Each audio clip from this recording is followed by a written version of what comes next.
Welcome to the picture of Dorian Gray, Oscar Wilde's wickedly beautiful and profoundly moral masterpiece. Published in 1890, this is the story of the breathtakingly handsome Dorian Gray, who makes a fateful, desperate wish that a portrait painted of him should age and bear the marks of his sins, while he himself remains forever young and flawless. What follows is an exquisite, terrifying journey through Victorian London's opulent drawing rooms and its darkest secrets. Freed from the consequences of his actions, Dorian descends into a life of pure hedonism, guided by the witty, amoral philosophy of Lord Henry Wotton. The picture of Dorian Gray is an unforgettable study of aestheticism, moral decay, and the ultimate price paid for a soul sold in the pursuit of eternal beauty. We begin with the preface. The artist is the creator of beautiful things. To reveal art and conceal the artist is art's aim. The critic is he who can translate into another manner or a new material his impression of beautiful things. The highest as the lowest form of criticism is a mode of autobiography. Those who find ugly meanings in beautiful things are corrupt without being charming. This is a fault. Those who find beautiful meanings in beautiful things are the cultivated. For these there is hope. They are the elect to whom beautiful things mean only beauty. There is no such thing as a moral or an immoral book. Books are well written or badly written. That is all. The 19th century dislike of realism is the rage of Caliban seeing his own face in a glass. The 19th century dislike of romanticism is the rage of Caliban not seeing his own face in a glass. The moral life of man forms part of the subject matter of the artist, but the morality of art consists in the perfect use of an imperfect medium. No artist desires to prove anything. Even things that are true can be proved. No artist has ethical sympathies. An ethical sympathy in an artist is an unpardonable mannerism of style. No artist is ever morbid. The artist can express everything. Thought and language are to the artist instruments of an art. Vice and virtue are to the artist materials for an art. From the point of view of form, the type of all the arts is the art of the musician. From the point of view of feeling, the actor's craft is the type. All art is at once surface and symbol. Those who go beneath the surface do so at their peril. Those who read the symbol do so at their peril. It is the spectator, and not life, that art really mirrors. Diversity of opinion about a work of art shows that the work is new, complex, and vital. When critics disagree, the artist is in accord with himself. We can forgive a man for making a useful thing as long as he does not admire it. The only excuse for making a useless thing is that one admires it intensely. All art is quite useless. Oscar Wilde, Chapter 1. The studio was filled with the rich odor of roses, and when the light summer wind stirred amidst the trees of the garden, there came through the open door the heavy scent of the lilac, or the more delicate perfume of the pink-flowering thorn. From the corner of the divan of Persian saddlebags on which he was lying, smoking, as was his custom, innumerable cigarettes, Lord Henry Wotton could just catch the gleam of the honey-sweet and honey-colored blossoms of a laburnum, whose tremulous branches seemed hardly able to bear the burden of a beauty so flame-like as theirs. And now and then the fantastic shadows of birds in flight flitted across the long tussar silk curtains that were stretched in front of the huge window, producing a kind of momentary Japanese effect, and making him think of those pallid, jade-faced painters of Tokyo, who, through the medium of an art that is necessarily immobile, seek to convey the sense of swiftness and motion. The sullen murmur of the bees shouldering their way through the long, unmown grass, or circling with monotonous insistence round the dusty gilt horns of the straggling woodbine, seemed to make the stillness more oppressive. The dim roar of London was like the bourdon note of a distant organ. In the center of the room, clamped to an upright easel, stood the full-length portrait of a young man of extraordinary personal beauty, and in front of it, some little distance away, was sitting the artist himself, Basil Hallward, whose sudden disappearance some years ago caused, at the time, such public excitement and gave rise to so many strange conjectures. As the painter looked at the gracious and comely form he had so skillfully mirrored in his art, a smile of pleasure passed across his face and seemed about to linger there. But he suddenly started up, and closing his eyes, placed his fingers upon the lids, as though he sought to imprison within his brain some curious dream from which he feared he might awake. "It is your best work, Basil, the best thing you have ever done," said Lord Henry languidly. "You must certainly send it next year to the Grosvenor. The Academy is too large and too vulgar." Whenever I have gone there have been either so many people that I have not been able to see the pictures, which was dreadful, or so many pictures that I have not been able to see the people, which was worse. The Grosvenor is really the only place. I don't think I shall send it anywhere, he answered, tossing his head back in that odd way that used to make his friends laugh at him at Oxford. No, I won't send it anywhere. Lord Henry elevated his eyebrows and looked at him in amazement through the thin blue wreaths of smoke that curled up in such fanciful whirls from his heavy, opium-tainted cigarette. Not send it anywhere? My dear fellow, why? Have you any reason? What odd chaps you painters are. You do anything in the world to gain a reputation. As soon as you have one, you seem to want to throw it away.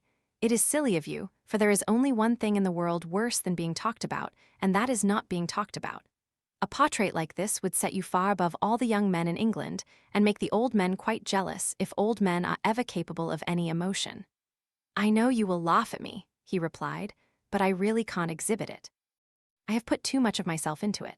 Lord Henry stretched himself out on the divan and laughed. Yes, I knew you would, but it is quite true all the same. Too much of yourself in it. Upon my word, Basil, I didn't know you were so vain, and I really can't see any resemblance between you, with your rugged, strong face and your coal-black hair, and this young Adonis, who looks as if he was made out of ivory and rose leaves. Why, my dear Basil, he is a Narcissus, and you, well, of course you have an intellectual expression and all that. But beauty, real beauty, ends where an intellectual expression begins.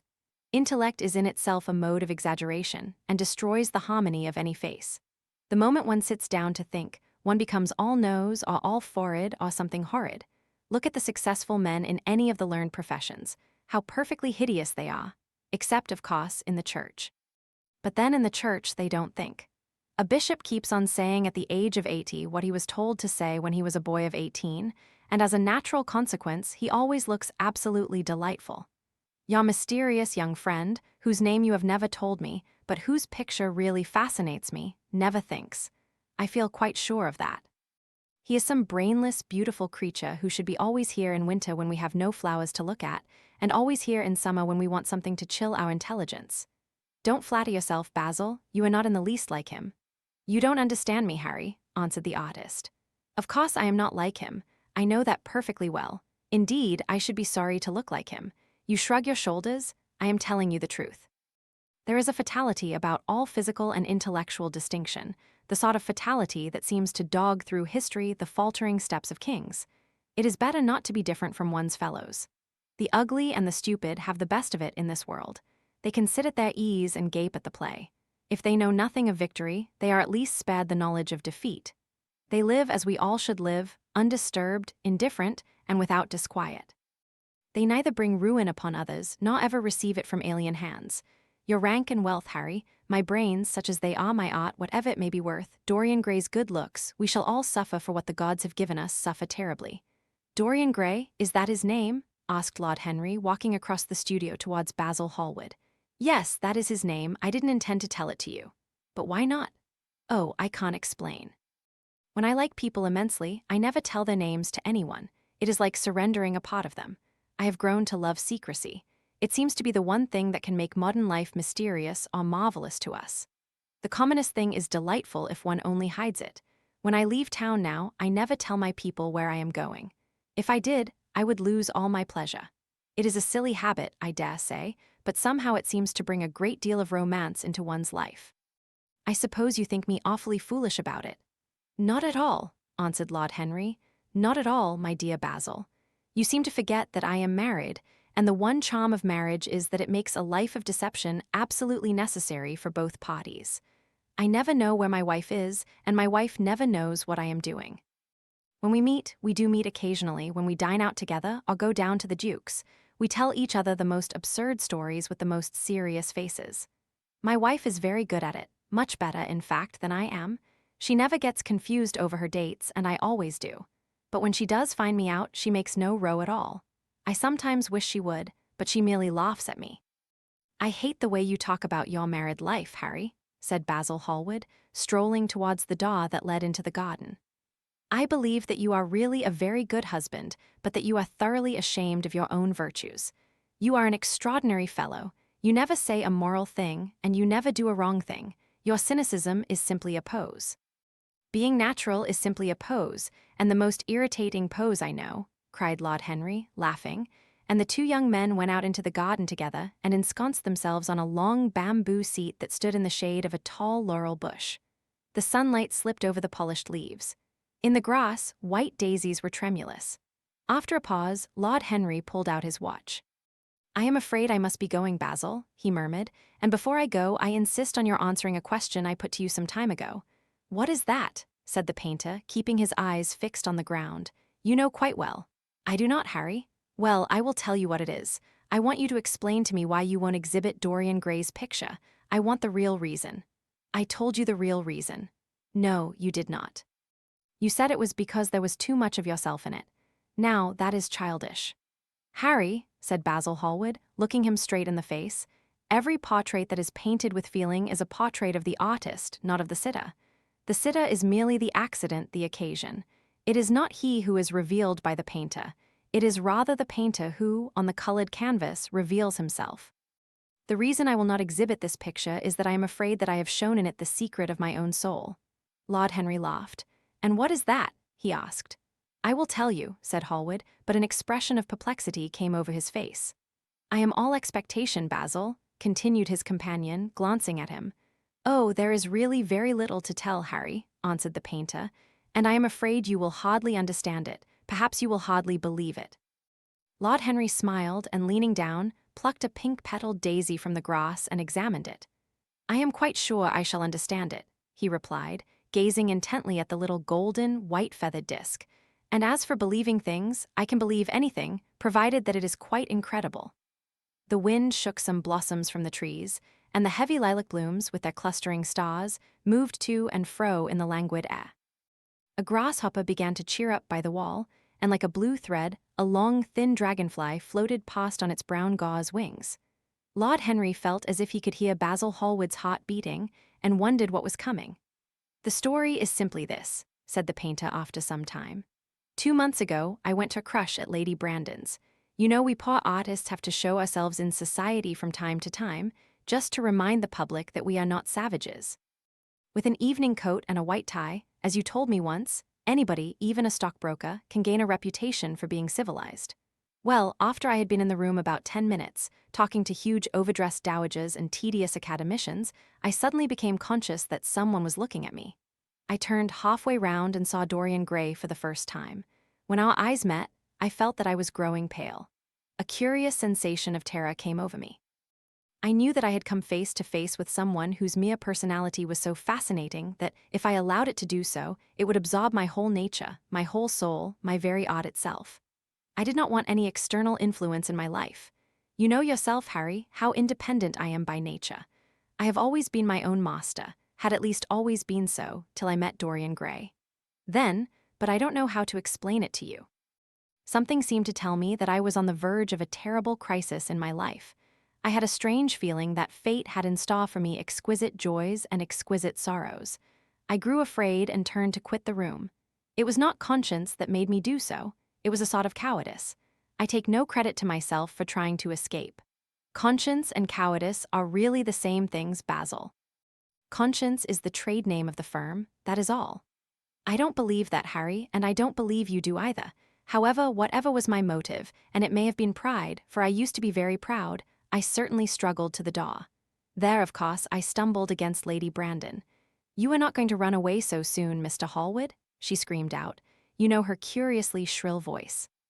"Yes, she is a peacock in everything but beauty," said Lord Henry, pulling the daisy to bits with his long, nervous fingers. "I could not get rid of her. She brought me up to royalties, and people with stars and garters, and elderly ladies with gigantic tiaras and parrot noses. She spoke of me as her dearest friend. I had only met her once before, but she took it into her head to lionize me. I believe some picture of mine had made a great success at the time, at least had been chatted about in the penny newspapers, which is the 19th century standard of immortality. Suddenly, I found myself face to face with the young man whose personality had so strangely stirred me. We were quite close, almost touching. Our eyes met again. It was reckless of me, but I asked Lady Brandon to introduce me to him. Perhaps it was not so reckless after all. It was simply inevitable. We would have spoken to each other without any introduction. I am sure of that. Dorian told me so afterwards. He, too, felt that we were destined to know each other. And how did Lady Brandon describe this wonderful young man? Asked his companion. I know she goes in for giving a rapid praises of all her guests. I remember her bringing me up to a truculent and red-faced old gentleman covered all over with orders and ribbons, and hissing into my ear, in a tragic whisper which must have been perfectly audible to everybody in the room, the most astounding details. I simply fled. I like to find out people for myself. But Lady Brandon treats her guests exactly as an auctioneer treats his goods. She either explains them entirely away or tells one everything about them except what one wants to know. "Poor Lady Brandon, you are hard on her, Harry," said Hallward listlessly. "My dear fellow, she tried to found a salon and only succeeded in opening a restaurant. How could I admire her? But tell me, what did she say about Mr. Dorian Gray?" "Oh, something like, charming boy, poor dear mother, and I absolutely inseparable. Quite forget what he does, afraid he doesn't do anything. Oh yes, plays the piano, or is it the violin, dear Mr. Gray?" Neither of us could help laughing, and we became friends at once. "Laughter is not at all a bad beginning for a friendship, and it is far the best ending for one," said the young lord, plucking another daisy. Hallward shook his head. "You don't understand what friendship is, Harry," he murmured, "or what enmity is, for that matter. You like everyone, that is to say, you are indifferent to everyone." "How horribly unjust of you," cried Lord Henry, tilting his hat back and looking up at the little clouds that, like raveled skeins of glossy white silk, were drifting across the hollowed turquoise of the summer sky. "Yes, horribly unjust of you. I make a great difference between people. I choose my friends for their good looks, my acquaintances for their good characters, and my enemies for their good intellects. A man cannot be too careful in the choice of his enemies. I have not got one who is a fool. They are all men of some intellectual power, and consequently they all appreciate me. Is that very vain of me? I think it is rather vain." "I should think it was, Harry, but according to your category I must be merely an acquaintance." "My dear old Basil, you are much more than an acquaintance. And much less than a friend. A sort of brother, I suppose?" "Oh, brothers, I don't care for brothers. My elder brother won't die, and my younger brothers seem never to do anything else." "Harry," exclaimed Hallward, frowning, "my dear fellow, I am not quite serious, but I can't help detesting my relations. I suppose it comes from the fact that none of us can stand other people having the same faults as ourselves. I quite sympathize with the rage of the English democracy against what they call the vices of the upper orders. The masses feel that drunkenness, stupidity, and immorality should be their own special property, and that if any one of us makes an ass of himself, he is poaching on their preserves. When Pa Southwark got into the divorce court, their indignation was quite magnificent, and yet I don't suppose that 10% of the proletariat live correctly. I don't agree with a single word that you have said, and what is more, Harry, I feel sure you don't either." Lord Henry stroked his pointed brown beard and tapped the toe of his patent leather boot with a tasseled ebony cane. "How English you are, Basil. That is the second time you have made that observation. If one puts forward an idea to a true Englishman, always a rash thing to do, he never dreams of considering whether the idea is right or wrong. The only thing he considers of any importance is whether one believes it oneself. Now, the value of an idea has nothing whatsoever to do with the sincerity of the man who expresses it. Indeed, the probabilities are that the more insincere the man is, the more purely intellectual will the idea be, as in that case it will not be colored by either his wants, his desires, or his prejudices. However, I don't propose to discuss politics, sociology, or metaphysics with you. I like persons better than principles, and I like persons with no principles better than anything else in the world. Tell me more about Mr. Dorian Gray. How often do you see him?" "Every day. I couldn't be happy if I didn't see him every day. He is absolutely necessary to me." "How extraordinary. I thought you would never care for anything but your art." "He is all my art to me now," said the painter gravely. "I sometimes think, Harry, that there are only two eras of any importance in the world's history. The first is the appearance of a new medium for art, and the second is the appearance of a new personality for art also. What the invention of oil painting was to the Venetians, the face of Antinous was to late Greek sculpture, and the face of Dorian Gray will some day be to me. It is not merely that I paint from him, draw from him, sketch from him. Of course, I have done all that. But he is much more to me than a model or a sitter. I won't tell you that I am dissatisfied with what I have done of him, or that his beauty is such that art cannot express it. There is nothing that art cannot express, and I know that the work I have done since I met Dorian Gray is good work, is the best work of my life. But in some curious way, I wonder will you understand me? His personality has suggested to me an entirely new manner in art, an entirely new mode of style. I see things differently, I think of them differently. I can now recreate life in a way that was hidden from me before. A dream of form in days of thought, who is it who says that? I forget, but it is what Dorian Gray has been to me. The merely visible presence of this lad, for he seems to me little more than a lad, though he is really over 20, his merely visible presence. Ah, I wonder can you realize all that that means? Unconsciously, he defines for me the lines of a fresh school, a school that is to have in it all the passion of the romantic spirit, all the perfection of the spirit that is Greek. The harmony of soul and body, how much that is. We in our madness have separated the two, and have invented a realism that is vulgar, an ideality that is void. Harry, if you only knew what Dorian Gray is to me. You remember that landscape of mine, for which Agnew offered me such a huge price but which I would not part with. It is one of the best things I have ever done. And why is it so? Because, while I was painting it, Dorian Gray sat beside me. Some subtle influence passed from him to me, and for the first time in my life I saw in the plain woodland the wonder I had always looked for and always missed. Basil, this is extraordinary. I must see Dorian Gray. Hallward got up from the seat and walked up and down the garden. After some time he came back. Harry, he said, Dorian Gray is to me simply a motive in art. You might see nothing in him. I see everything in him. He is never more present in my work than when no image of him is there. He is a suggestion, as I have said, of a new manner. I find him in the curves of certain lines, in the loveliness and subtleties of certain colors. That is all. Then why won't you exhibit his portrait? Asked Lord Henry. Because, without intending it, I have put into it some expression of all this curious artistic idolatry, of which, of course, I have never cared to speak to him. He knows nothing about it. He shall never know anything about it.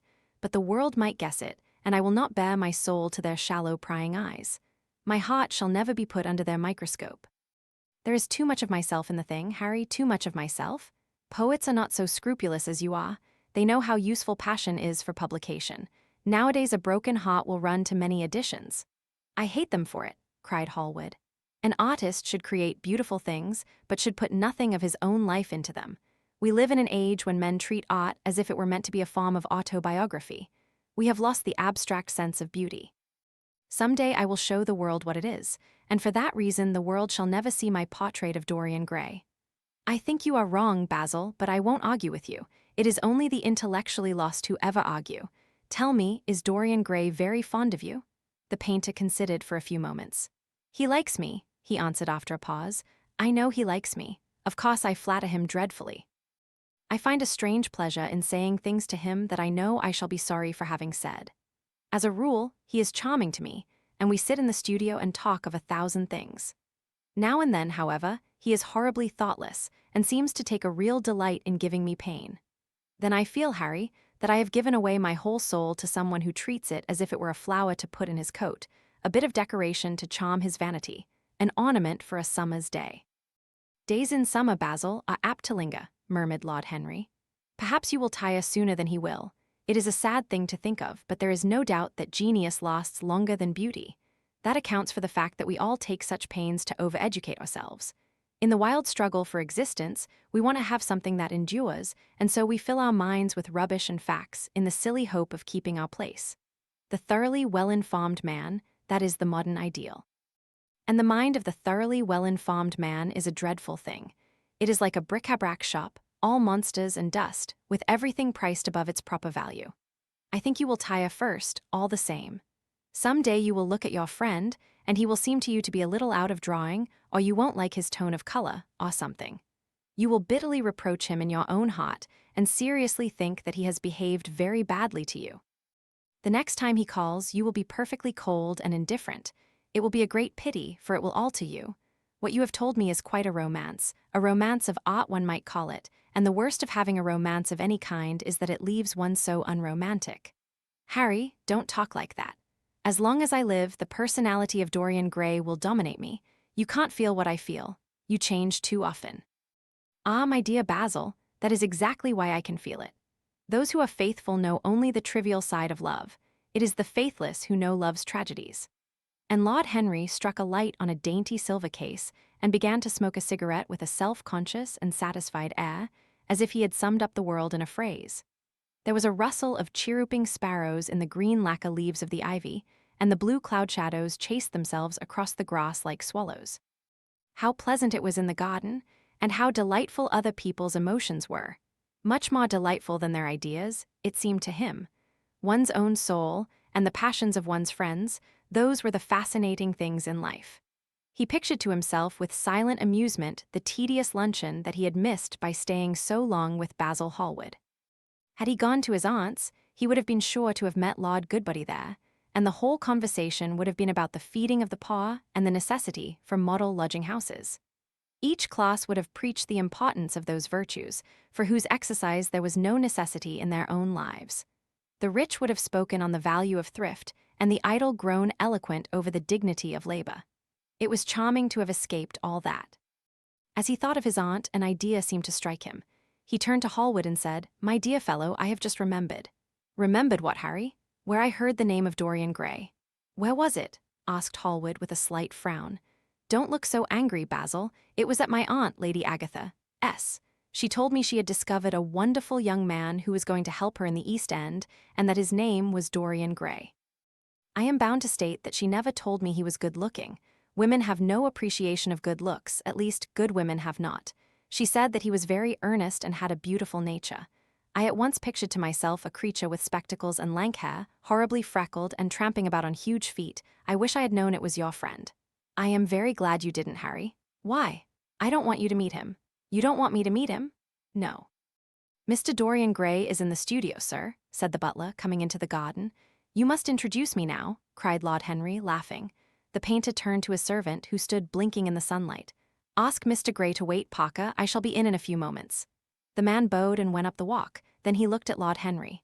"Dorian Gray is my dearest friend," he said. "He has a simple and a beautiful nature. Your aunt was quite right in what she said of him. Don't spoil him, don't try to influence him. Your influence would be bad. The world is wide and has many marvelous people in it. Don't take away from me the one person who gives to my art whatever charm it possesses. My life as an artist depends on him. Mind, Harry, I trust you." He spoke very slowly, and the words seemed wrung out of him almost against his will. "What nonsense you talk," said Lord Henry, smiling, and taking Hallward by the arm, he almost led him into the house. Chapter 2. As they entered they saw Dorian Gray. He was seated at the piano, with his back to them, turning over the pages of a volume of Schumann's forest scenes. "You must lend me these, Basil," he cried. "I want to learn them. They are perfectly charming." "That entirely depends on how you sit today, Dorian." "Oh, I am tired of sitting, and I don't want a life-sized portrait of myself," answered the lad, swinging round on the music stool in a wilful, petulant manner. When he caught sight of Lord Henry, a faint blush colored his cheeks for a moment, and he started up. "I beg your pardon, Basil, but I didn't know you had anyone with you. This is Lord Henry Wotton, Dorian, an old Oxford friend of mine. I have just been telling him what a capital city you were, and now you have spoiled everything." "You have not spoiled my pleasure in meeting you, Mr. Gray," said Lord Henry, stepping forward and extending his hand. "My aunt has often spoken to me about you. You are one of her favorites, and, I am afraid, one of her victims also." "I am in Lady Agatha's black books at present," answered Dorian with a funny look of penitence. "I promised to go to a club in Whitechapel with her last Tuesday, and I really forgot all about it. We were to have played a duet together, 3 duets, I believe. I don't know what she will say to me. I am far too frightened to call."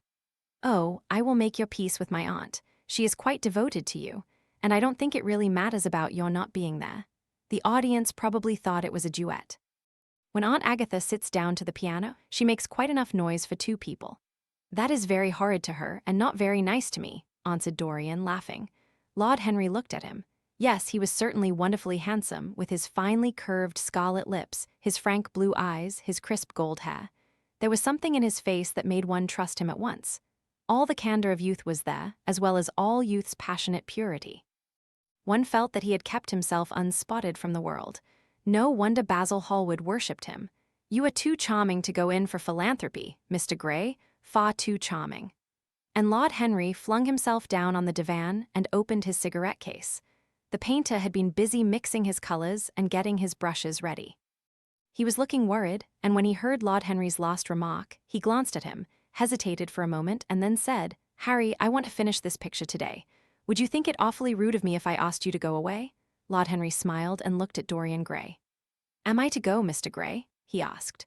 "Oh, please don't, Lord Henry. I see that Basil is in one of his sulky moods, and I can't bear him when he sulks. Besides, I want you to tell me why I should not go in for philanthropy." "I don't know that I shall tell you that, Mr. Gray. It is so tedious a subject that one would have to talk seriously about it. But I certainly shall not run away, now that you have asked me to stop. You don't really mind, Basil, do you? You have often told me that you liked your sitters to have someone to chat to." Hallward bit his lip. "If Dorian wishes it, of course you must stay. Dorian's whims are laws to everybody except himself." Lord Henry took up his hat and gloves. "You are very pressing, Basil, but I am afraid I must go. I have promised to meet a man at the Orleans. Goodbye, Mr. Gray. Come and see me some afternoon in Curzon Street. I am nearly always at home at 5 o'clock. Write to me when you are coming. I should be sorry to miss you." "Basil," cried Dorian Gray, "if Lord Henry Wotton goes, I shall go too. You never open your lips while you are painting, and it is horribly dull standing on a platform and trying to look pleasant. Ask him to stay. I insist upon it." "Stay, Harry, to oblige Dorian and to oblige me," said Hallward, gazing intently at his picture. "It is quite true, I never talk when I am working and never listen either, and it must be dreadfully tedious for my unfortunate sitters. I beg you to stay." "But what about my man at the Orleans?" The painter laughed. "I don't think there will be any difficulty about that. Sit down again, Harry. And now, Dorian, get up on the platform and don't move about too much or pay any attention to what Lord Henry says. He has a very bad influence over all his friends, with the single exception of myself." Dorian Gray stepped up on the dais with the air of a young Greek martyr and made a little moue of discontent to Lord Henry, to whom he had rather taken a fancy. He was so unlike Basil. They made a delightful contrast, and he had such a beautiful voice. After a few moments he said to him, "Have you really a very bad influence, Lord Henry? As bad as Basil says? There is no such thing as a good influence, Mr. Gray. All influence is immoral from the scientific point of view." "Why?" "Because to influence a person is to give him one's own soul. He does not think his natural thoughts or burn with his natural passions. His virtues are not real to him. His sins, if there are such things as sins, are borrowed. He becomes an echo of someone else's music, an actor of a part that has not been written for him. The aim of life is self-development. To realize one's nature perfectly, that is what each of us is here for. People are afraid of themselves nowadays. They have forgotten the highest of all duties, the duty that one owes to oneself. Of course, they are charitable. They feed the hungry and clothe the beggar, but their own souls starve and are naked. Courage has gone out of our race. Perhaps we never really had it. The terror of society, which is the basis of morals, the terror of God, which is the secret of religion, these are the two things that govern us. And yet, just turn your head a little more to the right, Dorian, like a good boy," said the painter, deep in his work and conscious only that a look had come into the lad's face that he had never seen there before. "And yet," continued Lord Henry, in his low, musical voice, and with that graceful wave of the hand that was always so characteristic of him, and that he had even in his Eton days, "I believe that if one man were to live out his life fully and completely, were to give form to every feeling, expression to every thought, reality to every dream, I believe that the world would gain such a fresh impulse of joy that we would forget all the maladies of medievalism and return to the Hellenic ideal, to something finer, richer than the Hellenic ideal it may be. But the bravest man amongst us is afraid of himself. The mutilation of the savage has its tragic survival in the self-denial that mars our lives. We are punished for our refusals. Every impulse that we strive to strangle broods in the mind and poisons us. The body sins once and has done with its sin, for action is a mode of purification. Nothing remains then but the recollection of a pleasure or the luxury of a regret. The only way to get rid of a temptation is to yield to it, resist it, and your soul grows sick with longing for the things it has forbidden to itself, with desire for what its monstrous laws have made monstrous and unlawful. It has been said that the great events of the world take place in the brain. It is in the brain, and the brain only, that the great sins of the world take place also. You, Mr. Gray, you yourself, with your rose-red youth and your rose-white boyhood, you have had passions that have made you afraid, thoughts that have filled you with terror, daydreams and sleeping dreams whose mere memory might stain your cheek with shame.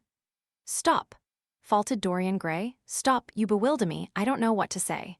There is some answer to you, but I cannot find it. Don't speak. Let me think. Or rather, let me try not to think. For nearly 10 minutes he stood there motionless, with parted lips and eyes strangely bright. He was dimly conscious that entirely fresh influences were at work within him, yet they seemed to him to have come really from himself. The few words that Basil's friend had said to him, words spoken by chance, no doubt, and with willful paradox in them, had touched some secret chord that had never been touched before, but that he felt was now vibrating and throbbing to curious pulses. Music had stirred him like that. Music had troubled him many times, but music was not articulate. It was not a new world, but rather another chaos that it created in us. Words, mere words, how terrible they were, how clear and vivid and cruel. One could not escape from them, and yet what a subtle magic there was in them. They seemed to be able to give a plastic form to formless things, and to have a music of their own as sweet as that of viol or of lute. Mere words. Was there anything so real as words? Yes, there had been things in his boyhood that he had not understood. He understood them now. Life suddenly became fiery-colored to him. It seemed to him that he had been walking in fire. Why had he not known it? With his subtle smile, Lord Henry watched him. He knew the precise psychological moment when to say nothing. He felt intensely interested. He was amazed at the sudden impression that his words had produced, and remembering a book that he had read when he was 16, a book which had revealed to him much that he had not known before, he wondered whether Dorian Gray was passing through a similar experience. He had merely shot an arrow into the air. Had it hit the mark? How fascinating the lad was. Hallward painted away with that marvelous bold touch of his that had the true refinement and perfect delicacy that in art, at any rate, comes only from strength. He was unconscious of the silence. "Basil, I am tired of standing," cried Dorian Gray suddenly. "I must go out and sit in the garden. The air is stifling here." "My dear fellow, I am so sorry. When I am painting, I can't think of anything else. But you never sat better. You were perfectly still. And I have caught the effect I wanted, the half-parted lips and the bright look in the eyes. I don't know what Harry has been saying to you, but he has certainly made you have the most wonderful expression. I suppose he has been paying you compliments. You mustn't believe a word that he says. He has certainly not been paying me compliments. Perhaps that is the reason that I don't believe anything he has told me." "You know you believe it all," said Lord Henry, looking at him with his dreamy, languorous eyes. "I will go out to the garden with you. It is horribly hot in the studio. Basil, let us have something iced to drink, something with strawberries in it." "Certainly, Harry. Just touch the bell, and when Parker comes I will tell him what you want. I have got to work up this background, so I will join you later on. Don't keep Dorian too long. I have never been in better form for painting than I am today. This is going to be my masterpiece. It is my masterpiece as it stands." Lord Henry went out to the garden and found Dorian Gray burying his face in the great cool lilac blossoms, feverishly drinking in their perfume as if it had been wine. He came close to him and put his hand upon his shoulder. "You are quite right to do that," he murmured. "Nothing can cure the soul but the senses, just as nothing can cure the senses but the soul." The lad started and drew back. He was bareheaded, and the leaves had tossed his rebellious curls and tangled all their gilded threads.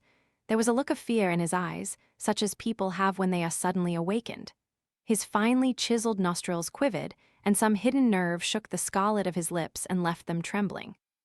"Yes," continued Lord Henry, "that is one of the great secrets of life, to cure the soul by means of the senses, and the senses by means of the soul.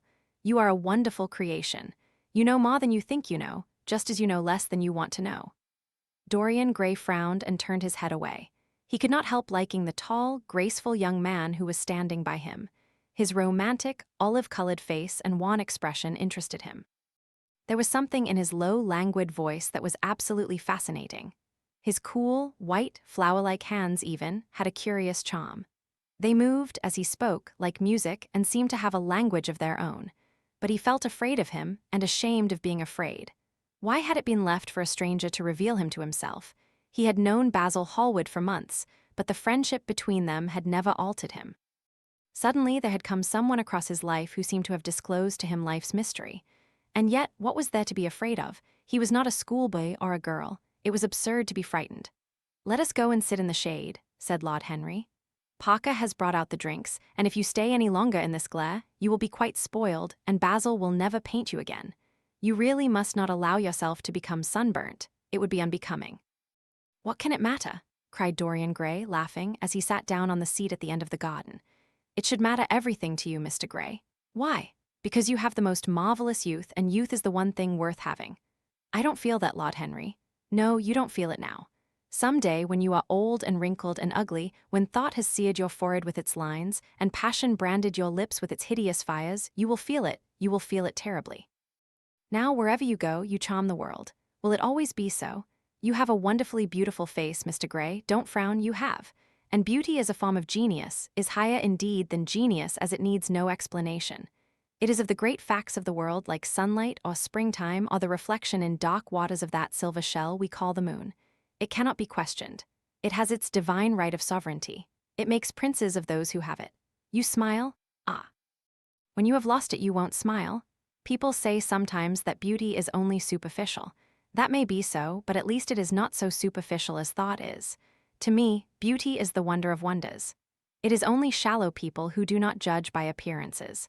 The true mystery of the world is the visible, not the invisible. Yes, Mr. Gray, the gods have been good to you, but what the gods give they quickly take away.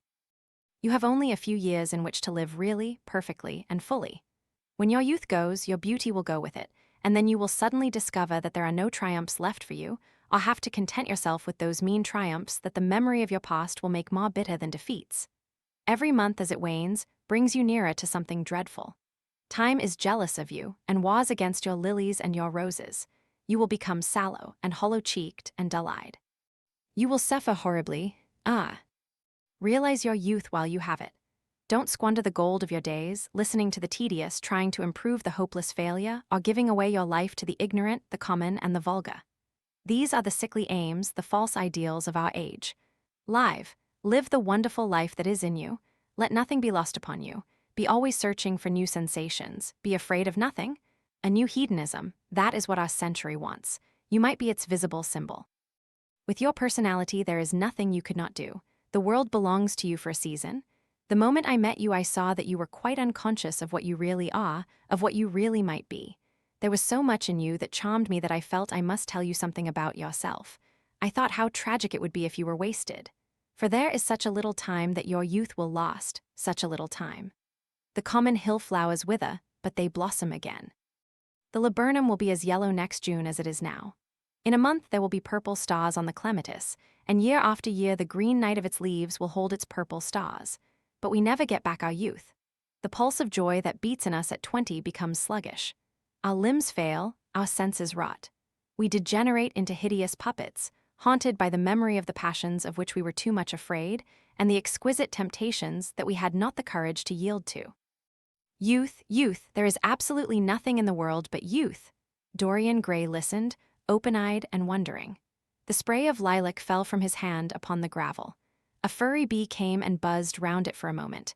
Then it began to scramble all over the oval stellated globe of the tiny blossoms. He watched it with that strange interest in trivial things that we try to develop when things of high import make us afraid, or when we are stirred by some new emotion for which we cannot find expression, or when some thought that terrifies us lays sudden siege to the brain and calls on us to yield. After a time, the bee flew away. He saw it creeping into the stained trumpet of a Tyrian convolvulus. The flower seemed to quiver, and then swayed gently to and fro. Suddenly the painter appeared at the door of the studio and made staccato signs for them to come in. They turned to each other and smiled. "I am waiting," he cried. "Do come in. The light is quite perfect, and you can bring your drinks." They rose up and sauntered down the walk together. 2 green and white butterflies fluttered past them, and in the pet tree at the corner of the garden, a thrush began to sing. "You are glad you have met me, Mr. Gray," said Lord Henry, looking at him. "Yes, I am glad now. I wonder shall I always be glad?" "Always, that is a dreadful word. It makes me shudder when I hear it. Women are so fond of using it. They spoil every romance by trying to make it last forever. It is a meaningless word, too. The only difference between a caprice and a lifelong passion is that the caprice lasts a little longer." As they entered the studio, Dorian Gray put his hand upon Lord Henry's arm. "In that case, let our friendship be a caprice," he murmured, flushing at his own boldness, then stepped up on the platform and resumed his pose. Lord Henry flung himself into a large wicker armchair and watched him. The sweep and dash of the brush on the canvas made the only sound that broke the stillness, except when, now and then, Hallward stepped back to look at his work from a distance. In the slanting beams that streamed through the open doorway, the dust danced and was golden. The heavy scent of the roses seemed to brood over everything. After about a quarter of an hour, Hallward stopped painting, looked for a long time at Dorian Gray, and then for a long time at the picture, biting the end of one of his huge brushes and frowning. "It is quite finished," he cried at last, and stooping down he wrote his name in long vermilion letters on the left-hand corner of the canvas. Lord Henry came over and examined the picture. It was certainly a wonderful work of art, and a wonderful likeness as well. "My dear fellow, I congratulate you most warmly," he said. "It is the finest portrait of modern times. Mr. Gray, come over and look at yourself." The lad started, as if awakened from some dream. "Is it really finished?" he murmured, stepping down from the platform. "Quite finished," said the painter. "And you have sat splendidly today. I am awfully obliged to you." "That is entirely due to me," broke in Lord Henry. "Isn't it, Mr. Gray?" Dorian made no answer, but paused listlessly in front of his picture and turned towards it. When he saw it, he drew back, and his cheeks flushed for a moment with pleasure. A look of joy came into his eyes, as if he had recognized himself for the first time. He stood there motionless and in wonder, dimly conscious that Hallward was speaking to him, but not catching the meaning of his words. The sense of his own beauty came on him like a revelation. He had never felt it before. Basil Hallward's compliments had seemed to him to be merely the charming exaggeration of friendship. He had listened to them, laughed at them, forgotten them. They had not influenced his nature. Then had come Lord Henry Wotton with his strange panegyric on youth, his terrible warning of its brevity. That had stirred him at the time, and now, as he stood gazing at the shadow of his own loveliness, the full reality of the description flashed across him. Yes, there would be a day when his face would be wrinkled and wizen, his eyes dim and colorless, the grace of his figure broken and deformed. The scarlet would pass away from his lips and the gold steal from his hair. The life that was to make his soul would mar his body. He would become dreadful, hideous, and uncouth. As he thought of it, a sharp pang of pain struck through him like a knife and made each delicate fiber of his nature quiver. His eyes deepened into amethyst, and across them came a mist of tears. He felt as if a hand of ice had been laid upon his heart. "Don't you like it?" cried Hallward at last, strung a little by the lad's silence, not understanding what it meant. "Of course he likes it," said Lord Henry. "Who wouldn't like it? It is one of the greatest things in modern art. I will give you anything you like to ask for it. I must have it. It is not my property, Harry." "Whose property is it?" "Dorian's, of course," answered the painter. "He is a very lucky fellow." "How sad it is," murmured Dorian Gray with his eyes still fixed upon his own portrait. "How sad it is. I shall grow old and horrible and dreadful, but this picture will remain always young. It will never be older than this particular day of June. If it were only the other way. If it were I who was to be always young and the picture that was to grow old. For that, I would give everything. Yes, there is nothing in the whole world I would not give. I would give my soul for that." "You would hardly care for such an arrangement, Basil," cried Lord Henry, laughing. "It would be rather hard lines on your work." "I should object very strongly, Harry," said Hallward. Dorian Gray turned and looked at him. "I believe you would, Basil. You like your art better than your friends. I am no more to you than a green bronze figure. Hardly as much, I dare say." The painter stared in amazement. It was so unlike Dorian to speak like that. What had happened? He seemed quite angry. His face was flushed and his cheeks burning. "Yes," he continued, "I am less to you than your ivory Hermes or your silver fawn. You will like them always. How long will you like me? Till I have my first wrinkle, I suppose. I know now that when one loses one's good looks, whatever they may be, one loses everything. Your picture has taught me that. Lord Henry Wotton is perfectly right. Youth is the only thing worth having. When I find that I am growing old, I shall kill myself." Hallward turned pale and caught his hand. "Dorian!" "Dorian," he cried, "don't talk like that. I have never had such a friend as you, and I shall never have such another. You are not jealous of material things, are you? You who are finer than any of them." "I am jealous of everything whose beauty does not die. I am jealous of the portrait you have painted of me. Why should it keep what I must lose? Every moment that passes takes something from me and gives something to it. Oh, if it were only the other way. If the picture could change and I could be always what I am now, why did you paint it? It will mock me some day, mock me horribly." The hot tears welled into his eyes. He tore his hand away and, flinging himself on the divan, he buried his face in the cushions as though he was praying. "This is your doing, Harry," said the painter bitterly. Lord Henry shrugged his shoulders. "It is the real Dorian Gray, that is all." "It is not." "If it is not, what have I to do with it?" "You should have gone away when I asked you," he muttered. "I stayed when you asked me," was Lord Henry's answer. Harry, I can't quarrel with my two best friends at once, but between you both you have made me hate the finest piece of work I have ever done, and I will destroy it. What is it but canvas and color? I will not let it come across our 3 lives and mar them." Dorian Gray lifted his golden head from the pillow, and with pallid face and tear-stained eyes, looked at him as he walked over to the deal painting table that was set beneath the high-curtained window. What was he doing there? His fingers were straying about among the litter of tin tubes and dry brushes, seeking for something. Yes, it was for the long palette knife with its thin blade of lithe steel. He had found it at last. He was going to rip up the canvas. With a stifled sob, the lad leaped from the couch and, rushing over to Hallward, tore the knife out of his hand and flung it to the end of the studio. "Don't, Basil, don't," he cried. "It would be murder." "I am glad you appreciate my work at last, Dorian," said the painter coldly when he had recovered from his surprise. "I never thought you would." "Appreciate it? I am in love with it, Basil. It is part of myself, I feel that." "Well, as soon as you are dry, you shall be varnished and framed and sent home. Then you can do what you like with yourself." And he walked across the room and rang the bell for tea. "You will have tea, of course, Dorian, and so will you, Harry. Or do you object to such simple pleasures?" "I adore simple pleasures," said Lord Henry. "They are the last refuge of the complex. But I don't like scenes except on the stage. What absurd fellows you are, both of you." I wonder who it was defined man as a rational animal. It was the most premature definition ever given. Man is many things, but he is not rational. I am glad he is not, after all, though I wish you chaps would not squabble over the picture. You had much better let me have it, Basil. This silly boy doesn't really want it, and I really do. "If you let anyone have it but me, Basil, I shall never forgive you," cried Dorian Gray, "and I don't allow people to call me a silly boy." "You know the picture is yours, Dorian. I gave it to you before it existed. And you know you have been a little silly, Mr. Gray, and that you don't really object to being reminded that you are extremely young." "I should have objected very strongly this morning, Lord Henry." "Ah, this morning. You have lived since then." There came a knock at the door, and the butler entered with a laden tea tray and set it down upon a small Japanese table. There was a rattle of cups and saucers and the hissing of a fluted Georgian urn. 2 globe-shaped china dishes were brought in by a page. Dorian Gray went over and poured out the tea. The 2 men sauntered languidly to the table and examined what was under the covers. "Let us go to the theatre tonight," said Lord Henry.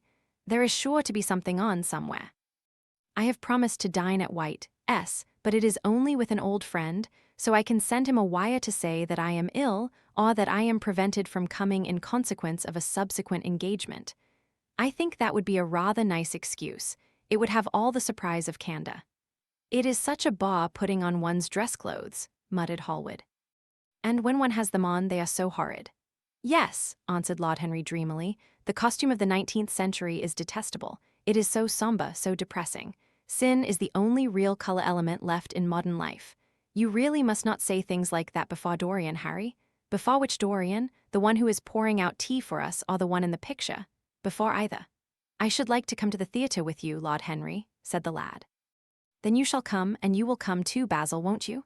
"I can't really, I would sooner not, I have a lot of work to do." "Well then, you and I will go alone, Mr. Gray." "I should like that awfully." The painter bit his lip and walked over, cup in hand, to the picture. "I shall stay with the real Dorian," he said sadly. "Is it the real Dorian?" cried the original of the portrait, strolling across to him. "Am I really like that?" "Yes, you are just like that." "How wonderful, Basil." "At least you are like it in appearance. But it will never alter," sighed Hallward. "That is something." "What a fuss people make about fidelity," exclaimed Lord Henry. "Why, even in love it is purely a question for physiology. It has nothing to do with our own will. Young men want to be faithful and are not. Old men want to be faithless and cannot. That is all one can say." "Don't go to the theatre tonight, Dorian," said Hallward. "Stop and dine with me." "I can't, Basil." "Why?" "Because I have promised Lord Henry Wotton to go with him. He won't like you the better for keeping your promises. He always breaks his own. I beg you not to go." Dorian Gray laughed and shook his head. "I entreat you." The lad hesitated and looked over at Lord Henry, who was watching them from the tea table with an amused smile. "I must go, Basil," he answered. "Very well," said Hallward, and he went over and laid down his cup on the tray. "It's rather late, and as you have to dress, you had better lose no time. Goodbye, Harry. Goodbye, Dorian. Come and see me soon. Come tomorrow." "Certainly. You won't forget?" "No, of course not," cried Dorian. "And Harry?" "Yes, Basil. Remember what I asked you when we were in the garden this morning." "I have forgotten it." "I trust you." "I wish I could trust myself," said Lord Henry, laughing. Come, Mr. Gray, my hansom is outside, and I can drop you at your own place. Goodbye, Basil. It has been a most interesting afternoon. As the door closed behind them, the painter flung himself down on a sofa, and a look of pain came into his face. Chapter 3. At 12:30 next day, Lord Henry Wotton strolled from Curzon Street over to the Albany to call on his uncle, Lord Fermor, a genial if somewhat rough-mannered old bachelor, whom the outside world called selfish because it derived no particular benefit from him, but who was considered generous by society as he fed the people who amused him.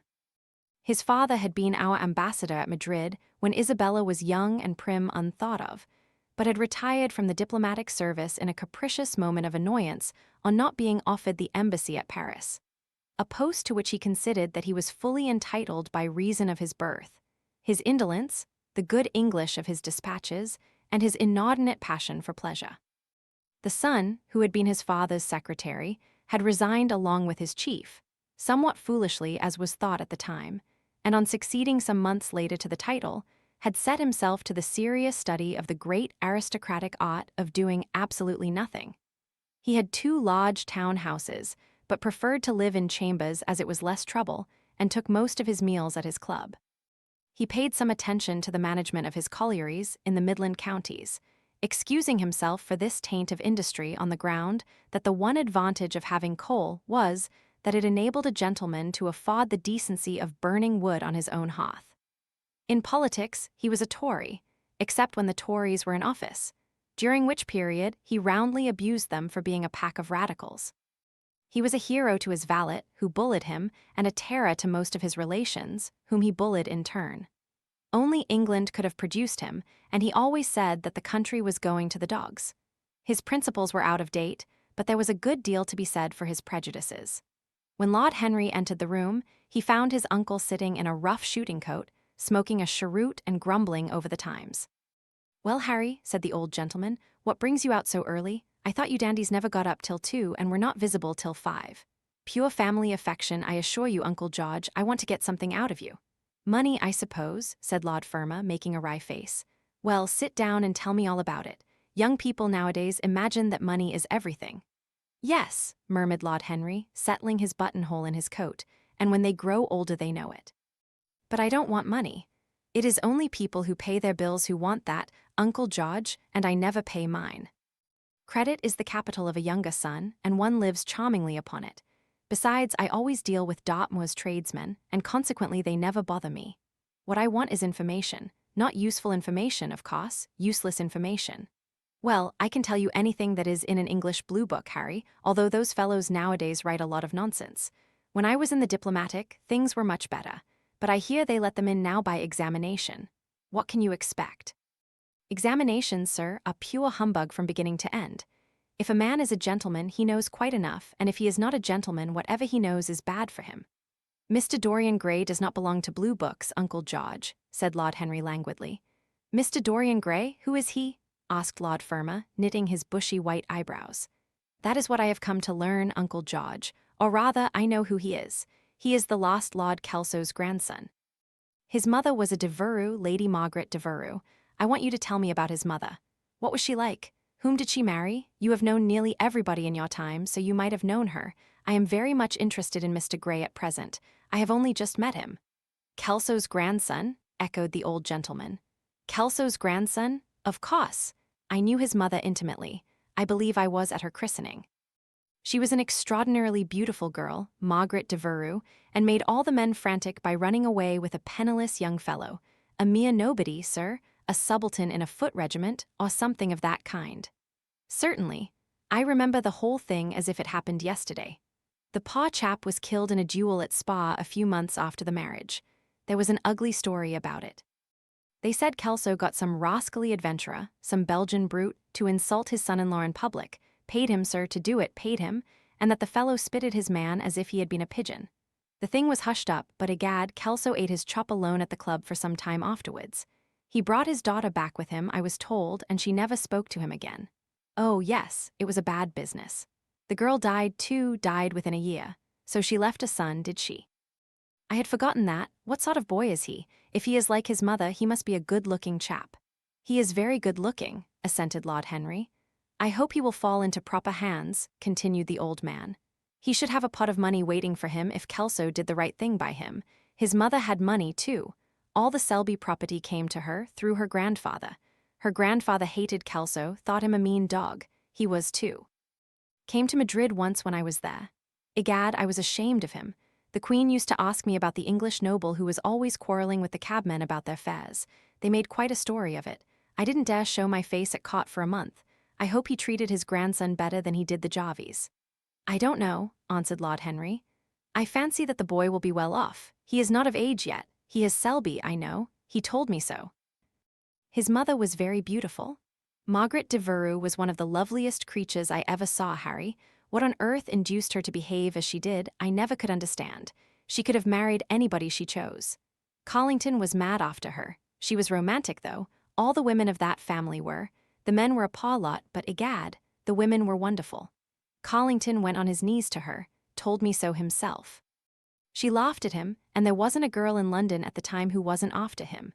And by the way, Harry, talking about silly marriages, what is this humbug your father tells me about Dartmoor wanting to marry an American? Ain't English girls good enough for him? It is rather fashionable to marry Americans just now, Uncle George. I'll back English women against the world, Harry, said Lord Fermor, striking the table with his fist. The betting is on the Americans. They don't last, I am told, muttered his uncle. A long engagement exhausts them, but they are capital at a steeplechase. They take things flying. I don't think Dartmoor has a chance. Who are her people? Grumbled the old gentleman. Has she got any? Lord Henry shook his head. American girls are as clever at concealing their parents as English women are at concealing their past, he said, rising to go. They are pock-packers, I suppose? I hope so, Uncle George, for Dartmoor's sake. I am told that pock-packing is the most lucrative profession in America after politics. Is she pretty? She behaves as if she was beautiful. Most American women do. It is the secret of their charm. Why can't these American women stay in their own country? They are always telling us that it is the paradise for women. It is. That is the reason why, like Eve, they are so excessively anxious to get out of it, said Lord Henry. Goodbye, Uncle George. I shall be late for lunch if I stop any longer. Thanks for giving me the information I wanted.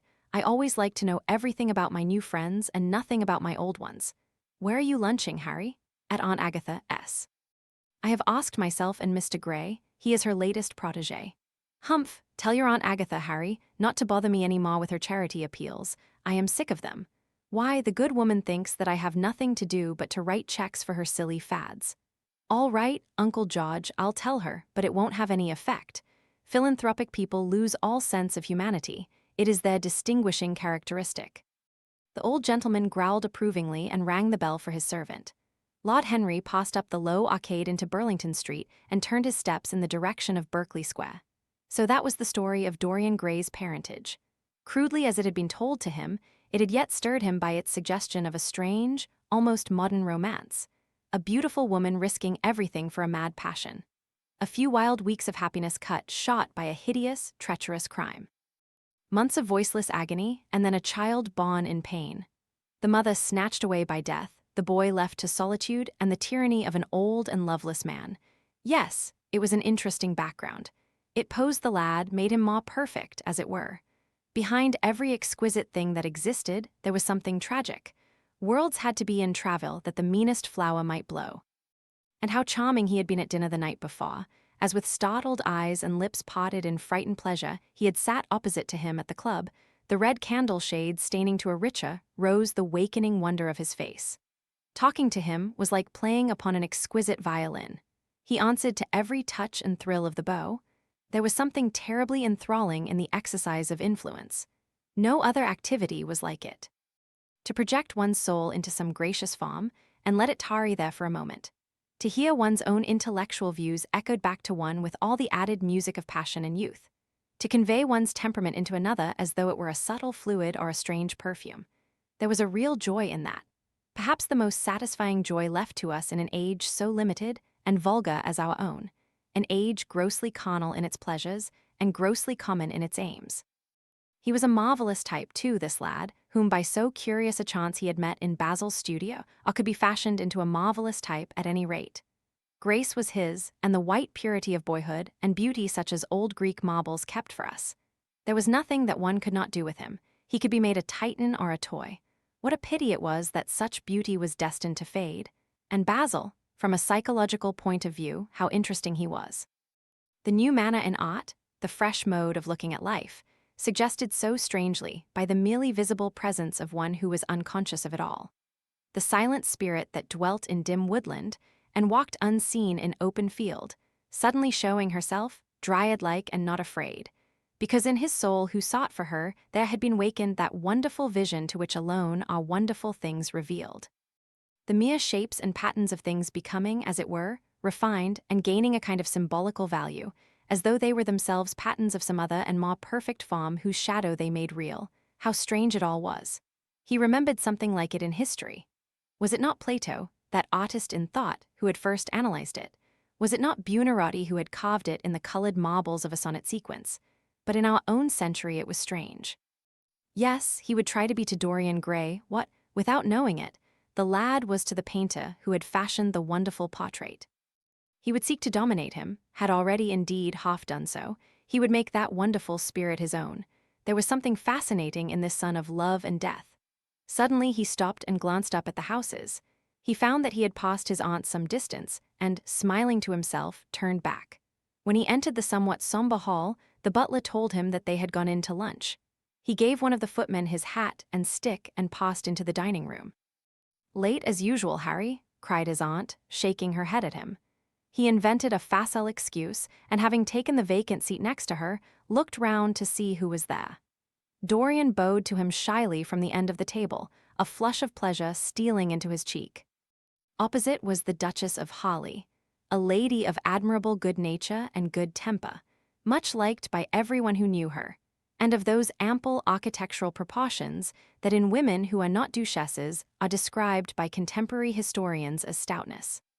Next to her sat, on her right, Sir Thomas Burdon, a radical member of Parliament, who followed his leader in public life and in private life followed the best cooks, dining with the Tories and thinking with the Liberals, in accordance with a wise and well-known rule.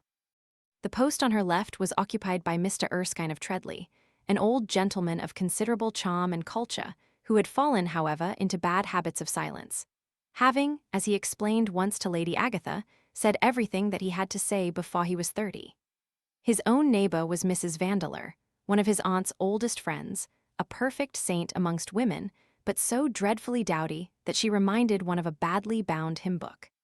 Fortunately for him, she had on the other side Lord Fodle, a most intelligent middle-aged mediocrity, as bald as a ministerial statement in the House of Commons, with whom she was conversing in that intensely earnest manner which is the one unpardonable error, as he remarked once himself, that all really good people fall into, and from which none of them ever quite escape. "We are talking about poor Dartmoor, Lord Henry," cried the Duchess, nodding pleasantly to him across the table. "Do you think he will really marry this fascinating young person? I believe she has made up her mind to propose to him, Duchess." "How dreadful!" exclaimed Lady Agatha. "Really, someone should interfere. I am told, on excellent authority, that her father keeps an American dry goods store," said Sir Thomas Burdon, looking supercilious. "My uncle has already suggested pock-packing, Sir Thomas." "Dry goods? What are American dry goods?" asked the Duchess, raising her large hands in wonder and accentuating the verb. "American novels," answered Lord Henry, helping himself to some quail. The Duchess looked puzzled. "Don't mind him, my dear," whispered Lady Agatha. "He never means anything that he says." "When America was discovered," said the radical member, and he began to give some wearisome facts. Like all people who try to exhaust a subject, he exhausted his listeners. The Duchess sighed and exercised her privilege of interruption. "I wish to goodness it never had been discovered at all," she exclaimed. "Really, our girls have no chance nowadays. It is most unfair." "Perhaps, after all, America never has been discovered," said Mr. Erskine. "I myself would say that it had merely been detected." "Oh, but I have seen specimens of the inhabitants," answered the Duchess vaguely. "I must confess that most of them are extremely pretty, and they dress well, too."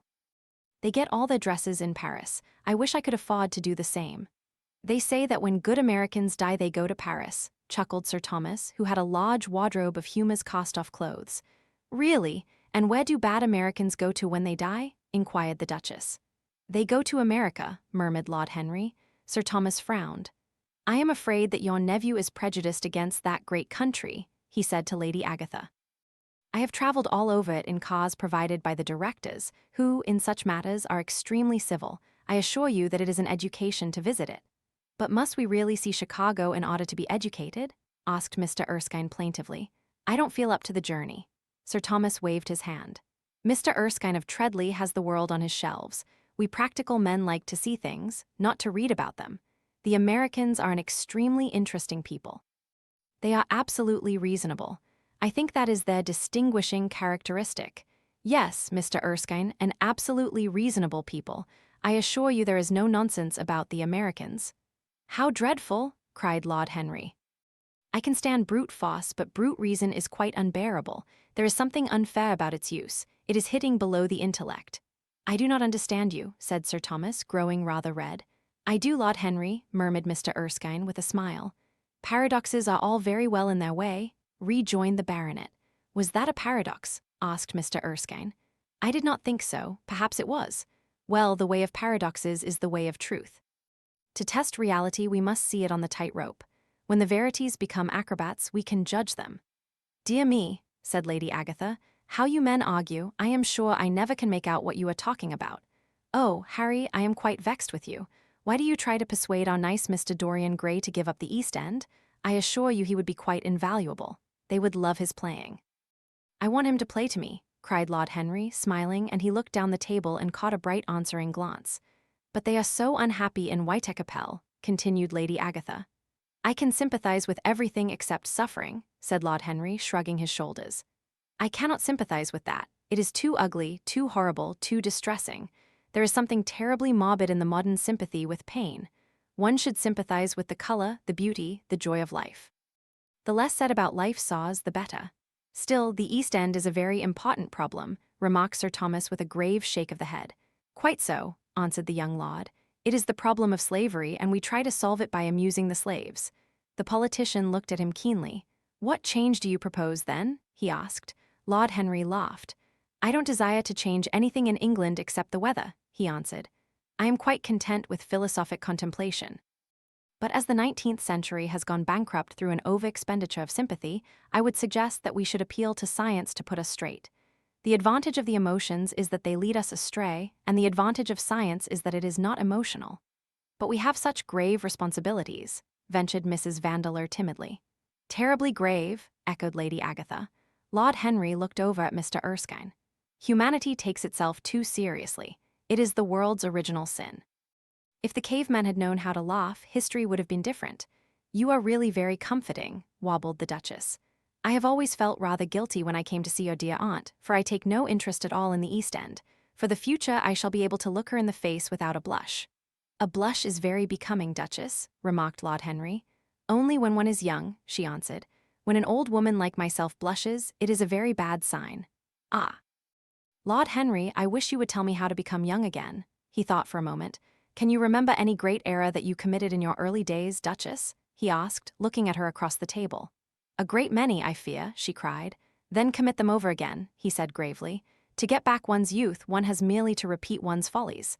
A delightful theory, she exclaimed. I must put it into practice. A dangerous theory, came from Sir Thomas's tight lips. Lady Agatha shook her head, but could not help being amused. Mr. Erskine listened. Yes, he continued, that is one of the great secrets of life. Nowadays most people die of a sort of creeping common sense and discover when it is too late that the only things one never regrets are one's mistakes. A laugh ran round the table. He played with the idea and grew willful, tossed it into the air and transformed it, let it escape and recaptured it, made it iridescent with fancy and winged it with paradox. The praise of folly, as he went on, sawed into a philosophy, and philosophy herself became young, and catching the mad music of pleasure, wearing, one might fancy, her wine-stained robe and wreath of ivy, danced like a bacchant over the hills of life, and mocked the slow Silenus for being sober. Facts fled before her like frightened forest things. Her white feet trod the huge press at which wise Omar sits, till the seething grape juice rose round her bare limbs in waves of purple bubbles, or crawled in red foam over the vat's black, dripping, sloping sides. It was an extraordinary improvisation. He felt that the eyes of Dorian Gray were fixed on him, and the consciousness that amongst his audience there was one whose temperament he wished to fascinate seemed to give his wit keenness and to lend color to his imagination. He was brilliant, fantastic, irresponsible. He charmed his listeners out of themselves, and they followed his pipe, laughing. Dorian Gray never took his gaze off him, but sat like one under spell, smiles chasing each other over his lips and wonder growing grave in his darkening eyes. At last, liveried in the costume of the age, reality entered the room in the shape of a servant to tell the Duchess that her carriage was waiting. She wrung her hands in mock despair. "How annoying!" she cried. "I must go. I have to call for my husband at the club to take him to some absurd meeting at Willis's rooms where he is going to be in the chair. If I am late, he is sure to be furious, and I couldn't have a scene in this bonnet. It is far too fragile. A harsh word would ruin it. No, I must go, dear Agatha. Goodbye, Lord Henry. You are quite delightful and dreadfully demoralizing. I am sure I don't know what to say about your views. You must come and dine with us some night. Tuesday." "Are you disengaged Tuesday?" "For you I would throw over anybody, Duchess," said Lord Henry with a bow. "Ah, that is very nice and very wrong of you," she cried. "So mind you come," and she swept out of the room, followed by Lady Agatha and the other ladies. When Lord Henry had sat down again, Mr. Erskine moved round, and taking a chair close to him, placed his hand upon his arm. "You talk books away," he said. "Why don't you write one?" "I am too fond of reading books to care to write them, Mr. Erskine. I should like to write a novel, certainly, a novel that would be as lovely as a Persian carpet and as unreal. But there is no literary public in England for anything except newspapers, primers, and encyclopedias. Of all people in the world, the English have the least sense of the beauty of literature." "I fear you are right," answered Mr. Erskine. "I myself used to have literary ambitions, but I gave them up long ago.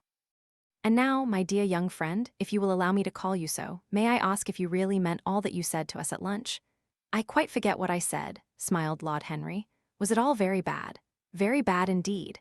In fact, I consider you extremely dangerous, and if anything happens to our good Duchess, we shall all look on you as being primarily responsible. But I should like to talk to you about life. The generation into which I was born was tedious. Some day, when you are tired of London, come down to Treadley and expound to me your philosophy of pleasure over some admirable Burgundy I am fortunate enough to possess. I shall be charmed. A visit to Treadley would be a great privilege. It has a perfect host and a perfect library." "You will complete it," answered the old gentleman with a courteous bow. "And now I must bid good-bye to your excellent aunt. I am due at the Athenaeum. It is the hour when we sleep there. All of you, Mr. Erskine? 40 of us in 40 armchairs. We are practicing for an English Academy of Letters." Lord Henry laughed and rose.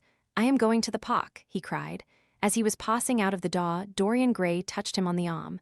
"Let me come with you," he murmured. "But I thought you had promised Basil Hallward to go and see him," answered Lord Henry. "I would sooner come with you. Yes, I feel I must come with you. Do let me." "And you will promise to talk to me all the time? No one talks so wonderfully as you do." "Ah, I have talked quite enough for today," said Lord Henry, smiling. "All I want now is to look at life. You may come and look at it with me if you care to." Chapter 4. One afternoon, a month later, Dorian Gray was reclining in a luxurious armchair in the little library of Lord Henry's house in Mayfair. It was, in its way, a very charming room, with its high-panelled wainscoting of olive-stained oak, its cream-colored frieze and ceiling of raised plasterwork, and its brick-dust-felt carpet strewn with silk, long-fringed Persian rugs. On a tiny satinwood table stood a statuette by Clodion, and beside it lay a copy of Les Cent Nouvelles, bound for Margaret of Valois by Clovis Eve, and powdered with the gilt daisies that Queen had selected for her device. Some large blue china jars and parrot tulips were ranged on the mantel-shelf, and through the small leaded panes of the window streamed the apricot-colored light of a summer day in London. Lord Henry had not yet come in. He was always late on principle, his principle being that punctuality is the thief of time.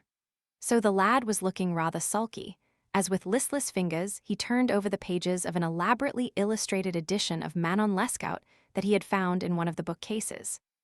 The formal, monotonous ticking of the Louis XIV clock annoyed him. Once or twice he thought of going away. At last he heard a step outside, and the door opened. "How late you are, Harry," he murmured. "I am afraid it is not Harry, Mr. Gray," answered a shrill voice. He glanced quickly round and rose to his feet. "I beg your pardon, you thought it was my husband. It is only his wife. You must let me introduce myself. I know you quite well by your photographs. I think my husband has got 17 of them." "Not 17, Lady Henry." Well, 18 then, and I saw you with him the other night at the opera. She laughed nervously as she spoke and watched him with her vague forget-me-not eyes. She was a curious woman, whose dresses always looked as if they had been designed in a rage and put on in a tempest. She was usually in love with somebody, and, as her passion was never returned, she had kept all her illusions. She tried to look picturesque, but only succeeded in being untidy.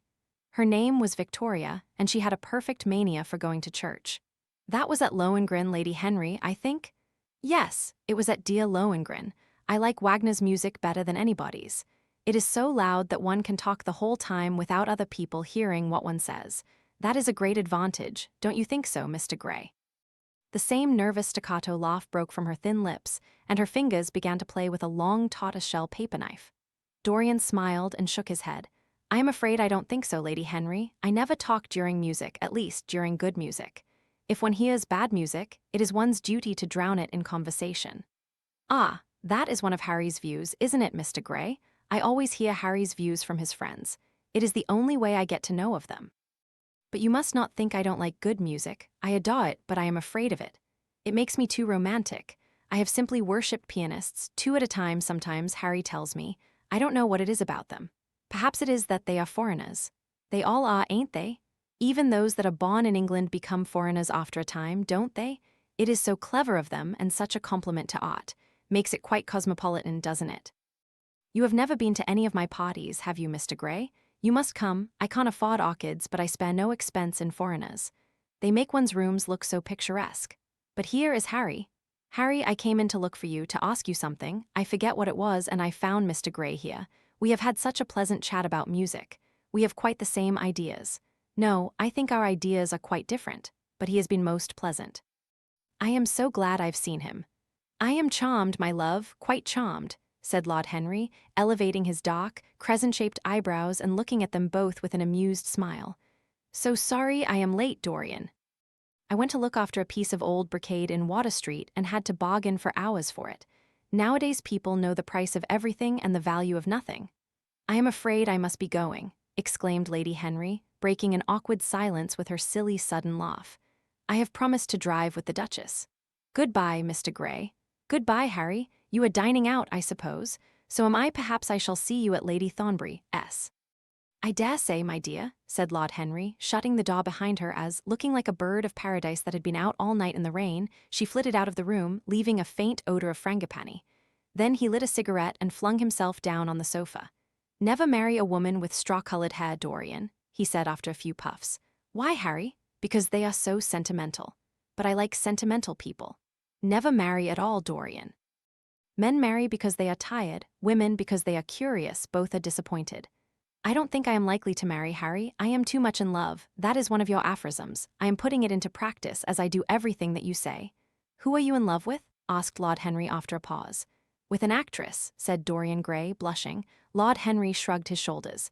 That is a rather commonplace debut. You would not say so if you saw her, Harry. Who is she? Her name is Sibyl Vane. Never heard of her. No one has. People will some day, however. She is a genius. My dear boy, no woman is a genius. Women are a decorative sex. They never have anything to say, but they say it charmingly. Women represent the triumph of matter over mind, just as men represent the triumph of mind over morals. Harry, how can you? My dear Dorian, it is quite true. I am analyzing women at present, so I ought to know. The subject is not so abstruse as I thought it was. I find that ultimately there are only 2 kinds of women, the plain and the colored. The plain women are very useful. If you want to gain a reputation for respectability, you have merely to take them down to supper. The other women are very charming. They commit one mistake, however. They paint in order to try and look young. Our grandmothers painted in order to try and talk brilliantly. Rouge and esprit used to go together. That is all over now. As long as a woman can look 10 years younger than her own daughter, she is perfectly satisfied. As for conversation, there are only 5 women in London worth talking to, and 2 of these can't be admitted into decent society. However, tell me about your genius. How long have you known her? Ah, Harry, your views terrify me. Never mind that. How long have you known her? About 3 weeks. And where did you come across her? I will tell you, Harry, but you mustn't be unsympathetic about it. After all, it never would have happened if I had not met you. You filled me with a wild desire to know everything about life. For days after I met you, something seemed to throb in my veins. As I lounged in the park or strolled down Piccadilly, I used to look at everyone who passed me and wonder with a mad curiosity what sort of lives they led. Some of them fascinated me. Others filled me with terror. There was an exquisite poison in the air. I had a passion for sensations. Well, one evening about 7 o'clock, I determined to go out in search of some adventure. I felt that this grey, monstrous London of ours, with its myriads of people, its sordid sinners, and its splendid sins, as you once phrased it, must have something in store for me. I fancied 1,000 things. The mere danger gave me a sense of delight. I remembered what you had said to me on that wonderful evening when we first dined together, about the search for beauty being the real secret of life. I don't know what I expected, but I went out and wandered eastward, soon losing my way in a labyrinth of grimy streets and black grassless squares. About 8:30, I passed by an absurd little theatre, with great flaring gas jets and gaudy playbills. A hideous Jew in the most amazing waistcoat I ever beheld in my life was standing at the entrance, smoking a vile cigar. He had greasy ringlets and an enormous diamond blazed in the center of a soiled shirt. "Have a box, my lord," he said when he saw me, and he took off his hat with an air of gorgeous civility. There was something about him, Harry, that amused me. He was such a monster. You will laugh at me, I know, but I really went in and paid a whole guinea for the stage box. To the present day, I can't make out why I did so, and yet if I hadn't, my dear Harry, if I hadn't, I should have missed the greatest romance of my life. I see you are laughing. It is horrid of you. I am not laughing, Dorian, at least I am not laughing at you, but you should not say the greatest romance of your life. You should say the first romance of your life. You will always be loved, and you will always be in love with love. A grand passion is the privilege of people who have nothing to do. That is the one use of the idle classes of a country. Don't be afraid. There are exquisite things in store for you. This is merely the beginning. Do you think my nature so shallow? Cried Dorian Gray angrily. No, I think your nature so deep. How do you mean? My dear boy, the people who love only once in their lives are really the shallow people. What they call their loyalty and their fidelity, I call either the lethargy of custom or their lack of imagination. Faithfulness is to the emotional life what consistency is to the life of the intellect, simply a confession of failure. Faithfulness? I must analyze it someday.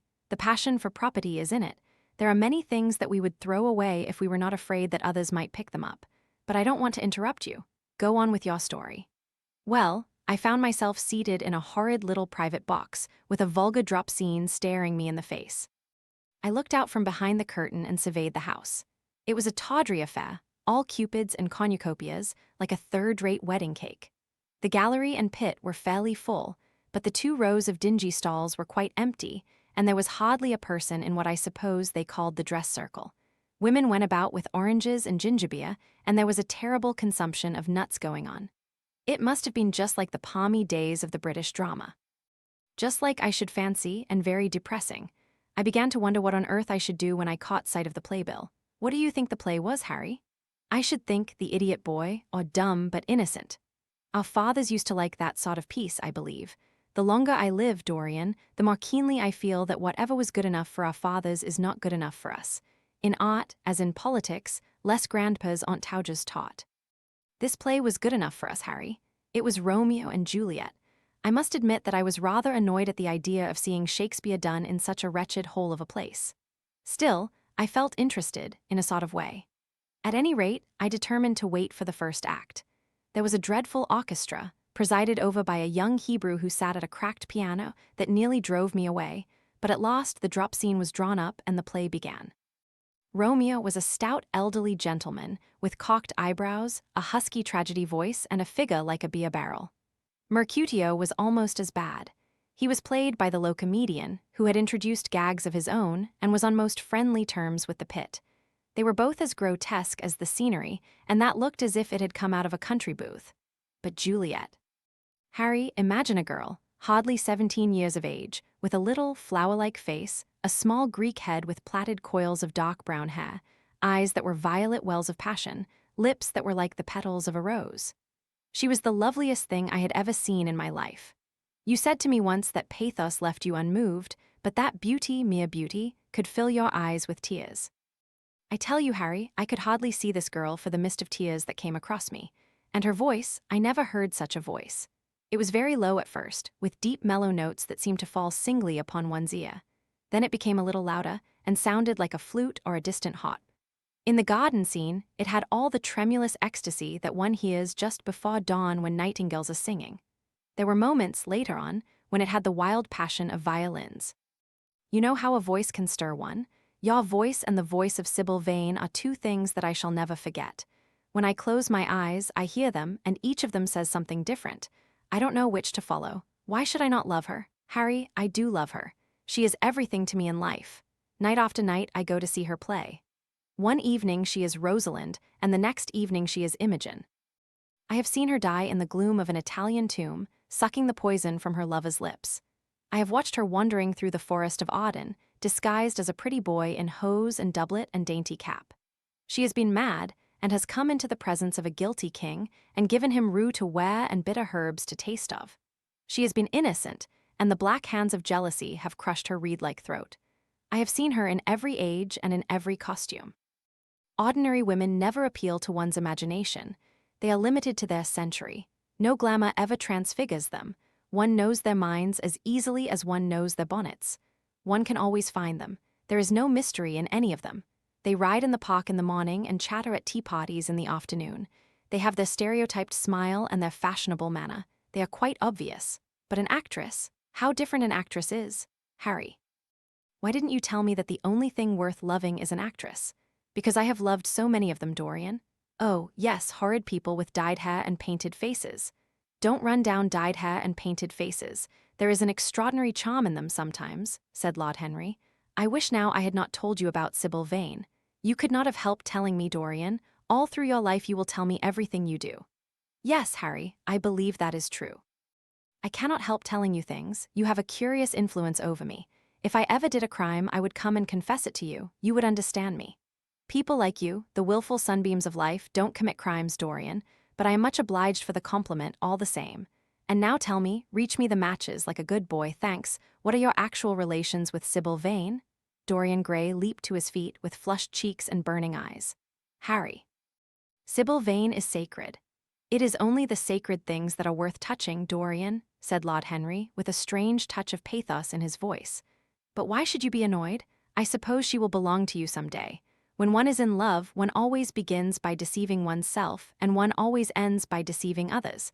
That is what the world calls a romance. You know her, at any rate, I suppose? Of course I know her. On the first night I was at the theatre, the horrid old Jew came round to the box after the performance was over and offered to take me behind the scenes and introduce me to her. I was furious with him, and told him that Juliet had been dead for hundreds of years, and that her body was lying in a marble tomb in Verona. I think, from his blank look of amazement, that he was under the impression that I had taken too much champagne or something. I am not surprised. Then he asked me if I wrote for any of the newspapers. I told him I never even read them. He seemed terribly disappointed at that, and confided to me that all the dramatic critics were in a conspiracy against him, and that they were every one of them to be bought. I should not wonder if he was quite right there.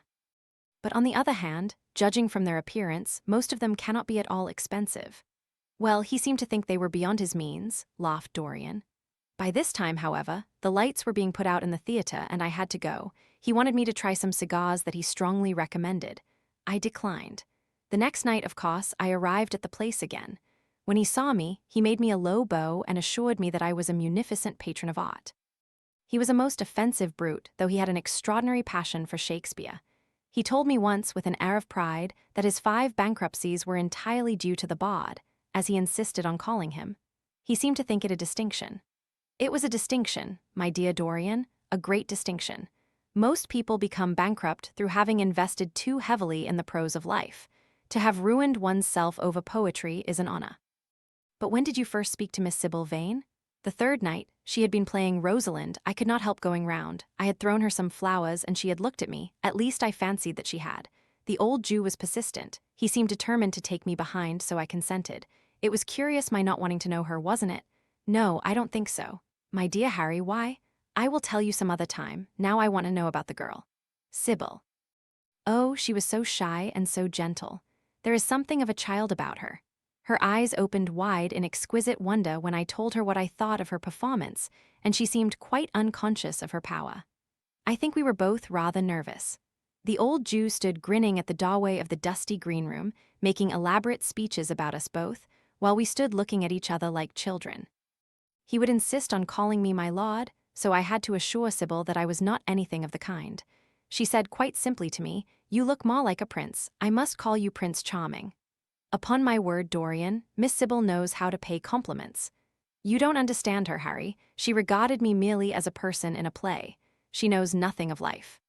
She lives with her mother, a faded, tired woman who played Lady Capulet in a sort of magenta dressing wrapper on the first night and looks as if she had seen better days. "I know that look. It depresses me," murmured Lord Henry, examining his rings. "The Jew wanted to tell me her history, but I said it did not interest me. You were quite right. There is always something infinitely mean about other people's tragedies. Sibyl is the only thing I care about. What is it to me where she came from? From her little head to her little feet, she is absolutely and entirely divine. Every night of my life I go to see her act, and every night she is more marvelous. That is the reason, I suppose, that you never dine with me now. I thought you must have some curious romance on hand. You have, but it is not quite what I expected." "My dear Harry, we either lunch or sup together every day, and I have been to the opera with you several times," said Dorian, opening his blue eyes in wonder. "You always come dreadfully late." "Well, I can't help going to see Sibyl play," he cried, "even if it is only for a single act.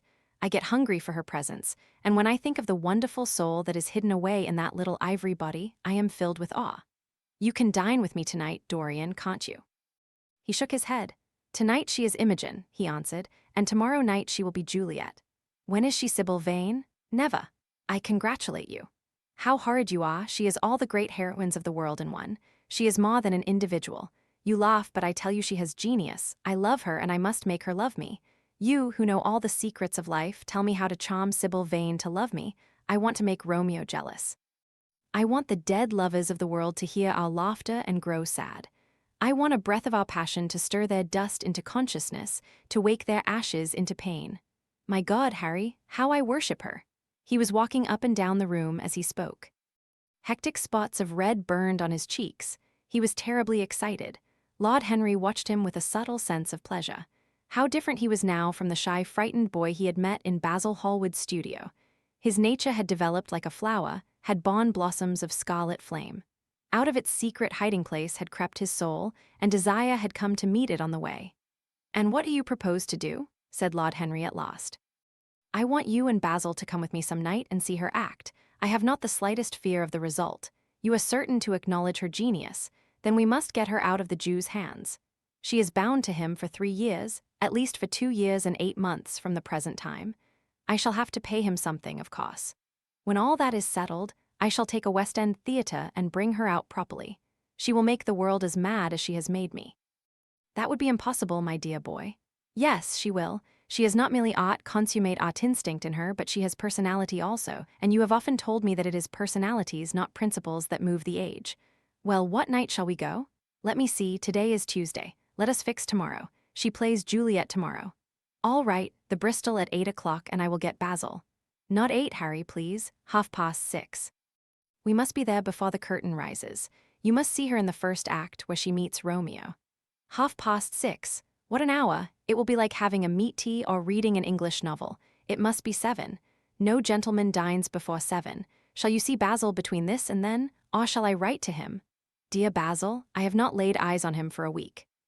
It is rather horrid of me, as he has sent me my portrait in the most wonderful frame, specially designed by himself, and though I am a little jealous of the picture for being a whole month younger than I am, I must admit that I delight in it. Perhaps you had better write to him. I don't want to see him alone. He says things that annoy me. He gives me good advice." Lord Henry smiled. "People are very fond of giving away what they need most themselves. It is what I call the depth of generosity. Oh, Basil is the best of fellows, but he seems to me to be just a bit of a Philistine. Since I have known you, Harry, I have discovered that. Basil, my dear boy, puts everything that is charming in him into his work. The consequence is that he has nothing left for life but his prejudices, his principles, and his common sense.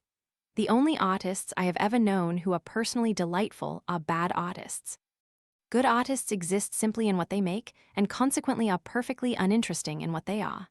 A great poet, a really great poet, is the most unpoetical of all creatures, but inferior poets are absolutely fascinating. The worse their rhymes are, the more picturesque they look. the mere fact of having published a book of second-rate sonnets makes a man quite irresistible. He lives the poetry that he cannot write. The others write the poetry that they dare not realize. "I wonder, is that really so, Harry?" said Dorian Gray, putting some perfume on his handkerchief out of a large, gold-topped bottle that stood on the table. "It must be, if you say it. And now I am off. Imogen is waiting for me. Don't forget about tomorrow. Goodbye." As he left the room, Lord Henry's heavy eyelids drooped, and he began to think. Certainly few people had ever interested him so much as Dorian Gray, and yet the lad's mad adoration of someone else caused him not the slightest pang of annoyance or jealousy. He was pleased by it. It made him a more interesting study. He had been always enthralled by the methods of natural science, but the ordinary subject matter of that science had seemed to him trivial and of no import. And so he had begun by vivisecting himself, as he had ended by vivisecting others. Human life, that appeared to him the one thing worth investigating. Compared to it, there was nothing else of any value. It was true that as one watched life in its curious crucible of pain and pleasure, one could not wear over one's face a mask of glass, nor keep the sulphurous fumes from troubling the brain and making the imagination turbid with monstrous fancies and misshapen dreams. There were poisons so subtle that to know their properties one had to sicken of them. There were maladies so strange that one had to pass through them if one sought to understand their nature. And yet, what a great reward one received! How wonderful the whole world became to one. To note the curious hard logic of passion and the emotional colored life of the intellect, to observe where they met and where they separated, at what point they were in unison, and at what point they were at discord. There was a delight in that. What matter what the cost was? One could never pay too high a price for any sensation. He was conscious, and the thought brought a gleam of pleasure into his brown agate eyes, that it was through certain words of his, musical words said with musical utterance, that Dorian Gray's soul had turned to this white girl and bowed in worship before her. To a large extent, the lad was his own creation. He had made him premature. That was something. Ordinary people waited till life disclosed to them its secrets, but to the few, to the elect, the mysteries of life were revealed before the veil was drawn away. Sometimes this was the effect of art, and chiefly of the art of literature, which dealt immediately with the passions and the intellect. But now and then a complex personality took the place and assumed the office of art, was indeed, in its way, a real work of art, life having its elaborate masterpieces, just as poetry has, or sculpture, or painting. Yes, the lad was premature. He was gathering his harvest while it was yet spring. The pulse and passion of youth were in him, but he was becoming self-conscious. It was delightful to watch him. With his beautiful face and his beautiful soul, he was a thing to wonder at. It was no matter how it all ended, all was destined to end. He was like one of those gracious figures in a pageant or a play, whose joys seem to be remote from one, but whose sorrows stir one's sense of beauty, and whose wounds are like red roses. Soul and body, body and soul, how mysterious they were. There was animalism in the soul, and the body had its moments of spirituality. The senses could refine, and the intellect could degrade. Who could say where the fleshly impulse ceased, or the psychical impulse began? How shallow were the arbitrary definitions of ordinary psychologists, and yet how difficult to decide between the claims of the various schools. Was the soul a shadow seated in the house of sin, or was the body really in the soul, as Giordano Bruno thought? The separation of spirit from matter was a mystery, and the union of spirit with matter was a mystery also. He began to wonder whether we could ever make psychology so absolute a science that each little spring of life would be revealed to us. As it was, we always misunderstood ourselves and rarely understood others. Experience was of no ethical value. It was merely the name men gave to their mistakes. Moralists had, as a rule, regarded it as a mode of warning, had claimed for it a certain ethical efficacy in the formation of character, had praised it as something that taught us what to follow and showed us what to avoid. But there was no motive power in experience. It was as little of an active cause as conscience itself. All that it really demonstrated was that our future would be the same as our past, and that the sin we had done once, and with loathing, we would do many times and with joy. It was clear to him that the experimental method was the only method by which one could arrive at any scientific analysis of the passions, and certainly Dorian Gray was a subject made to his hand, and seemed to promise rich and fruitful results. His sudden mad love for Sibyl Vane was a psychological phenomenon of no small interest. There was no doubt that curiosity had much to do with it. Curiosity and the desire for new experiences, yet it was not a simple, but rather a very complex passion. What there was in it of the purely sensuous instinct of boyhood had been transformed by the workings of the imagination, changed into something that seemed to the lad himself to be remote from sense, and was for that very reason all the more dangerous. It was the passions about whose origin we deceived ourselves that tyrannized most strongly over us. Our weakest motives were those of whose nature we were conscious. It often happened that when we thought we were experimenting on others, we were really experimenting on ourselves. While Lord Henry sat dreaming on these things, a knock came to the door, and his valet entered and reminded him it was time to dress for dinner. He got up and looked out into the street. The sunset had smitten into scarlet gold the upper windows of the houses opposite. The panes glowed like plates of heated metal. The sky above was like a faded rose. He thought of his friend's young fiery-colored life and wondered how it was all going to end. When he arrived home, about 12:30, he saw a telegram lying on the hall table. He opened it and found it was from Dorian Gray. It was to tell him that he was engaged to be married to Sibyl Vane. Chapter 5. "Mother, mother, I am so happy," whispered the girl, burying her face in the lap of the faded, tired-looking woman who, with back turned to the shrill, intrusive light, was sitting in the one armchair that their dingy sitting room contained. "I am so happy," she repeated, "and you must be happy too, Mrs." Vane winced and put her thin, bismuth-whitened hands on her daughter's head. "Happy," she echoed. "I am only happy, Sibyl, when I see you act. You must not think of anything but your acting. Mr. Isaacs has been very good to us, and we owe him money." The girl looked up and pouted. "Money, mother," she cried. "What does money matter? Love is more than money. Mr. Isaacs has advanced us £50 to pay off our debts and to get a proper outfit for James. You must not forget that, Sibyl. £50 is a very large sum. Mr. Isaacs has been most considerate." "He is not a gentleman, mother, and I hate the way he talks to me," said the girl, rising to her feet and going over to the window. "I don't know how we could manage without him," answered the elder woman querulously. Sibyl Vane tossed her head and laughed. "We don't want him any more, mother. Prince Charming rules life for us now." Then she paused. A rose shook in her blood and shadowed her cheeks. Quick breath parted the petals of her lips. They trembled. Some southern wind of passion swept over her and stirred the dainty folds of her dress. "I love him," she said simply. Foolish child, was the parrot phrase flung in answer.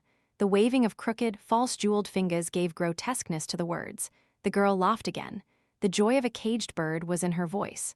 Her eyes caught the melody and echoed it in radiance, then closed for a moment, as though to hide their secret. When they opened, the mist of a dream had passed across them. Thin-lipped wisdom spoke at her from the wand chair, hinted at prudence, quoted from that book of cowardice whose author apes the name of common sense. She did not listen. She was free in her prison of passion. Her prince, Prince Charming, was with her. She had called on memory to remake him. She had sent her soul to search for him, and it had brought him back. His kiss burned again upon her mouth. Her eyelids were warm with his breath. Then wisdom altered its method and spoke of espial and discovery. This young man might be rich. If so, marriage should be thought of. Against the shell of her ear broke the waves of worldly cunning, the arrows of craft shot by her. She saw the thin lips moving and smiled. Suddenly she felt the need to speak. The wordy silence troubled her. "Mother, mother," she cried, "why does he love me so much? I know why I love him. I love him because he is like what love himself should be. But what does he see in me? I am not worthy of him. And yet, why I cannot tell, though I feel so much beneath him, I don't feel humble. I feel proud, terribly proud. Mother, did you love my father as I love Prince Charming?" The elder woman grew pale beneath the cos powder that daubed her cheeks, and her dry lips twitched with a spasm of pain. Sibyl rushed to her, flung her arms round her neck, and kissed her. "Forgive me, mother. I know it pains you to talk about our father. But it only pains you because you loved him so much. Don't look so sad. I am as happy today as you were 20 years ago. Ah. Let me be happy forever. My child, you are far too young to think of falling in love. Besides, what do you know of this young man? You don't even know his name. The whole thing is most inconvenient, and really, when James is going away to Australia, and I have so much to think of, I must say that you should have shown more consideration. However, as I said before, if he is rich, mother, let me be happy." "Mrs." Vane glanced at her, and with one of those false theatrical gestures that so often become a mode of second nature to a stage player, clasped her in her arms. At this moment, the door opened and a young lad with rough brown hair came into the room. He was thick-set of figure, and his hands and feet were large and somewhat clumsy in movement. He was not so finely bred as his sister. One would hardly have guessed the close relationship that existed between them. Mrs. Vane fixed her eyes on him and intensified her smile. She mentally elevated her son to the dignity of an audience. She felt sure that the tableau was interesting. "You might keep some of your kisses for me, Sibyl, I think," said the lad with a good-natured grumble. "Ah, but you don't like being kissed, Jim," she cried. "You are a dreadful old bear," and she ran across the room and hugged him. James Vane looked into his sister's face with tenderness. "I want you to come out with me for a walk, Sibyl. I don't suppose I shall ever see this horrid London again. I am sure I don't want to." "My son, don't say such dreadful things," murmured Mrs. Vane, taking up a tawdry theatrical dress with a sigh and beginning to patch it. She felt a little disappointed that he had not joined the group. It would have increased the theatrical picturesqueness of the situation. "Why not, mother? I mean it. You pain me, my son. I trust you will return from Australia in a position of affluence. I believe there is no society of any kind in the colonies, nothing that I would call society, so when you have made your fortune, you must come back and assert yourself in London." "Society?" muttered the lad. "I don't want to know anything about that. I should like to make some money to take you and Sibyl off the stage. I hate it." "Oh, Jim," said Sibyl, laughing, "how unkind of you. But are you really going for a walk with me?" "That will be nice. I was afraid you were going to say goodbye to some of your friends, to Tom Hardy, who gave you that hideous pipe, or Ned Langton, who makes fun of you for smoking it. It is very sweet of you to let me have your last afternoon. Where shall we go? Let us go to the park." "I am too shabby," he answered, frowning. "Only swell people go to the park."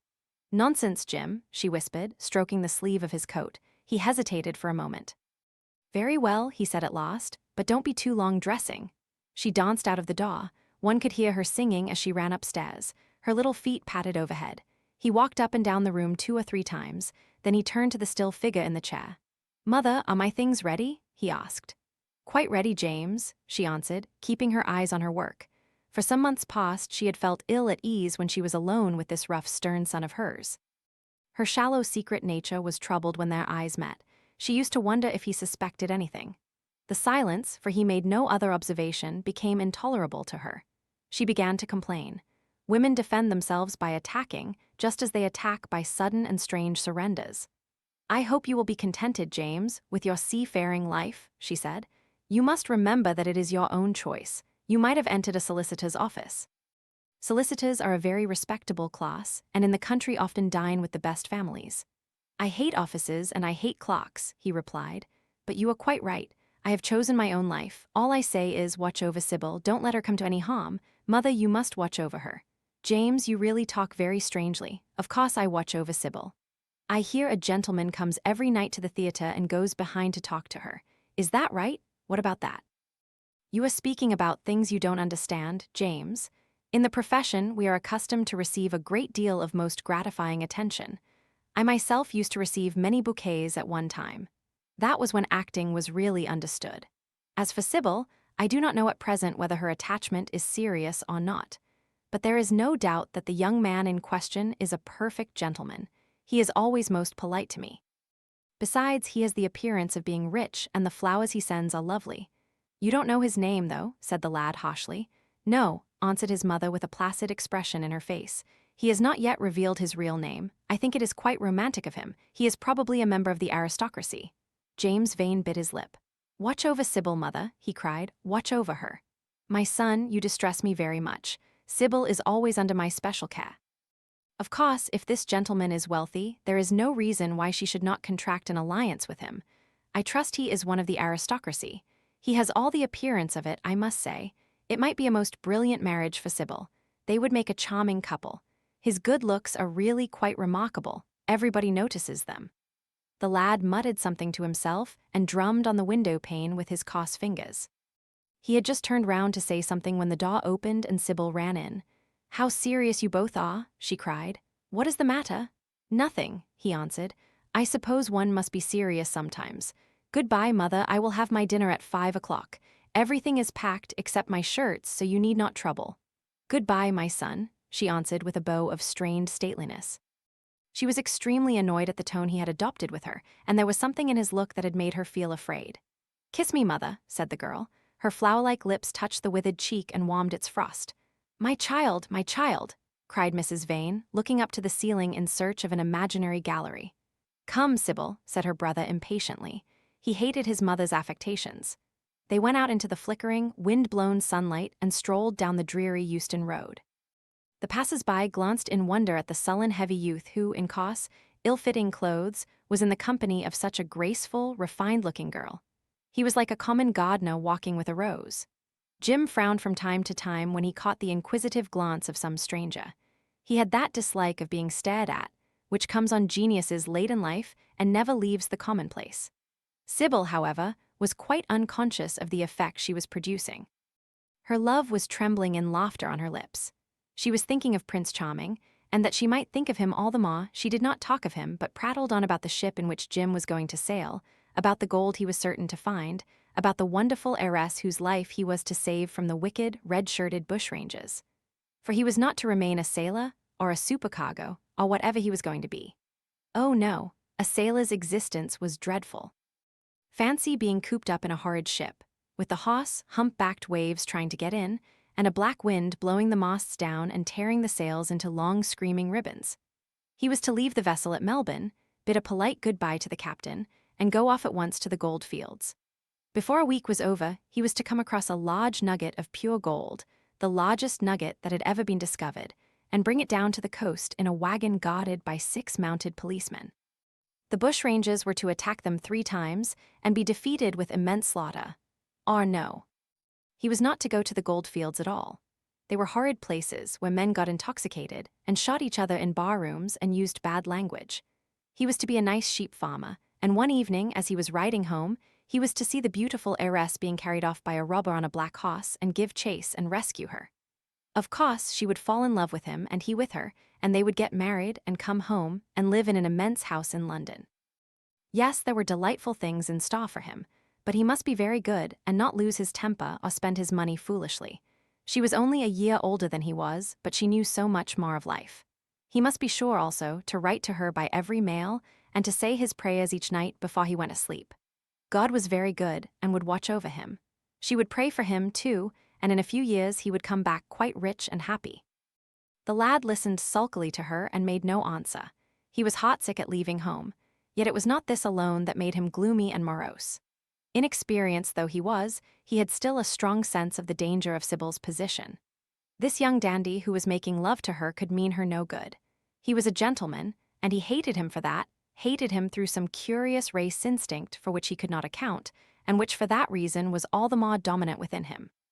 He was conscious also of the shallowness and vanity of his mother's nature, and in that saw infinite peril for Sibyl and Sibyl's happiness. Children begin by loving their parents. As they grow older they judge them. Sometimes they forgive them. His mother, he had something on his mind to ask of her, something that he had brooded on for many months of silence. A chance phrase that he had heard at the theatre, a whispered sneer that had reached his ears one night as he waited at the stage door, had set loose a train of horrible thoughts. He remembered it as if it had been the lash of a hunting crop across his face. His brows knit together into a wedge-like furrow, and with a twitch of pain he bit his underlip. "You are not listening to a word I am saying, Jim," cried Sibyl, "and I am making the most delightful plans for your future. Do say something." "What do you want me to say?" "Oh, that you will be a good boy and not forget us," she answered, smiling at him. He shrugged his shoulders. "You are more likely to forget me than I am to forget you, Sibyl." She flushed. "What do you mean, Jim?" she asked. "You have a new friend, I hear. Who is he? Why have you not told me about him? He means you no good." "Stop, Jim," she exclaimed. "You must not say anything against him. I love him." "You don't even know his name," answered the lad. "Who is he? I have a right to know." "He is called Prince Charming. Don't you like the name? Oh, you silly boy, you should never forget it. If you only saw him, you would think him the most wonderful person in the world. Some day you will meet him when you come back from Australia. You will like him so much. Everybody likes him, and I love him. I wish you could come to the theatre tonight. He is going to be there, and I am to play Juliet." "Oh, how I shall play it. Fancy Jim to be in love and play Juliet. To have him sitting there, to play for his delight. I am afraid I may frighten the company, frighten or enthrall them. To be in love is to surpass one's self. Poor dreadful Mr. Isaacs will be shouting genius to his loafers at the bar. He has preached me as a dogma. Tonight he will announce me as a revelation. I feel it. And it is all his only, Prince Charming, my wonderful lover, my god of graces. But I am poor beside him. Poor? What does that matter? When poverty creeps in at the door, love flies in through the window. Our proverbs want rewriting. They were made in winter, and it is summer now, springtime for me, I think, a very dance of blossoms in blue skies. He is a gentleman, said the lad sullenly. A prince, she cried musically. What more do you want? He wants to enslave you. I shudder at the thought of being free. I want you to beware of him. To see him is to worship him, to know him is to trust him. Sibyl, you are mad about him. She laughed and took his arm. You dear old Jim, you talk as if you were 100. Someday you will be in love yourself, then you will know what it is. Don't look so sulky. Surely you should be glad to think that though you are going away, you leave me happier than I have ever been before. Life has been hard for us both, terribly hard and difficult, but it will be different now. You are going to a new world, and I have found one. Here are 2 chairs, let us sit down and see the smart people go by. They took their seats amidst a crowd of watchers. The tulip beds across the road flamed like throbbing rings of fire. A white dust, tremulous cloud of orris root it seemed, hung in the panting air. The brightly colored parasols danced and dipped like monstrous butterflies. She made her brother talk of himself, his hopes, his prospects. He spoke slowly and with effort. They passed words to each other as players at a game pass counters. Sibyl felt oppressed. She could not communicate her joy. A faint smile curving that sullen mouth was all the echo she could win. After some time she became silent. Suddenly she caught a glimpse of golden hair and laughing lips, and in an open carriage with 2 ladies Dorian Gray drove past. She started to her feet. There he is, she cried. Who? Said Jim Vane. Prince Charming, she answered, looking off to the Victoria. He jumped up and seized her roughly by the arm. Show him to me. Which is he? Point him out. I must see him. He exclaimed, but at that moment the Duke of Berwick's foreign hand came between, and when it had left the space clear, the carriage had swept out of the park. He is gone, murmured Sibyl sadly. I wish you had seen him. I wish I had, for as sure as there is a God in heaven, if he ever does you any wrong, I shall kill him. She looked at him in horror. He repeated his words. They cut the air like a dagger. The people round began to gape. A lady standing close to her tittered. Come away, Jim, come away, she whispered. He followed her doggedly as she passed through the crowd. He felt glad at what he had said. When they reached the Achilles statue, she turned round. There was pity in her eyes that became laughter on her lips. She shook her head at him. You are foolish, Jim, utterly foolish, a bad-tempered boy, that is all. How can you say such horrible things? You don't know what you are talking about. You are simply jealous and unkind. Ah, I wish you would fall in love. Love makes people good, and what you said was wicked. I am 16, he answered, and I know what I am about. Mother is no help to you. She doesn't understand how to look after you. I wish now that I was not going to Australia at all. I have a great mind to chuck the whole thing up.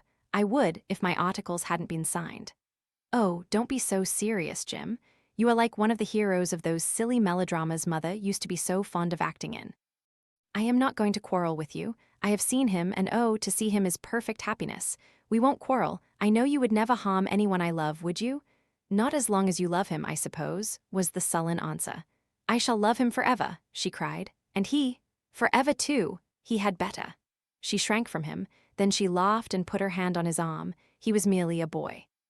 At the Marble Arch they hailed an omnibus, which left them close to their shabby home in the Euston Road. It was after 5 o'clock, and Sibyl had to lie down for a couple of hours before acting. Jim insisted that she should do so. He said that he would sooner part with her when their mother was not present. She would be sure to make a scene, and he detested scenes of every kind. In Sibyl's own room they parted. There was jealousy in the lad's heart, and a fierce, murderous hatred of the stranger who, as it seemed to him, had come between them. Yet when her arms were flung round his neck and her fingers strayed through his hair, he softened and kissed her with real affection. There were tears in his eyes as he went downstairs. His mother was waiting for him below.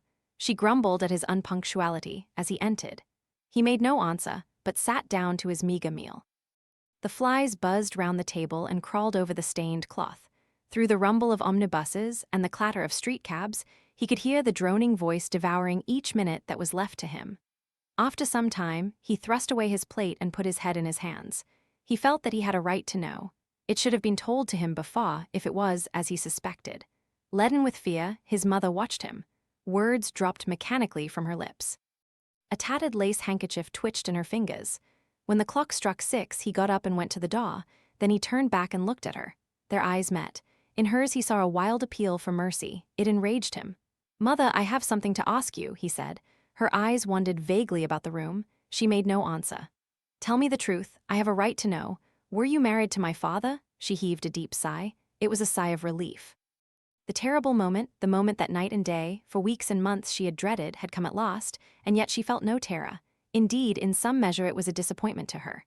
The vulgar directness of the question called for a direct answer. The situation had not been gradually led up to. It was crude. It reminded her of a bad rehearsal. No, she answered, wondering at the harsh simplicity of life. My father was a scoundrel then, cried the lad, clenching his fists. She shook her head. I knew he was not free. We loved each other very much. If he had lived, he would have made provision for us. Don't speak against him, my son. He was your father and a gentleman. Indeed, he was highly connected. An oath broke from his lips. I don't care for myself, he exclaimed, but don't let Sibyl. It is a gentleman, isn't it, who is in love with her, or says he is. Highly connected too, I suppose. For a moment a hideous sense of humiliation came over the woman. Her head drooped. She wiped her eyes with shaking hands. Sibyl has a mother, she murmured. I had none. The lad was touched. He went towards her and stooping down, he kissed her. I am sorry if I have pained you by asking about my father, he said, but I could not help it. I must go now. Goodbye. Don't forget that you will have only one child now to look after, and believe me that if this man wrongs my sister, I will find out who he is, track him down, and kill him like a dog. I swear it. The exaggerated folly of the threat, the passionate gesture that accompanied it, the mad melodramatic words, made life seem more vivid to her. She was familiar with the atmosphere. She breathed more freely, and for the first time for many months she really admired her son. She would have liked to have continued the scene on the same emotional scale, but he cut her short. Trunks had to be carried down and mufflers looked for. The lodging-house drudge bustled in and out. There was the bargaining with the cabman. The moment was lost in vulgar details. It was with a renewed feeling of disappointment that she waved the tattered lace handkerchief from the window as her son drove away. She was conscious that a great opportunity had been wasted. She consoled herself by telling Sibyl how desolate she felt her life would be now that she had only one child to look after. She remembered the phrase. It had pleased her. Of the threat, she said nothing. It was vividly and dramatically expressed. She felt that they would all laugh at it some day. Chapter 6. I suppose you have heard the news, Basil, said Lord Henry that evening as Hallward was shown into a little private room at the Bristol, where dinner had been laid for 3. No, Harry, answered the artist, giving his hat and coat to the bowing waiter. What is it? Nothing about politics, I hope. They don't interest me. There is hardly a single person in the House of Commons worth painting, though many of them would be the better for a little whitewashing. Dorian Gray is engaged to be married, said Lord Henry, watching him as he spoke. Hallward started and then frowned. Dorian engaged to be married, he cried. Impossible. It is perfectly true. To whom? To some little actress or other. I can't believe it. Dorian is far too sensible. Dorian is far too wise not to do foolish things now and then, my dear Basil. Marriage is hardly a thing that one can do now and then, Harry. Except in America, rejoined Lord Henry languidly. But I didn't say he was married. I said he was engaged to be married. There is a great difference. I have a distinct remembrance of being married, but I have no recollection at all of being engaged. I am inclined to think that I never was engaged. But think of Dorian's birth and position and wealth. It would be absurd for him to marry so much beneath him. If you want to make him marry this girl, tell him that Basil, he is sure to do it then. Whenever a man does a thoroughly stupid thing, it is always from the noblest motives. I hope the girl is good, Harry. I don't want to see Dorian tied to some vile creature who might degrade his nature and ruin his intellect. Oh, she is better than good. She is beautiful, murmured Lord Henry, sipping a glass of vermouth and orange bitters. Dorian says she is beautiful, and he is not often wrong about things of that kind. Your portrait of him has quickened his appreciation of the personal appearance of other people. It has had that excellent effect, amongst others. We are to see her tonight if that boy doesn't forget his appointment. Are you serious? Quite serious, Basil. I should be miserable if I thought I should ever be more serious than I am at the present moment. But do you approve of it, Harry? Asked the painter, walking up and down the room and biting his lip. You can't approve of it, possibly. It is some silly infatuation. I never approve or disapprove of anything now. It is an absurd attitude to take towards life. We are not sent into the world to air our moral prejudices. I never take any notice of what common people say, and I never interfere with what charming people do. If a personality fascinates me, whatever mode of expression that personality selects is absolutely delightful to me. Dorian Gray falls in love with a beautiful girl who acts Juliet and proposes to marry her. Why not?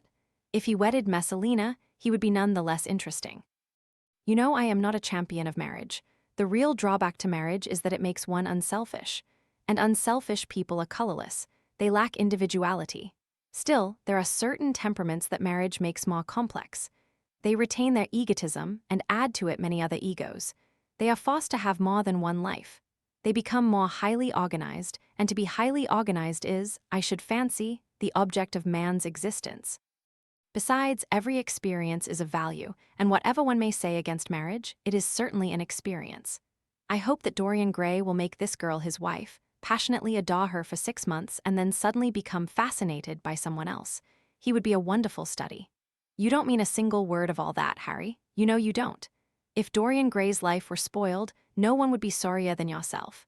You are much better than you pretend to be. Lord Henry laughed.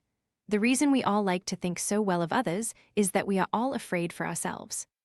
The basis of optimism is sheer terror. We think that we are generous because we credit our neighbor with the possession of those virtues that are likely to be a benefit to us. We praise the banker that we may overdraw our account and find good qualities in the highwayman in the hope that he may spare our pockets. I mean everything that I have said. I have the greatest contempt for optimism. As for a spoiled life, no life is spoiled but one whose growth is arrested. If you want to mar nature, you have merely to reform it. As for marriage, of course that would be silly, but there are other and more interesting bonds between men and women. I will certainly encourage them. They have the charm of being fashionable. But here is Dorian himself. He will tell you more than I can. My dear Harry, my dear Basil, you must both congratulate me, said the lad, throwing off his evening cape with its satin-lined wings and shaking each of his friends by the hand in turn. I have never been so happy. Of course, it is sudden, all really delightful things are, and yet it seems to me to be the one thing I have been looking for all my life. He was flushed with excitement and pleasure and looked extraordinarily handsome. I hope you will always be very happy, Dorian, said Hallward, but I don't quite forgive you for not having let me know of your engagement. You let Harry know. And I don't forgive you for being late for dinner, broke in Lord Henry, putting his hand on the lad's shoulder and smiling as he spoke. Come, let us sit down and try what the new chef here is like, and then you will tell us how it all came about. There is really not much to tell, cried Dorian as they took their seats at the small round table. What happened was simply this.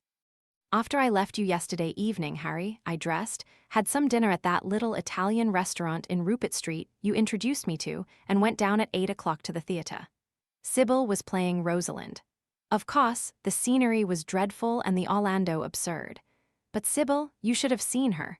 When she came on in her boy's clothes, she was perfectly wonderful. She wore a moss-colored velvet jerkin with cinnamon sleeves, slim, brown, cross-gartered hose, a dainty little green cap with a hawk's feather caught in a jewel, and a hooded cloak lined with dull red. She had never seemed to me more exquisite.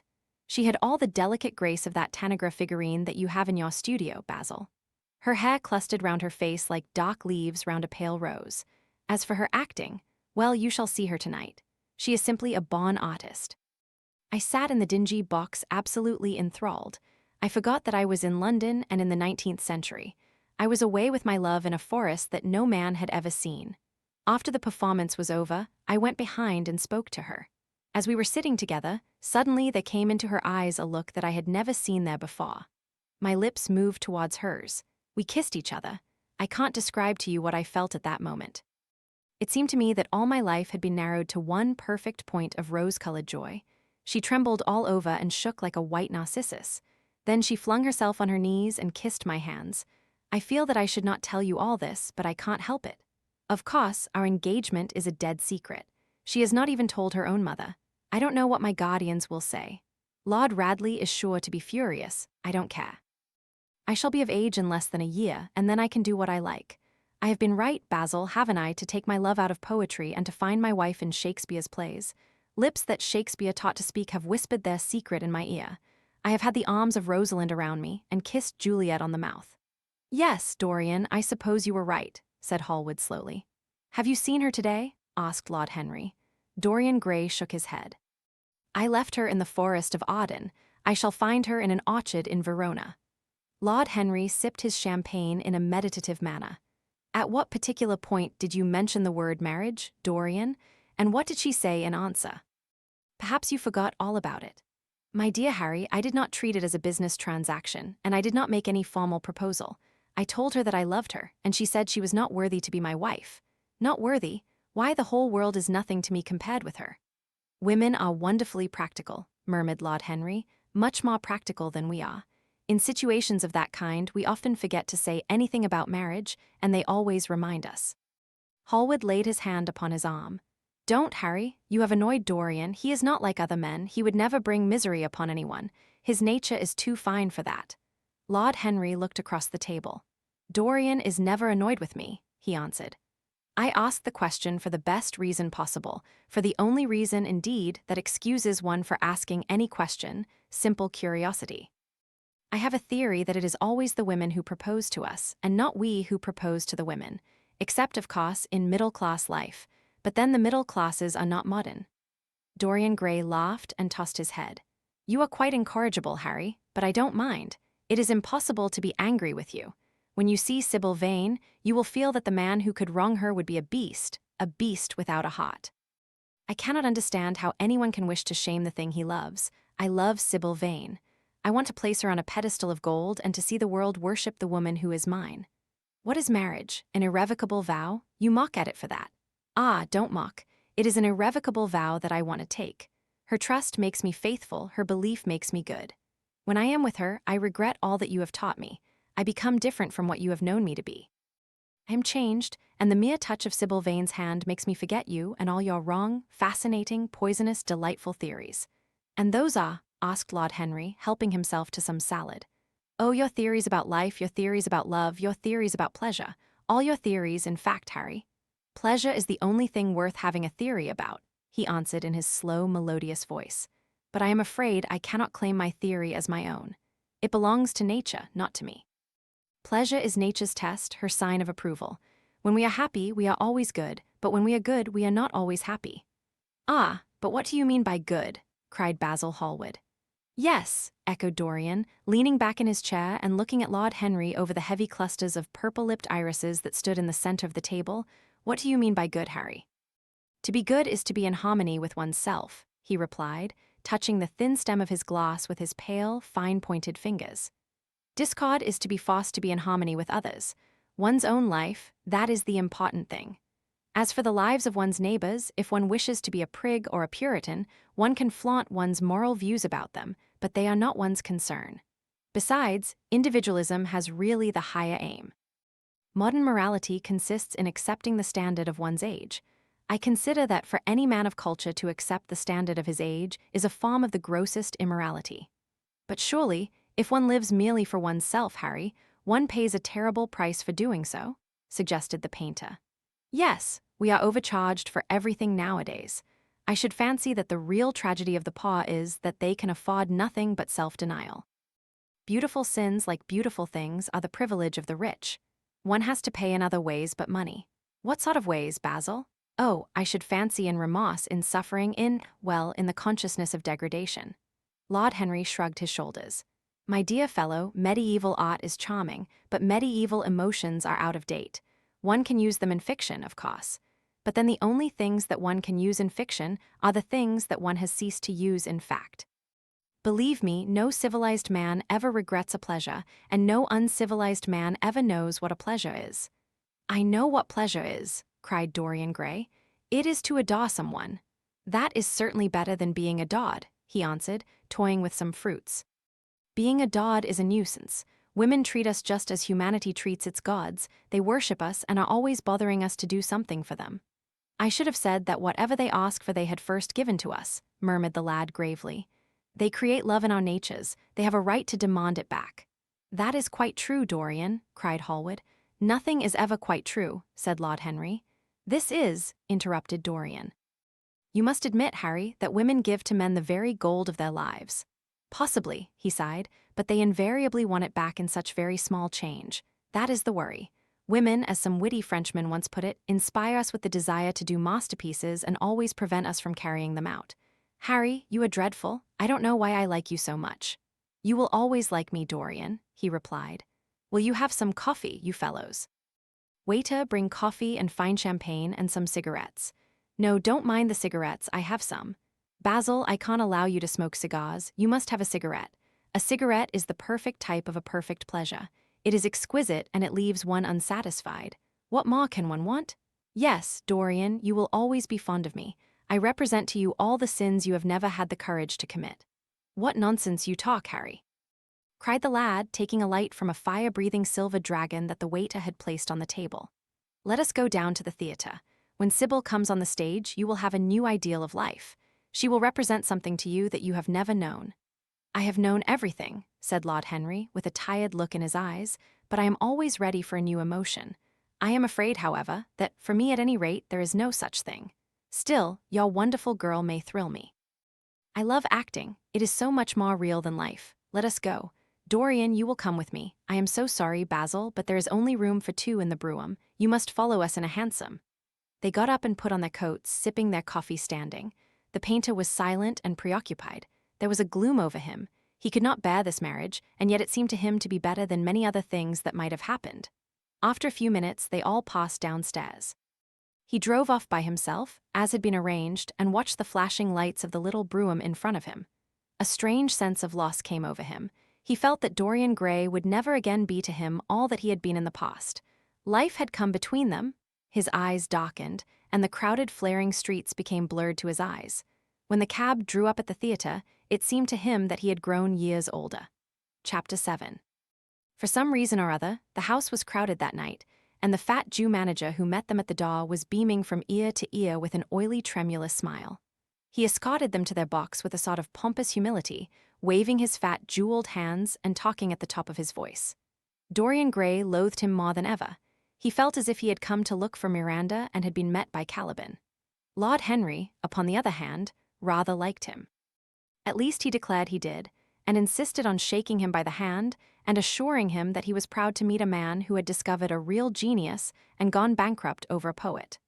Hallward amused himself with watching the faces in the pit. The heat was terribly oppressive, and the huge sunlight flamed like a monstrous dahlia with petals of yellow fire. The youths in the gallery had taken off their coats and waistcoats and hung them over the side.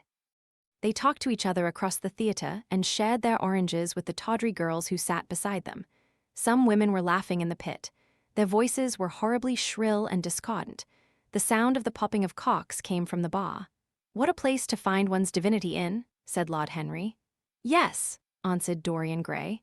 "It was here I found her, and she is divine beyond all living things. When she acts, you will forget everything. These common rough people, with their coarse faces and brutal gestures, become quite different when she is on the stage. They sit silently and watch her. They weep and laugh as she wills them to do. She makes them as responsive as a violin. She spiritualizes them, and one feels that they are of the same flesh and blood as oneself. The same flesh and blood as oneself. Oh, I hope not," exclaimed Lord Henry, who was scanning the occupants of the gallery through his opera glass. "Don't pay any attention to him, Dorian," said the painter. "I understand what you mean, and I believe in this girl. Anyone you love must be marvelous, and any girl who has the effect you describe must be fine and noble. To spiritualize one's age, that is something worth doing. If this girl can give a soul to those who have lived without one, if she can create the sense of beauty in people whose lives have been sordid and ugly, if she can strip them of their selfishness and lend them tears for sorrows that are not their own, she is worthy of all your adoration, worthy of the adoration of the world. This marriage is quite right. I did not think so at first, but I admit it now. The gods made Sibyl Vane for you. Without her, you would have been incomplete." "Thanks, Basil," answered Dorian Gray, pressing his hand. "I knew that you would understand me.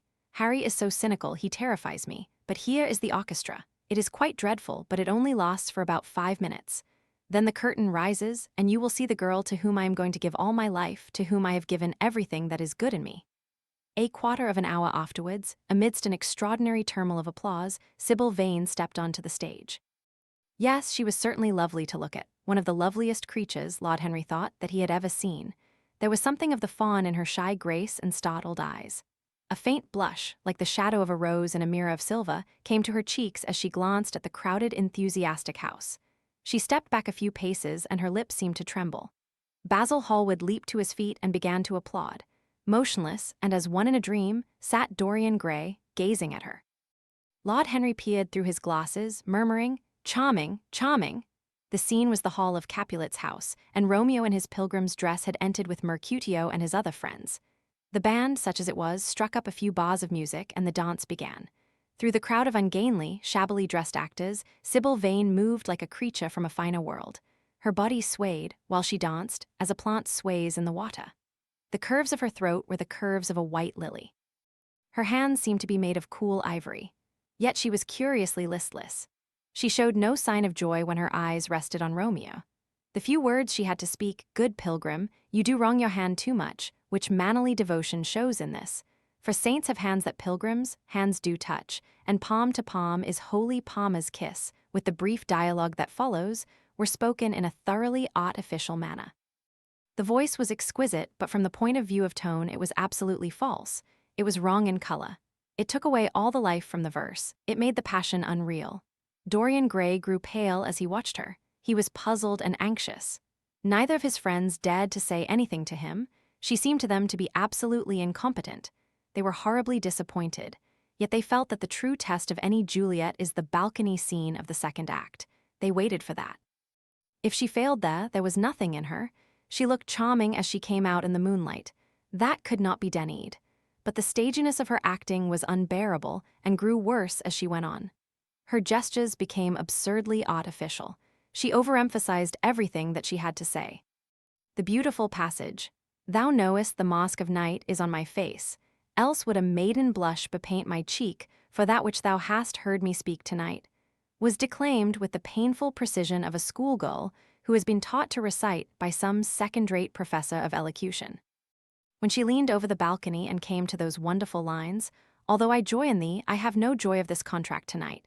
It is too rash, too unadvised, too sudden, too like the lightning, which doth cease to be ere one can say, it lightens. Sweet, good night. This bud of love by summer's ripening breath may prove a beauteous flower when next we meet." She spoke the words as though they conveyed no meaning to her. It was not nervousness. Indeed, so far from being nervous, she was absolutely self-contained. It was simply bad art. She was a complete failure. Even the common, uneducated audience of the pit and gallery lost their interest in the play. They got restless and began to talk loudly and to whistle. The Jew manager, who was standing at the back of the dress circle, stamped and swore with rage. The only person unmoved was the girl herself. When the second act was over, there came a storm of hisses, and Lord Henry got up from his chair and put on his coat. "She is quite beautiful, Dorian," he said, "but she can't act. Let us go." "I am going to see the play through," answered the lad in a hard, bitter voice. "I am awfully sorry that I have made you waste an evening, Harry. I apologize to you both." "My dear Dorian, I should think Miss Vane was ill," interrupted Hallward. "We will come some other night." "I wish she were ill," he rejoined. "But she seems to me to be simply callous and cold. She has entirely altered. Last night she was a great artist. This evening she is merely a commonplace, mediocre actress." "Don't talk like that about anyone you love, Dorian. Love is a more wonderful thing than art." "They are both simply forms of imitation," remarked Lord Henry. "But do let us go. Dorian, you must not stay here any longer. It is not good for one's morals to see bad acting. Besides, I don't suppose you will want your wife to act, so what does it matter if she plays Juliet like a wooden doll? She is very lovely, and if she knows as little about life as she does about acting, she will be a delightful experience. There are only two kinds of people who are really fascinating: people who know absolutely everything, and people who know absolutely nothing. Good heavens, my dear boy, don't look so tragic. The secret of remaining young is never to have an emotion that is unbecoming. Come to the club with Basil and myself. We will smoke cigarettes and drink to the beauty of Sibyl Vane. She is beautiful. What more can you want?" "Go away, Harry," cried the lad. "I want to be alone. Basil, you must go. Ah, can't you see that my heart is breaking?" The hot tears came to his eyes. His lips trembled, and rushing to the back of the box, he leaned up against the wall, hiding his face in his hands. "Let us go, Basil," said Lord Henry with a strange tenderness in his voice, and the two young men passed out together.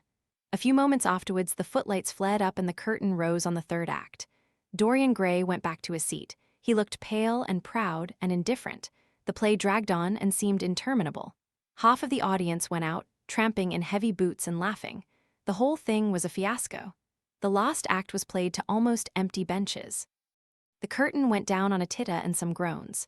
As soon as it was over, Dorian Gray rushed behind the scenes into the green room. The girl was standing there alone with a look of triumph on her face. Her eyes were lit with an exquisite fire. There was a radiance about her. Her potted lips were smiling over some secret of their own. When he entered, she looked at him, and an expression of infinite joy came over her. "How badly I acted tonight, Dorian," she cried. "Horribly." He answered, gazing at her in amazement. "Horribly, it was dreadful. Are you ill? You have no idea what it was. You have no idea what I suffered." The girl smiled. "Dorian," she answered, lingering over his name with long-drawn music in her voice as though it were sweeter than honey to the red petals of her mouth. "Dorian, you should have understood. But you understand now, don't you?" "Understand what?" he asked angrily. "Why I was so bad tonight. Why I shall always be bad. Why I shall never act well again." He shrugged his shoulders. "You are ill, I suppose. When you are ill, you shouldn't act. You make yourself ridiculous. My friends were bawd, I was bawd." She seemed not to listen to him. She was transfigured with joy. An ecstasy of happiness dominated her. "Dorian, Dorian," she cried, "before I knew you, acting was the one reality of my life. It was only in the theater that I lived. I thought that it was all true. I was Rosalind one night and Pasha the other. The joy of Beatrice was my joy, and the sorrows of Cordelia were mine also. I believed in everything. The common people who acted with me seemed to me to be godlike. The painted scenes were my world. I knew nothing but shadows, and I thought them real. You came, oh my beautiful love, and you freed my soul from prison. You taught me what reality really is. Tonight, for the first time in my life, I saw through the hollowness, the sham, the silliness of the empty pageant in which I had always played. Tonight, for the first time, I became conscious that the Romeo was hideous, and old and painted, that the moonlight in the orchard was false, that the scenery was vulgar, and that the words I had to speak were unreal, were not my words, were not what I wanted to say. You had brought me something higher, something of which all art is but a reflection. You had made me understand what love really is. My love, Prince Charming, Prince of Life, I have grown sick of shadows. You are more to me than all art can ever be. What have I to do with the puppets of a play? When I came on tonight, I could not understand how it was that everything had gone from me. I thought that I was going to be wonderful. I found that I could do nothing. Suddenly it dawned on my soul what it all meant. The knowledge was exquisite to me. I heard them hissing, and I smiled. What could they know of love such as ours? Take me away, Dorian, take me away with you, where we can be quite alone. I hate the stage. I might mimic a passion that I do not feel, but I cannot mimic one that burns me like fire. Oh, Dorian, Dorian, you understand now what it signifies? Even if I could do it, it would be profanation for me to play at being in love. You have made me see that. He flung himself down on the sofa and turned away his face. You have killed my love, he muttered. She looked at him in wonder and laughed. He made no answer. She came across to him and with her little fingers stroked his hair. She knelt down and pressed his hands to her lips. He drew them away and a shudder ran through him. Then he leaped up and went to the door. Yes, he cried, you have killed my love. You used to stir my imagination. Now you don't even stir my curiosity. You simply produce no effect. I loved you because you were marvelous, because you had genius and intellect, because you realized the dreams of great poets and gave shape and substance to the shadows of art. You have thrown it all away. You are shallow and stupid. My God, how mad I was to love you. What a fool I have been. You are nothing to me now. I will never see you again. I will never think of you. I will never mention your name. You don't know what you were to me once. Why once? Oh, I can't bear to think of it. I wish I had never laid eyes upon you. You have spoiled the romance of my life. How little you can know of love if you say it mars your art. Without your art, you are nothing. I would have made you famous, splendid, magnificent. The world would have worshipped you and you would have borne my name. What are you now? A third-rate actress with a pretty face. The girl grew white and trembled. She clenched her hands together and her voice seemed to catch in her throat. You are not serious, Dorian, she murmured. You are acting. Acting, I leave that to you. You do it so well, he answered bitterly. She rose from her knees and with a piteous expression of pain in her face came across the room to him.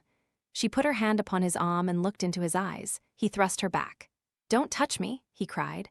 A low moan broke from her and she flung herself at his feet and lay there like a trampled flower. Dorian, Dorian, don't leave me, she whispered. I am so sorry I didn't act well. I was thinking of you all the time, but I will try, indeed I will try. It came so suddenly across me, my love for you. I think I should never have known it if you had not kissed me, if we had not kissed each other. Kiss me again, my love. Don't go away from me, I couldn't bear it. Oh, don't go away from me. My brother, no, never mind, he didn't mean it. He was in jest. But you, oh, can't you forgive me for tonight? I will work so hard and try to improve. Don't be cruel to me because I love you better than anything in the world. After all, it is only once that I have not pleased you. But you are quite right, Dorian. I should have shown myself more of an artist. It was foolish of me, and yet I couldn't help it. Oh, don't leave me, don't leave me. A fit of passionate sobbing choked her.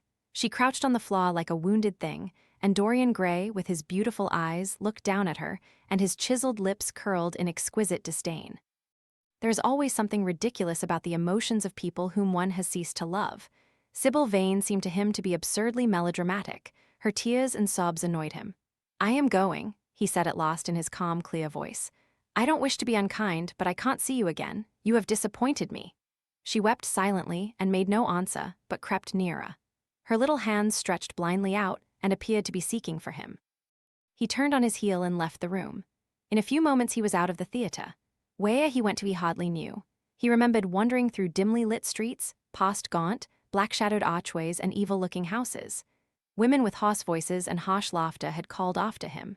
Drunkards had reeled by, cursing and chattering to themselves like monstrous apes. He had seen grotesque children huddled upon doorsteps and heard shrieks and oaths from gloomy cots. As the dawn was just breaking, he found himself close to Covent Garden. The darkness lifted, and flushed with faint fires, the sky hollowed itself into a perfect pearl. Huge carts filled with nodding lilies rumbled slowly down the polished, empty street. The air was heavy with the perfume of the flowers, and their beauty seemed to bring him an anodyne for his pain. He followed into the market and watched the men unloading their wagons. A white-smocked carter offered him some cherries. He thanked him, wondered why he refused to accept any money for them, and began to eat them listlessly. They had been plucked at midnight, and the coldness of the moon had entered into them. A long line of boys carrying crates of striped tulips and of yellow and red roses defiled in front of him, threading their way through the huge, jade-green piles of vegetables. Under the portico, with its gray, sun-bleached pillars, loitered a troop of draggled, bare-headed girls, waiting for the auction to be over. Others crowded round the swinging doors of the coffee house in the piazza. The heavy cart horses slipped and stamped upon the rough stones, shaking their bells and trappings. Some of the drivers were lying asleep on a pile of sacks. Iris-necked and pink-footed, the pigeons ran about picking up seeds. After a little while, he hailed a hansom and drove home. For a few moments he loitered upon the doorstep, looking round at the silent square, with its blank, close-shuttered windows and its staring blinds. The sky was pure opal now, and the roofs of the houses glistened like silver against it. From some chimney opposite, a thin wreath of smoke was rising. It curled, a violet riband, through the nacre-colored air. In the huge gilt Venetian lantern, spoil of some doge's barge, that hung from the ceiling of the great oak-paneled hall of entrance, lights were still burning from 3 flickering jets. Thin blue petals of flame they seemed, rimmed with white fire. He turned them out, and, having thrown his hat and cape on the table, passed through the library towards the door of his bedroom. A large octagonal chamber on the ground floor that, in his newborn feeling for luxury, he had just decorated for himself and hung with some curious Renaissance tapestries that had been discovered stored in a disused attic at Selby Royal. As he was turning the handle of the door, his eye fell upon the portrait Basil Hallward had painted of him. He started back as if in surprise. Then he went on into his own room, looking somewhat puzzled. After he had taken the buttonhole out of his coat, he seemed to hesitate. Finally, he came back, went over to the picture, and examined it. In the dim arrested light that struggled through the cream-colored silk blinds, the face appeared to him to be a little changed. The expression looked different. One would have said that there was a touch of cruelty in the mouth. It was certainly strange. He turned round and, walking to the window, drew up the blind. The bright dawn flooded the room and swept the fantastic shadows into dusky corners, where they lay shuddering. But the strange expression that he had noticed in the face of the portrait seemed to linger there, to be more intensified even. The quivering ardent sunlight showed him the lines of cruelty round the mouth as clearly as if he had been looking into a mirror after he had done some dreadful thing. He winced and, taking up from the table an oval glass framed in ivory cupids, one of Lord Henry's many presents to him, glanced hurriedly into its polished depths. No line like that warped his red lips. What did it mean? He rubbed his eyes and came close to the picture and examined it again. There were no signs of any change when he looked into the actual painting, and yet there was no doubt that the whole expression had altered. It was not a mere fancy of his own. The thing was horribly apparent. He threw himself into a chair and began to think. Suddenly, there flashed across his mind what he had said in Basil Hallward's studio the day the picture had been finished. Yes, he remembered it perfectly. He had uttered a mad wish that he himself might remain young, and the portrait grow old, that his own beauty might be untarnished, and the face on the canvas bear the burden of his passions and his sins, that the painted image might be seared with the lines of suffering and thought, and that he might keep all the delicate bloom and loveliness of his then just conscious boyhood. Surely his wish had not been fulfilled. Such things were impossible. It seemed monstrous even to think of them. And yet there was the picture before him with the touch of cruelty in the mouth. Cruelty, had he been cruel? It was the girl's fault, not his. He had dreamed of her as a great artist, had given his love to her because he had thought her great. Then she had disappointed him. She had been shallow and unworthy. And yet, a feeling of infinite regret came over him as he thought of her lying at his feet sobbing like a little child. He remembered with what callousness he had watched her. Why had he been made like that? Why had such a soul been given to him? But he had suffered also. During the 3 terrible hours that the play had lasted, he had lived centuries of pain, eon upon eon of torture. His life was well worth hers. She had marred him for a moment if he had wounded her for an age. Besides, women were better suited to bear sorrow than men. They lived on their emotions. They only thought of their emotions. When they took lovers, it was merely to have someone with whom they could have scenes. Lord Henry had told him that, and Lord Henry knew what women were. Why should he trouble about Sibyl Vane? She was nothing to him now. But the picture? What was he to say of that? It held the secret of his life and told his story. It had taught him to love his own beauty. Would it teach him to loathe his own soul? Would he ever look at it again? No, it was merely an illusion wrought on the troubled senses. The horrible night that he had passed had left phantoms behind it. Suddenly there had fallen upon his brain that tiny scarlet speck that makes men mad.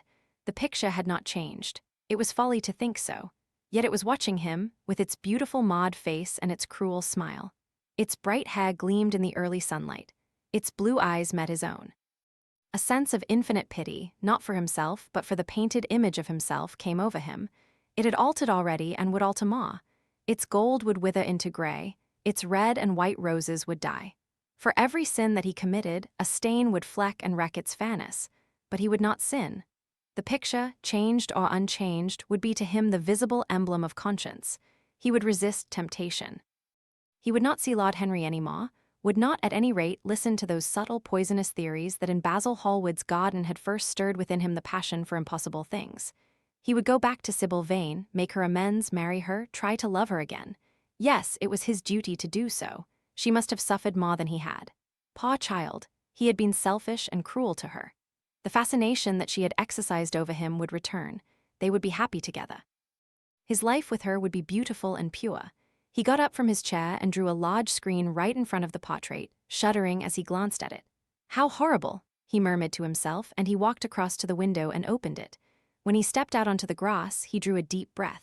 The fresh morning air seemed to drive away all his somber passions. He thought only of Sibyl. A faint echo of his love came back to him. He repeated her name over and over again. The birds that were singing in the dew-drenched garden seemed to be telling the flowers about her. Chapter 8. It was long past noon when he awoke. His valet had crept several times on tiptoe into the room to see if he was stirring, and had wondered what made his young master sleep so late. Finally his bell sounded, and Victor came in softly with a cup of tea and a pile of letters on a small tray of old Sevres china, and drew back the olive satin curtains with a shimmering blue lining that hung in front of the 3 tall windows. "Monsieur has well slept this morning," he said, smiling. "What o'clock is it, Victor?" asked Dorian Gray drowsily. 1 hour and a quarter, monsieur." How late it was. He sat up and, having sipped some tea, turned over his letters. One of them was from Lord Henry and had been brought by hand that morning. He hesitated for a moment and then put it aside. The others he opened listlessly. They contained the usual collection of cards, invitations to dinner, tickets for private views, programs of charity concerts, and the like that are showered on fashionable young men every morning during the season.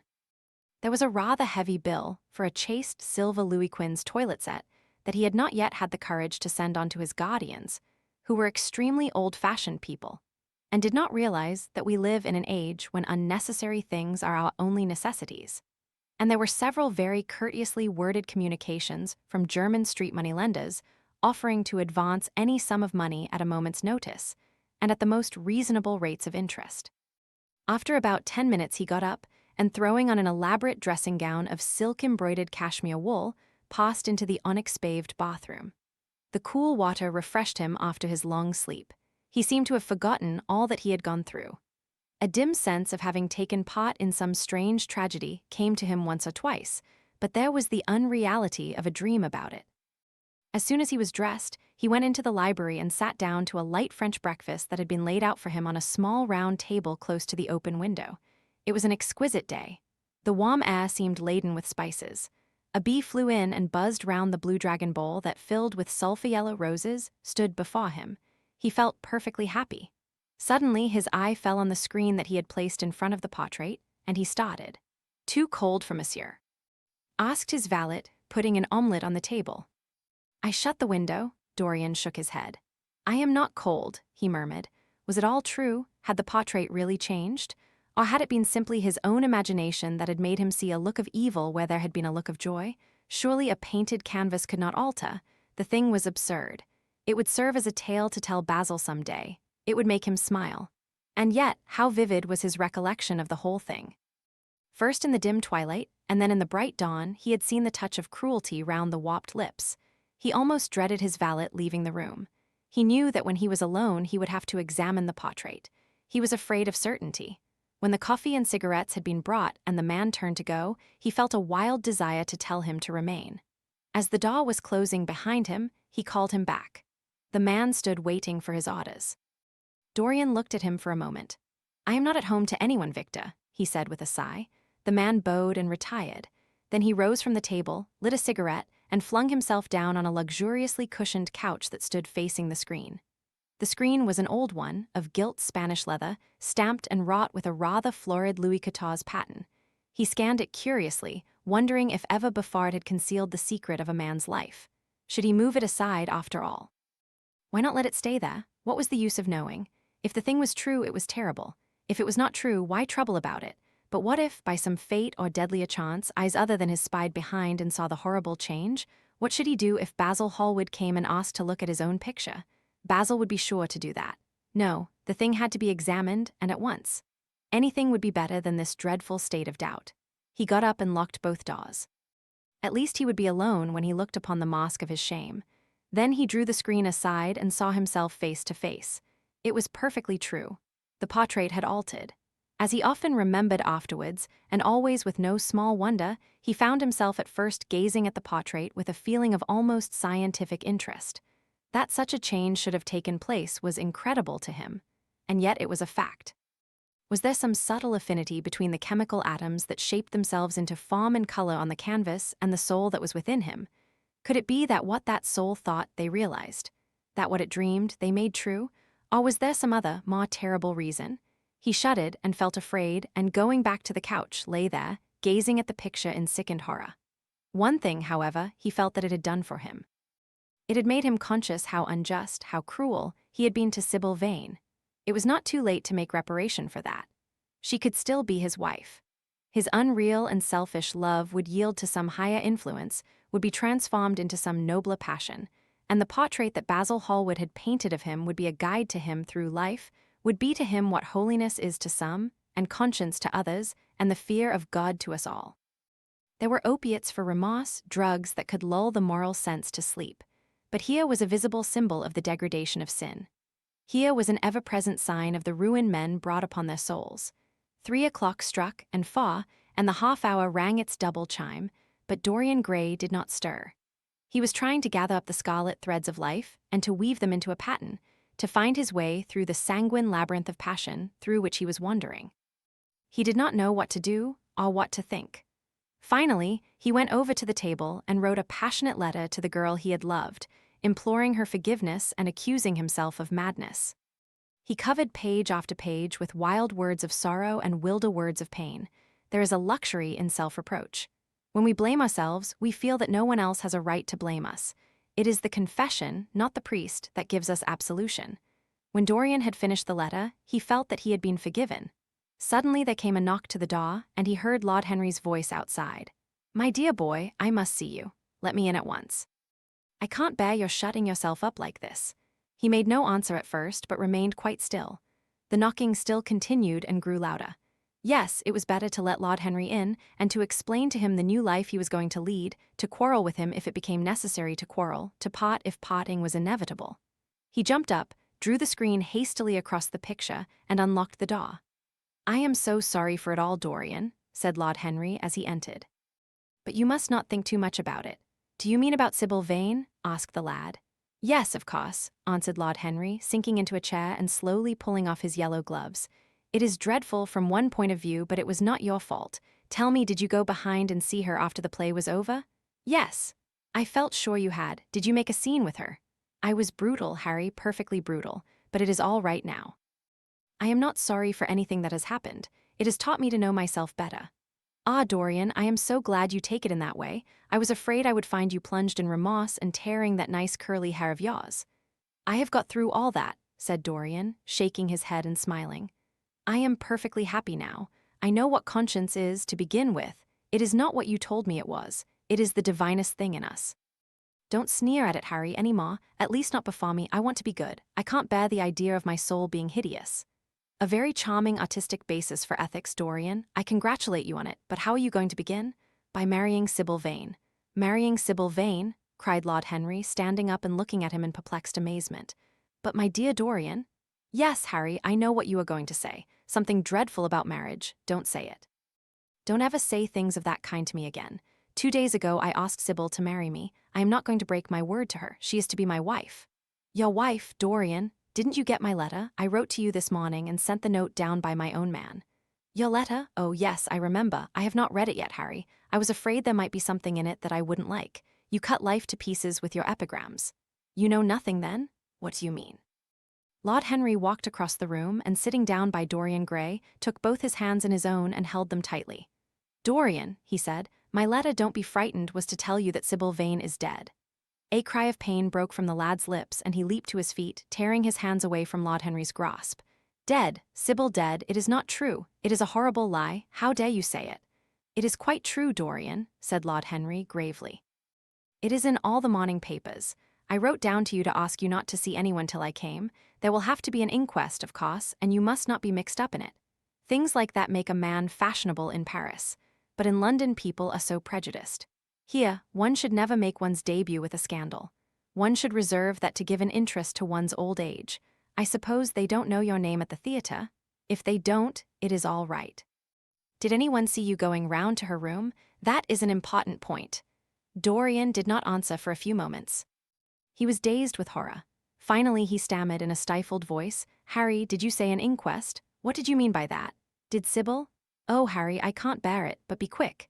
Tell me everything at once." "I have no doubt it was not an accident, Dorian, though it must be put in that way to the public. It seems that as she was leaving the theatre with her mother, about 12:30 or so, she said she had forgotten something upstairs. They waited some time for her, but she did not come down again. They ultimately found her lying dead on the floor of her dressing room. She had swallowed something by mistake, some dreadful thing they use at theatres. I don't know what it was, but it had either prussic acid or white lead in it. I should fancy it was prussic acid, as she seems to have died instantaneously." Harry, it is terrible?" cried the lad. "Yes, it is very tragic, of course, but you must not get yourself mixed up in it. I see by the standard that she was 17. I should have thought she was almost younger than that. She looks such a child and seemed to know so little about acting. Dorian, you mustn't let this thing get on your nerves. You must come and dine with me, and afterwards we will look in at the opera. It is a patty night, and everybody will be there. You can come to my sister's box. She has got some smart women with her." "So I have murdered Sibyl Vane," said Dorian Gray, half to himself, "murdered her as surely as if I had cut her little throat with a knife. Yet the roses are not less lovely for all that. The birds sing just as happily in my garden. And tonight I am to dine with you, and then go on to the opera, and sup somewhere, I suppose, afterwards. How extraordinarily dramatic life is. If I had read all this in a book, Harry, I think I would have wept over it. Somehow, now that it has happened actually, and to me, it seems far too wonderful for tears. Here is the first passionate love letter I have ever written in my life. Strange that my first passionate love letter should have been addressed to a dead girl. Can they feel, I wonder, those white silent people we call the dead? Sibyl, can she feel or know or listen? Oh, Harry, how I loved her once. It seems years ago to me now. She was everything to me. Then came that dreadful night, was it really only last night? When she played so badly and my heart almost broke. She explained it all to me. It was terribly pathetic. But I was not moved a bit. I thought her shallow. Suddenly something happened that made me afraid. I can't tell you what it was, but it was terrible. I said I would go back to her. I felt I had done wrong. And now she is dead. My God, Harry, what shall I do? You don't know the danger I am in, and there is nothing to keep me straight.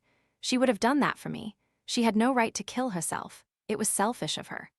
My dear Dorian, answered Lord Henry, taking a cigarette from his case and producing a gold Latin matchbox, the only way a woman can ever reform a man is by boring him so completely that he loses all possible interest in life. If you had married this girl, you would have been wretched. Of course, you would have treated her kindly. One can always be kind to people about whom one cares nothing, but she would have soon found out that you were absolutely indifferent to her.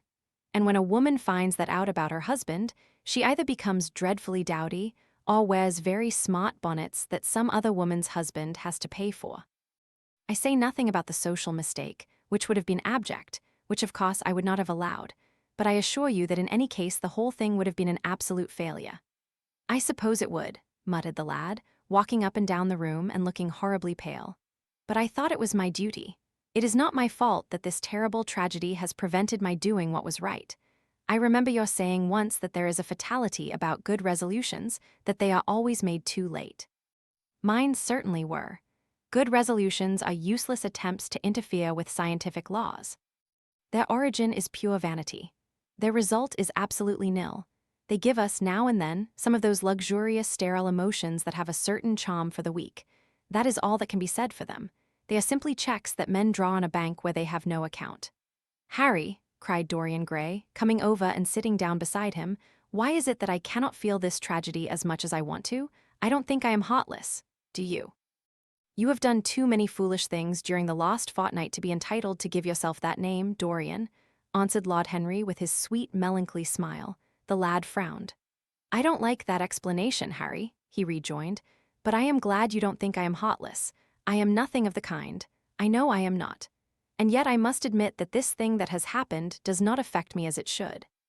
It seems to me to be simply like a wonderful ending to a wonderful play. It has all the terrible beauty of a Greek tragedy, a tragedy in which I took a great part, but by which I have not been wounded. It is an interesting question, said Lord Henry, who found an exquisite pleasure in playing on the lad's unconscious egotism, an extremely interesting question. I fancy that the true explanation is this.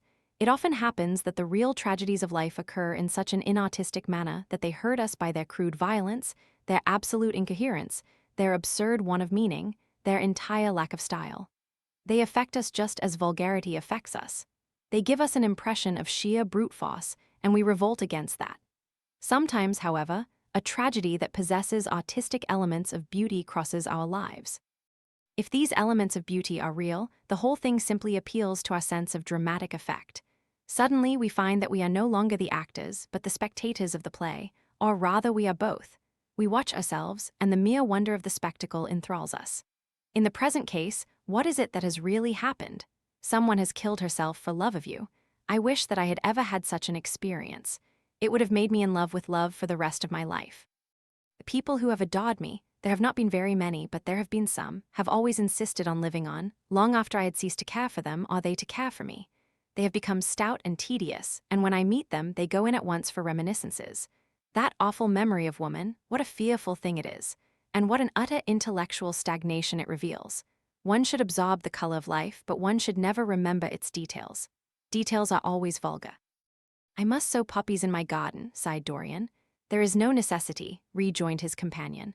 Life has always poppies in her hands. Of course, now and then things linger. I once wore nothing but violets all through one season as a form of artistic mourning for a romance that would not die. Ultimately, however, it did die. I forget what killed it. I think it was her proposing to sacrifice the whole world for me. That is always a dreadful moment. It fills one with the terror of eternity. Well, would you believe it? A week ago, at Lady Hampshire's, I found myself seated at dinner next the lady in question, and she insisted on going over the whole thing again and digging up the past and raking up the future. I had buried my romance in a bed of asphodel. She dragged it out again and assured me that I had spoiled her life. I am bound to state that she ate an enormous dinner, so I did not feel any anxiety. But what a lack of taste she showed. The one charm of the past is that it is the past, but women never know when the curtain has fallen.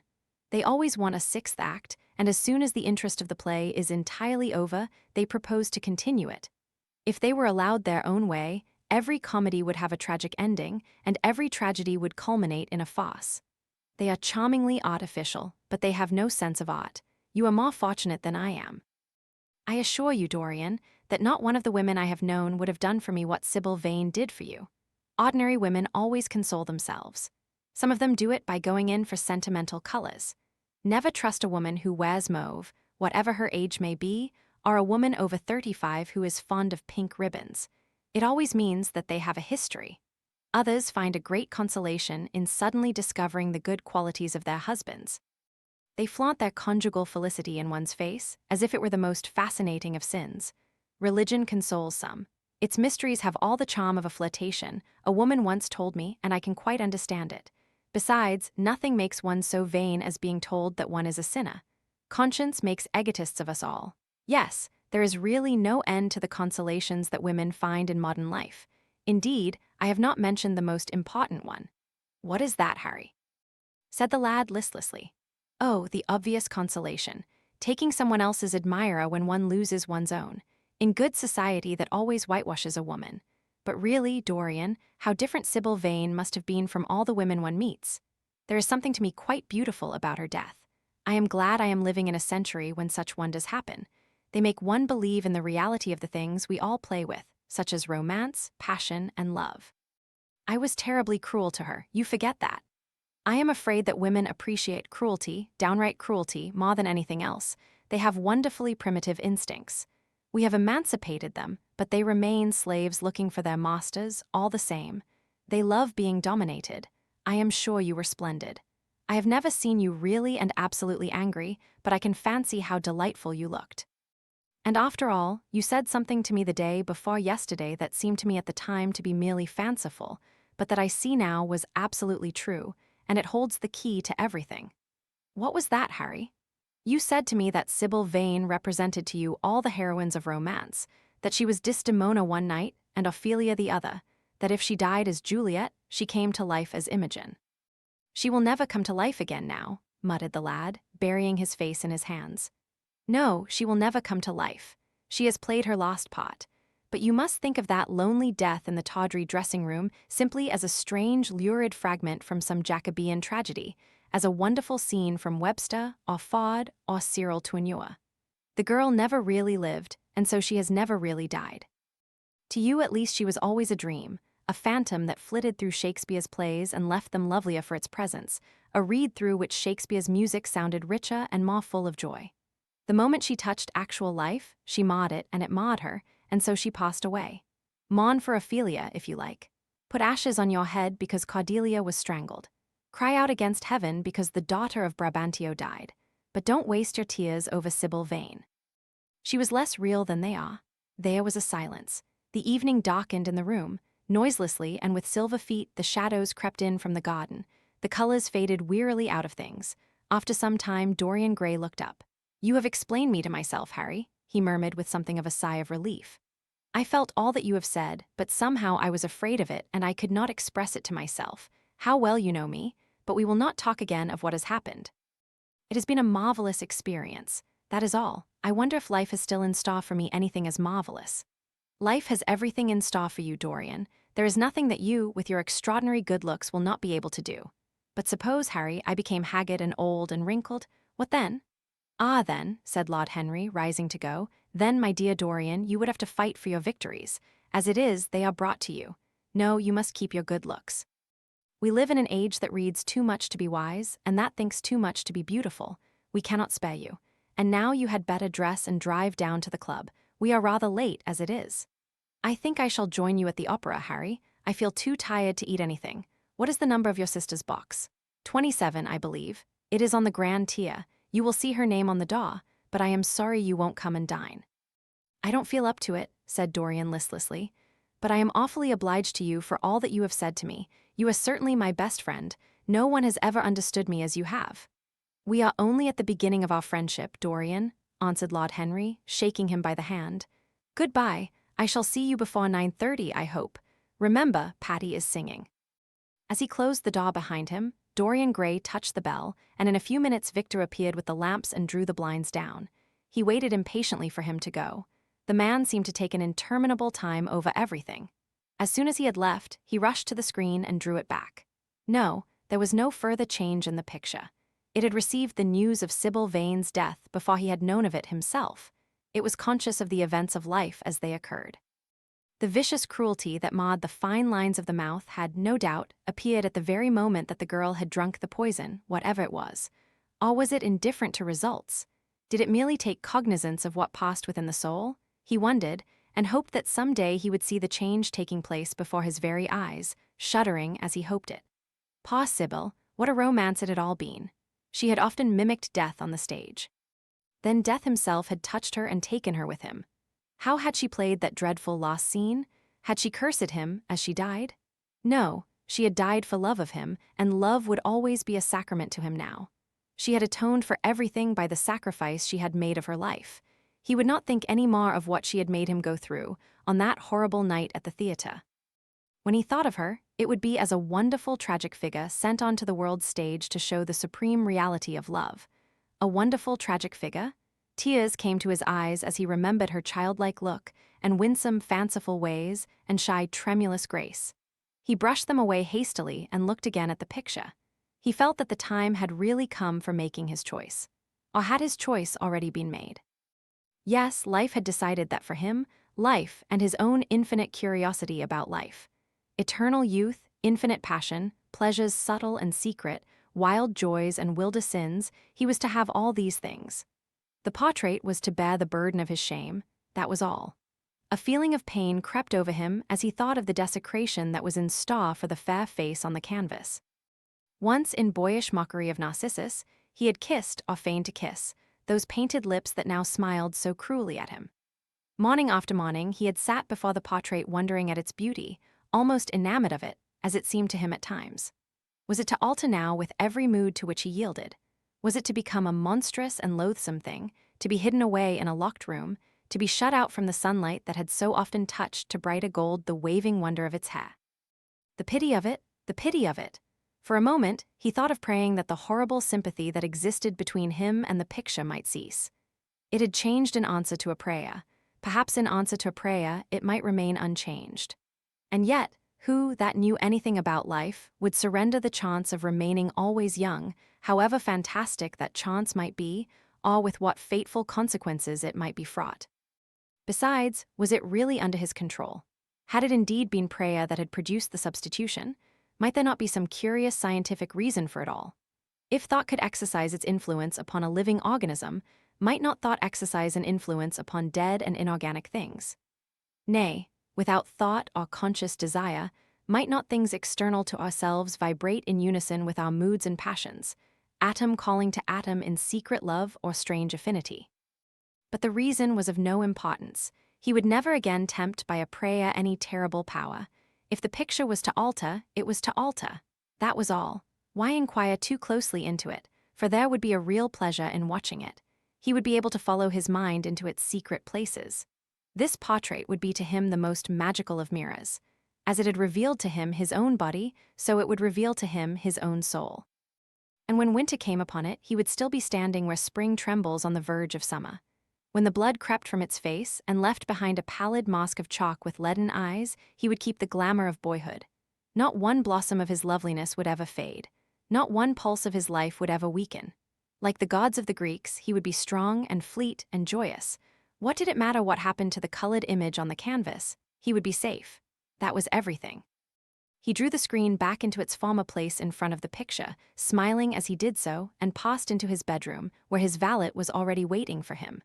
An hour later he was at the opera, and Lord Henry was leaning over his chair. Chapter 9. As he was sitting at breakfast next morning, Basil Hallward was shown into the room. "I am so glad I have found you, Dorian," he said gravely. "I called last night, and they told me you were at the opera. Of course, I knew that was impossible, but I wish you had left word where you had really gone to. I passed a dreadful evening, half afraid that one tragedy might be followed by another. I think you might have telegraphed for me when you heard of it first. I read of it quite by chance in a late edition of the Globe that I picked up at the club. I came here at once and was miserable at not finding you. I can't tell you how heartbroken I am about the whole thing. I know what you must suffer. But where were you? Did you go down and see the girl's mother? For a moment I thought of following you there. They gave the address in the paper. Somewhere in the Euston Road, isn't it? But I was afraid of intruding upon a sorrow that I could not lighten. Poor woman, what a state she must be in. And her only child, too. What did she say about it all? My dear Basil, how do I know? Murmured Dorian Gray, sipping some pale yellow wine from a delicate, gold-beaded bubble of Venetian glass and looking dreadfully bored. I was at the opera. You should have come on there. I met Lady Gwendolen, Harry's sister, for the first time. We were in her box. She is perfectly charming, and Patty sang divinely. Don't talk about horrid subjects. If one doesn't talk about a thing, it has never happened. It is simply expression, as Harry says, that gives reality to things. I may mention that she was not the woman's only child. There is a son, a charming fellow, I believe, but he is not on the stage. He is a sailor or something. And now, tell me about yourself and what you are painting. You went to the opera, said Hallward, speaking very slowly and with a strained touch of pain in his voice. You went to the opera while Sibyl Vane was lying dead in some sordid lodging. You can talk to me of other women being charming, and of Patty singing divinely, before the girl you loved has even the quiet of a grave to sleep in? Why, man, there are horrors in store for that little white body of hers. Stop, Basil. I won't hear it, cried Dorian, leaping to his feet. You must not tell me about things. What is done is done. What is past is past. You call yesterday the past? What has the actual lapse of time got to do with it? It is only shallow people who require years to get rid of an emotion. A man who is master of himself can end a sorrow as easily as he can invent a pleasure. I don't want to be at the mercy of my emotions. I want to use them, to enjoy them, and to dominate them. Dorian, this is horrible. Something has changed you completely. You look exactly the same wonderful boy who, day after day, used to come down to my studio to sit for his picture. But you were simple, natural, and affectionate then. You were the most unspoiled creature in the whole world. Now, I don't know what has come over you. You talk as if you had no heart, no pity in you. It is all Harry's influence. I see that. The lad flushed up and, going to the window, looked out for a few moments on the green, flickering, sun-lashed garden. I owe a great deal to Harry, Basil, he said at last. More than I owe to you. You only taught me to be vain. Well, I am punished for that, Dorian, or shall be some day. I don't know what you mean, Basil, he exclaimed, turning round. I don't know what you want. What do you want? I want the Dorian Gray I used to paint, said the artist sadly. Basil, said the lad, going over to him and putting his hand on his shoulder, you have come too late. Yesterday when I heard that Sibyl Vane had killed herself. Good heavens, is there no doubt about that? Cried Hallward, looking up at him with an expression of horror. My dear Basil, surely you don't think it was a vulgar accident? Of course she killed herself. The elder man buried his face in his hands. How fearful, he muttered, and a shudder ran through him. No, said Dorian Gray, there is nothing fearful about it. It is one of the great romantic tragedies of the age. As a rule, people who act lead the most commonplace lives. They are good husbands or faithful wives or something tedious. You know what I mean, middle-class virtue and all that kind of thing. How different Sibyl was. She lived her finest tragedy. She was always a hairpin. The last night she played, the night you saw her, she acted badly because she had known the reality of love. When she knew its unreality, she died, as Juliet might have died. She passed again into the sphere of art. There is something of the martyr about her. Her death has all the pathetic uselessness of martyrdom, all its wasted beauty. But as I was saying, you must not think I have not suffered. If you had come in yesterday at a particular moment, about 5:30, perhaps, or 5:45, you would have found me in tears. Even Harry, who was here, who brought me the news, in fact, had no idea what I was going through. I suffered immensely. Then it passed away. I cannot repeat an emotion. No one can, except sentimentalists. And you are awfully unjust, Basil. You come down here to console me. That is charming of you. You find me consoled and you are furious. How like a sympathetic person. You remind me of a story Harry told me about a certain philanthropist who spent 20 years of his life in trying to get some grievance redressed or some unjust law altered. I forget exactly what it was. Finally, he succeeded, and nothing could exceed his disappointment. He had absolutely nothing to do, almost died of ennui, and became a confirmed misanthrope. And besides, my dear old Basil, if you really want to console me, teach me rather to forget what has happened, or to see it from a proper artistic point of view. Was it not Gautier who used to write about la consolation des arts? I remember picking up a little vellum-covered book in your studio one day and chancing on that delightful phrase. Well, I am not like that young man you told me of when we were down at Marlow together, the young man who used to say that yellow satin could console one for all the miseries of life. I love beautiful things that one can touch and handle. Old brocades, green bronzes, lacquerwork, carved ivories, exquisite surroundings, luxury, pomp. There is much to be got from all these. But the artistic temperament that they create, or at any rate reveal, is still more to me. To become the spectator of one's own life, as Harry says, is to escape the suffering of life. I know you are surprised at my talking to you like this. You have not realized how I have developed. I was a schoolboy when you knew me. I am a man now. I have new passions, new thoughts, new ideas. I am different, but you must not like me less. I am changed, but you must always be my friend. Of course, I am very fond of Harry, but I know that you are better than he is. You are not stronger, you are too much afraid of life, but you are better. And how happy we used to be together. Don't leave me, Basil, and don't quarrel with me. I am what I am. There is nothing more to be said. The painter felt strangely moved. The lad was infinitely dear to him, and his personality had been the great turning point in his art. He could not bear the idea of reproaching him any more. After all, his indifference was probably merely a mood that would pass away. There was so much in him that was good, so much in him that was noble. Well, Dorian, he said at length with a sad smile, I won't speak to you again about this horrible thing after today. I only trust your name won't be mentioned in connection with it.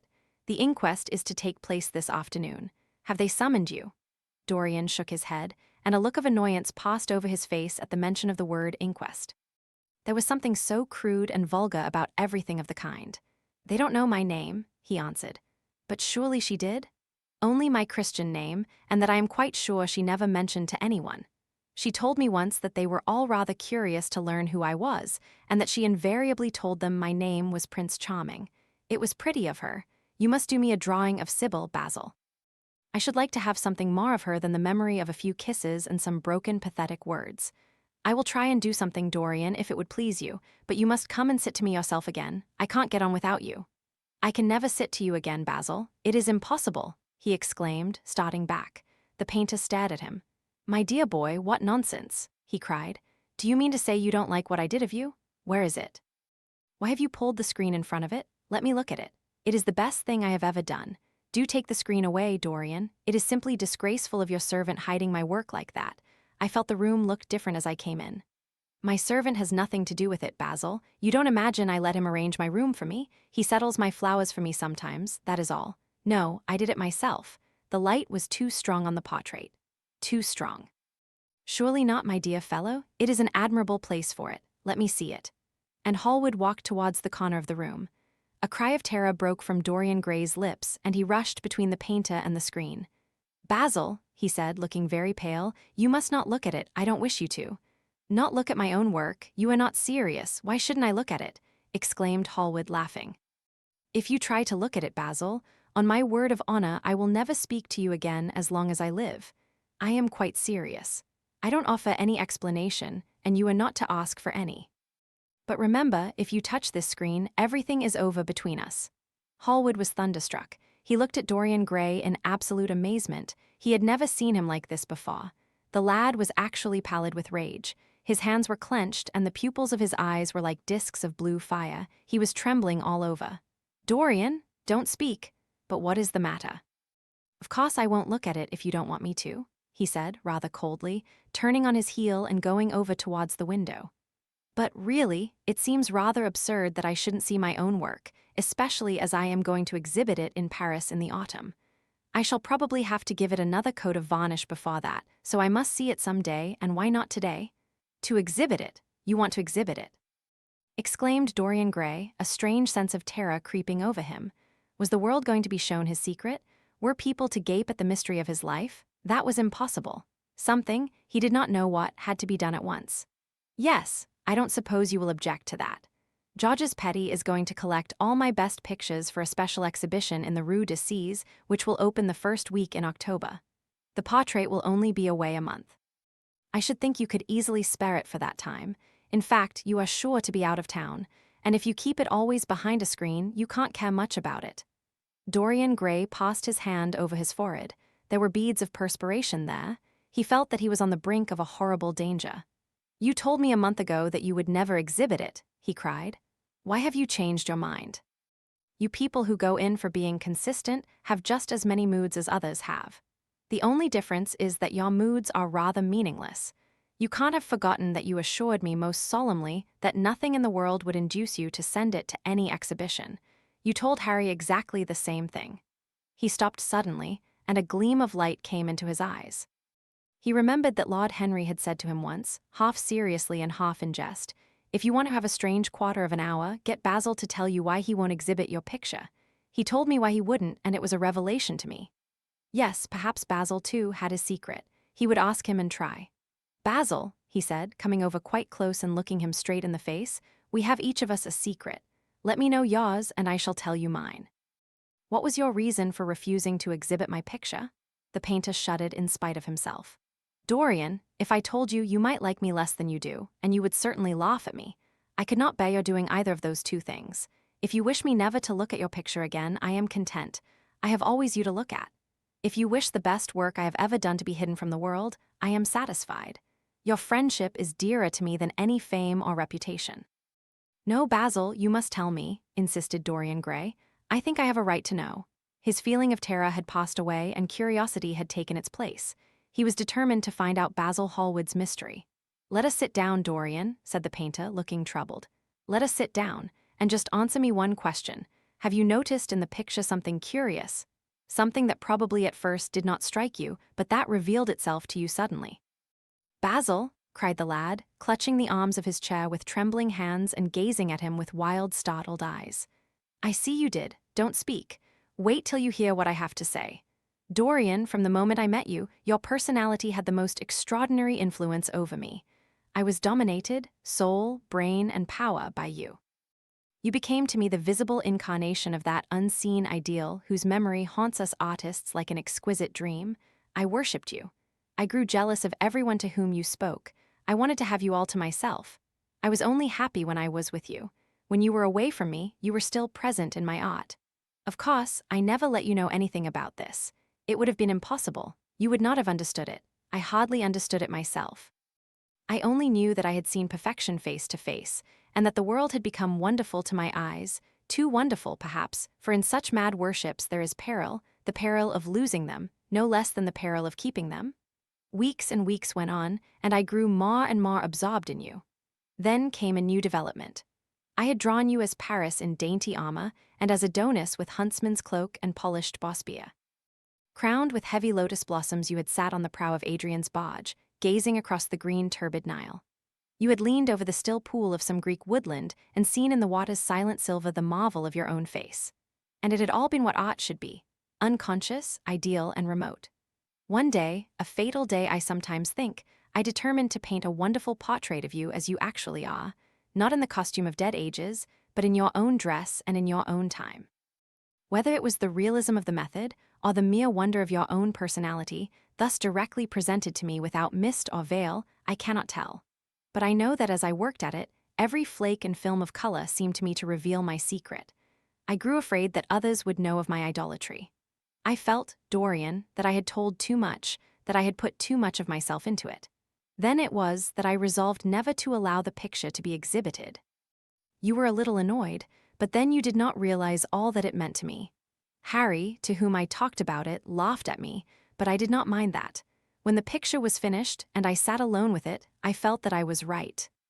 Well, after a few days, the thing left my studio, and as soon as I had got rid of the intolerable fascination of its presence, it seemed to me that I had been foolish in imagining that I had seen anything in it, more than that you were extremely good-looking and that I could paint. Even now, I cannot help feeling that it is a mistake to think that the passion one feels in creation is ever really shown in the work one creates. Art is always more abstract than we fancy. Form and color tell us of form and color, that is all. It often seems to me that art conceals the artist far more completely than it ever reveals him. And so when I got this offer from Paris, I determined to make your portrait the principal thing in my exhibition. It never occurred to me that you would refuse. I see now that you were right. The picture cannot be shown. You must not be angry with me, Dorian, for what I have told you. As I said to Harry, once you are made to be worshipped. Dorian Gray drew a long breath. The color came back to his cheeks and a smile played about his lips. The peril was over. He was safe for the time. Yet he could not help feeling infinite pity for the painter who had just made this strange confession to him, and wondered if he himself would ever be so dominated by the personality of a friend. Lord Henry had the charm of being very dangerous, but that was all. He was too clever and too cynical to be really fond of. Would there ever be someone who would fill him with a strange idolatry? Was that one of the things that life had in store? "It is extraordinary to me, Dorian," said Hallward, "that you should have seen this in the portrait. Did you really see it?" "I saw something in it," he answered, "something that seemed to me very curious." "Well, you don't mind my looking at the thing now?" Dorian shook his head. "You must not ask me that, Basil. I could not possibly let you stand in front of that picture. You will some day, surely?" "Never." "Well, perhaps you are right. And now goodbye, Dorian. You have been the one person in my life who has really influenced my art. Whatever I have done that is good, I owe to you. Ah, you don't know what it cost me to tell you all that I have told you." "My dear Basil," said Dorian, "what have you told me?" "Simply that you felt that you admired me too much. That is not even a compliment." "It was not intended as a compliment. It was a confession. Now that I have made it, something seems to have gone out of me. Perhaps one should never put one's worship into words. It was a very disappointing confession." "Why, what did you expect, Dorian? You didn't see anything else in the picture, did you? There was nothing else to see." "No, there was nothing else to see. Why do you ask? But you mustn't talk about worship. It is foolish. You and I are friends, Basil, and we must always remain so." "You have got Harry," said the painter sadly. "Oh, Harry," cried the lad, with a ripple of laughter. "Harry spends his days in saying what is incredible and his evenings in doing what is improbable. Just the sort of life I would like to lead. But still, I don't think I would go to Harry if I were in trouble. I would sooner go to you, Basil." "You will sit to me again? Impossible. You spoil my life as an artist by refusing, Dorian. No man comes across two ideal things. Few come across one. I can't explain it to you, Basil, but I must never sit to you again. There is something fatal about a portrait. It has a life of its own. I will come and have tea with you." "That will be just as pleasant." "Pleasanter for you, I am afraid," murmured Hallward regretfully. "And now goodbye. I am sorry you won't let me look at the picture once again, but that can't be helped. I quite understand what you feel about it." As he left the room, Dorian Gray smiled to himself. Poor Basil, how little he knew of the true reason. And how strange it was that, instead of having been forced to reveal his own secret, he had succeeded, almost by chance, in wresting a secret from his friend. How much that strange confession explained to him. The painter's absurd fits of jealousy, his wild devotion, his extravagant panegyrics, his curious reticences. He understood them all now, and he felt sorry. There seemed to him to be something tragic in a friendship so colored by romance. He sighed and touched the bell. The portrait must be hidden away at all costs. He could not run such a risk of discovery again. It had been mad of him to have allowed the thing to remain, even for an hour, in a room to which any of his friends had access. Chapter 10. When his servant entered, he looked at him steadfastly and wondered if he had thought of peering behind the screen. The man was quite impassive and waited for his orders. Dorian lit a cigarette and walked over to the glass and glanced into it. He could see the reflection of Victor's face perfectly. It was like a placid mask of civility. There was nothing to be afraid of there, yet he thought it best to be on his guard. Speaking very slowly, he told him to tell the housekeeper that he wanted to see her, and then to go to the frame maker and ask him to send 2 of his men round at once. It seemed to him that as the man left the room, his eyes wandered in the direction of the screen. Or was that merely his own fancy? After a few moments, in her black silk dress, with old-fashioned thread mittens on her wrinkled hands, Mrs. Leaf bustled into the library. He asked her for the key of the schoolroom. "The old schoolroom, Mr. Dorian?" she exclaimed. "Why, it is full of dust." "I must get it arranged and put straight before you go into it. It is not fit for you to see, sir. It is not, indeed." "I don't want it put straight, Leaf. I only want the key." "Well, sir, you'll be covered with cobwebs if you go into it. Why, it hasn't been opened for nearly 5 years, not since his lordship died." He winced at the mention of his grandfather. He had hateful memories of him. "That does not matter," he answered. "I simply want to see the place, that is all." "Give me the key." "And here is the key, sir," said the old lady, going over the contents of her bunch with tremulously uncertain hands. "Here is the key. I'll have it off the bunch in a moment, but you don't think of living up there, sir, and you so comfortable here?" "No, no," he cried petulantly. "Thank you, Leaf, that will do." She lingered for a few moments and was garrulous over some detail of the household. He sighed and told her to manage things as she thought best. She left the room, wreathed in smiles. As the door closed, Dorian put the key in his pocket and looked round the room. His eye fell on a large, purple satin coverlet heavily embroidered with gold, a splendid piece of late 17th century Venetian work that his grandfather had found in a convent near Bologna. Yes, that would serve to wrap the dreadful thing in. It had perhaps served often as a pall for the dead. Now it was to hide something that had a corruption of its own, worse than the corruption of death itself, something that would breed horrors and yet would never die. What the worm was to the copse, his sins would be to the painted image on the canvas. They would mar its beauty and eat away its grace. They would defile it and make it shameful. And yet the thing would still live on. It would be always alive. He shuddered, and for a moment he regretted that he had not told Basil the true reason why he had wished to hide the picture away. Basil would have helped him to resist Lord Henry's influence and the still more poisonous influences that came from his own temperament. The love that he bore him, for it was really love, had nothing in it that was not noble and intellectual. It was not that mere physical admiration of beauty that is born of the senses and that dies when the senses tire. It was such love as Michelangelo had known, and Montaigne and Winckelmann and Shakespeare himself. Yes, Basil could have saved him, but it was too late now. The past could always be annihilated. Regret, denial, or forgetfulness could do that, but the future was inevitable. There were passions in him that would find their terrible outlet, dreams that would make the shadow of their evil real. He took up from the couch the great purple and gold texture that covered it, and holding it in his hands, paused behind the screen. Was the face on the canvas viler than before? It seemed to him that it was unchanged, and yet his loathing of it was intensified. Gold hair, blue eyes, and rose-red lips, they all were there. It was simply the expression that had altered. That was horrible in its cruelty. Compared to what he saw in it of censure or rebuke, how shallow Basil's reproaches about Sibyl Vane had been, how shallow, and of what little account. His own soul was looking out at him from the canvas and calling him to judgment. A look of pain came across him, and he flung the rich pall over the picture. As he did so, a knock came to the door. He passed out as his servant entered. "The persons are here, monsieur." He felt that the man must be got rid of at once. He must not be allowed to know where the picture was being taken to. There was something sly about him, and he had thoughtful, treacherous eyes. Sitting down at the writing table, he scribbled a note to Lord Henry, asking him to send him round something to read and reminding him that they were to meet at 8:15 that evening. "Wait for an answer," he said, handing it to him, "and show the men in here." In 2 or 3 minutes there was another knock, and Mr. Hubbard himself, the celebrated frame maker of South Audley Street, came in with a somewhat rough-looking young assistant. Mr. Hubbard was a florid, red-whiskered little man whose admiration for art was considerably tempered by the inveterate impecuniosity of most of the artists who dealt with him. As a rule, he never left his shop.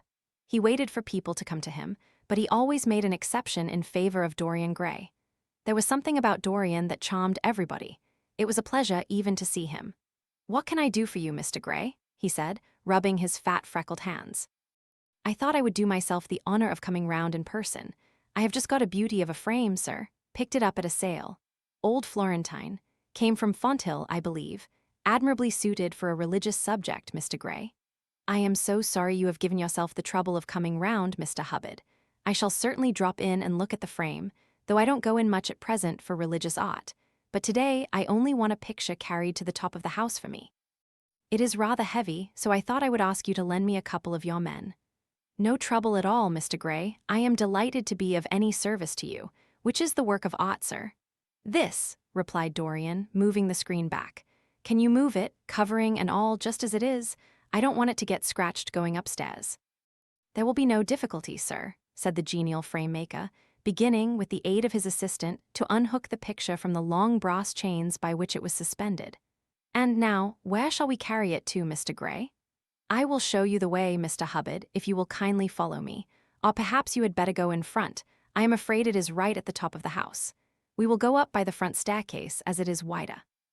He held the door open for them, and they passed out into the hall and began the ascent. The elaborate character of the frame had made the picture extremely bulky, and now and then, in spite of the obsequious protests of Mr. Hubbard, who had the true tradesman's spirited dislike of seeing a gentleman doing anything useful, Dorian put his hand to it so as to help them. "Something of a load to carry, sir," gasped the little man when they reached the top landing, and he wiped his shiny forehead. "I am afraid it is rather heavy." murmured Dorian as he unlocked the door that opened into the room that was to keep for him the curious secret of his life and hide his soul from the eyes of men. He had not entered the place for more than 4 years, not indeed, since he had used it first as a playroom when he was a child, and then as a study when he grew somewhat older. It was a large, well-proportioned room, which had been specially built by the lost Lord Kelso for the use of the little grandson whom, for his strange likeness to his mother, and also for other reasons, he had always hated and desired to keep at a distance. It appeared to Dorian to have but little changed. There was the huge Italian cassone, with its fantastically painted panels and its tarnished gilt moldings, in which he had so often hidden himself as a boy. There the satinwood bookcase filled with his dog-eared schoolbooks. On the wall behind it was hanging the same ragged Flemish tapestry where a faded king and queen were playing chess in a garden, while a company of hawkers rode by, carrying hooded birds on their gauntleted wrists. How well he remembered it all. Every moment of his lonely childhood came back to him as he looked round. He recalled the stainless purity of his boyish life, and it seemed horrible to him that it was here the fatal portrait was to be hidden away. How little he had thought in those dead days of all that was in store for him. But there was no other place in the house so secure from prying eyes as this. He had the key, and no one else could enter it. Beneath its purple pall, the face painted on the canvas could grow bestial, sodden, and unclean. What did it matter? No one could see it. He himself would not see it. Why should he watch the hideous corruption of his soul? He kept his youth, that was enough. And besides, might not his nature grow finer after all? There was no reason that the future should be so full of shame. Some love might come across his life and purify him and shield him from those sins that seemed to be already stirring in spirit and in flesh, those curious unpictured sins whose very mystery lent them their subtlety and their charm. Perhaps someday the cruel look would have passed away from the scarlet, sensitive mouth, and he might show to the world Basil Hallward's masterpiece. No, that was impossible. Hour by hour and week by week, the thing upon the canvas was growing old. It might escape the hideousness of sin, but the hideousness of age was in store for it. The cheeks would become hollow or flaccid. Yellow crow's feet would creep round the fading eyes and make them horrible. The hair would lose its brightness, the mouth would gape or droop, would be foolish or gross, as the mouths of old men are. There would be the wrinkled throat, the cold, blue-veined hands, the twisted body, that he remembered in the grandfather who had been so stern to him in his boyhood. The picture had to be concealed. There was no help for it. "Bring it in, Mr. Hubbard, please," he said, wearily, turning round. "I am sorry I kept you so long. I was thinking of something else." "Always glad to have a rest, Mr. Gray," answered the frame-maker, who was still gasping for breath. "Where shall we put it, sir?" "Oh, anywhere here. This will do. I don't want to have it hung up. Just lean it against the wall, thanks." "Might one look at the work of art, sir?" Dorian started. "It would not interest you, Mr. Hubbard," he said, keeping his eye on the man. He felt ready to leap upon him and fling him to the ground if he dared to lift the gorgeous hanging that concealed the secret of his life. "I shan't trouble you any more now. I am much obliged for your kindness in coming round." Not at all, Mr. Gray. Ever ready to do anything for you, sir." And Mr. Hubbard tramped downstairs, followed by the assistant, who glanced back at Dorian with a look of shy wonder in his rough, uncomely face. He had never seen anyone so marvelous. When the sound of their footsteps had died away, Dorian locked the door and put the key in his pocket. He felt safe now. No one would ever look upon the horrible thing. No eye but his would ever see his shame. On reaching the library, he found that it was just after 5 o'clock and that the tea had been already brought up. On a little table of dark perfumed wood thickly encrusted with nacre, a present from Lady Radley, his guardian's wife, a pretty professional invalid who had spent the preceding winter in Cairo, was lying a note from Lord Henry, and beside it was a book bound in yellow paper, the cover slightly torn and the edges soiled. A copy of the 3rd edition of the St. James's Gazette had been placed on the tea tray. It was evident that Victor had returned. He wondered if he had met the men in the hall as they were leaving the house and had wormed out of them what they had been doing. He would be sure to miss the picture, had no doubt missed it already, while he had been laying the tea things. The screen had not been set back, and a blank space was visible on the wall. Perhaps some night he might find him creeping upstairs and trying to force the door of the room. It was a horrible thing to have a spy in one's house. He had heard of rich men who had been blackmailed all their lives by some servant who had read a letter, or overheard a conversation, or picked up a card with an address, or found beneath a pillow a withered flower or a shred of crumpled lace. He sighed, and having pawed himself out some tea, opened Lord Henry's note. It was simply to say that he sent him round the evening paper and a book that might interest him, and that he would be at the club at 8:15. He opened the St. James's languidly and looked through it. A red pencil mark on the 5th page caught his eye. It drew attention to the following paragraph: Inquest on an actress. An inquest was held this morning at the Bell Tavern, Hoxton Road, by Mr. Danby, the district coroner, on the body of Sibyl Vane, a young actress recently engaged at the Royal Theatre, Holborn. A verdict of death by misadventure was returned. Considerable sympathy was expressed for the mother of the deceased, who was greatly affected during the giving of her own evidence, and that of Dr. Burrell, who had made the post-mortem examination of the deceased. He frowned, and tearing the paper in two, went across the room and flung the pieces away. How ugly it all was, and how horribly real ugliness made things. He felt a little annoyed with Lord Henry for having sent him the report. And it was certainly stupid of him to have marked it with red pencil. Victor might have read it. The man knew more than enough English for that. Perhaps he had read it and had begun to suspect something. And yet, what did it matter? What had Dorian Gray to do with Sibyl Vane's death? There was nothing to fear. Dorian Gray had not killed her. His eye fell on the yellow book that Lord Henry had sent him. What was it? He wondered. He went towards the little, pearl-colored octagonal stand that had always looked to him like the work of some strange Egyptian bees that wrought in silver, and taking up the volume, flung himself into an armchair and began to turn over the leaves. After a few minutes he became absorbed. It was the strangest book that he had ever read. It seemed to him that in exquisite raiment, and to the delicate sound of flutes, the sins of the world were passing in dumb show before him. Things that he had dimly dreamed of were suddenly made real to him. Things of which he had never dreamed were gradually revealed. It was a novel without a plot, and with only one character, being, indeed, simply a psychological study of a certain young Parisian who spent his life trying to realize in the 19th century all the passions and modes of thought that belonged to every century except his own, and to sum up, as it were, in himself the various moods through which the world spirit had ever passed, loving for their mere artificiality those renunciations that men have unwisely called virtue, as much as those natural rebellions that wise men still call sin. The style in which it was written was that curious jeweled style, vivid and obscure at once, full of argot and of archaisms, of technical expressions and of elaborate paraphrases, that characterizes the work of some of the finest artists of the French school of symbolists. There were in it metaphors as monstrous as orchids and as subtle in color. The life of the senses was described in the terms of mystical philosophy. One hardly knew at times whether one was reading the spiritual ecstasies of some medieval saint or the morbid confessions of a modern sinner. It was a poisonous book. The heavy odor of incense seemed to cling about its pages and to trouble the brain. The mere cadence of the sentences, the subtle monotony of their music, so full as it was of complex refrains and movements elaborately repeated, produced in the mind of the lad, as he passed from chapter to chapter, a form of reverie, a malady of dreaming that made him unconscious of the falling day and creeping shadows. Cloudless and pierced by one solitary star, a copper-green sky gleamed through the windows. He read on by its one light till he could read no more. Then, after his valet had reminded him several times of the lateness of the hour, he got up, and going into the next room, placed the book on the little Florentine table that always stood at his bedside and began to dress for dinner. It was almost 9 o'clock before he reached the club, where he found Lord Henry sitting alone in the morning room, looking very much bored. "I am so sorry, Harry," he cried, "but really it is entirely your fault. That book you sent me so fascinated me that I forgot how the time was going." "Yes, I thought you would like it," replied his host, rising from his chair. "I didn't say I liked it, Harry. I said it fascinated me. There is a great difference." "Ah, you have discovered that," murmured Lord Henry, and they passed into the dining room. Chapter 11.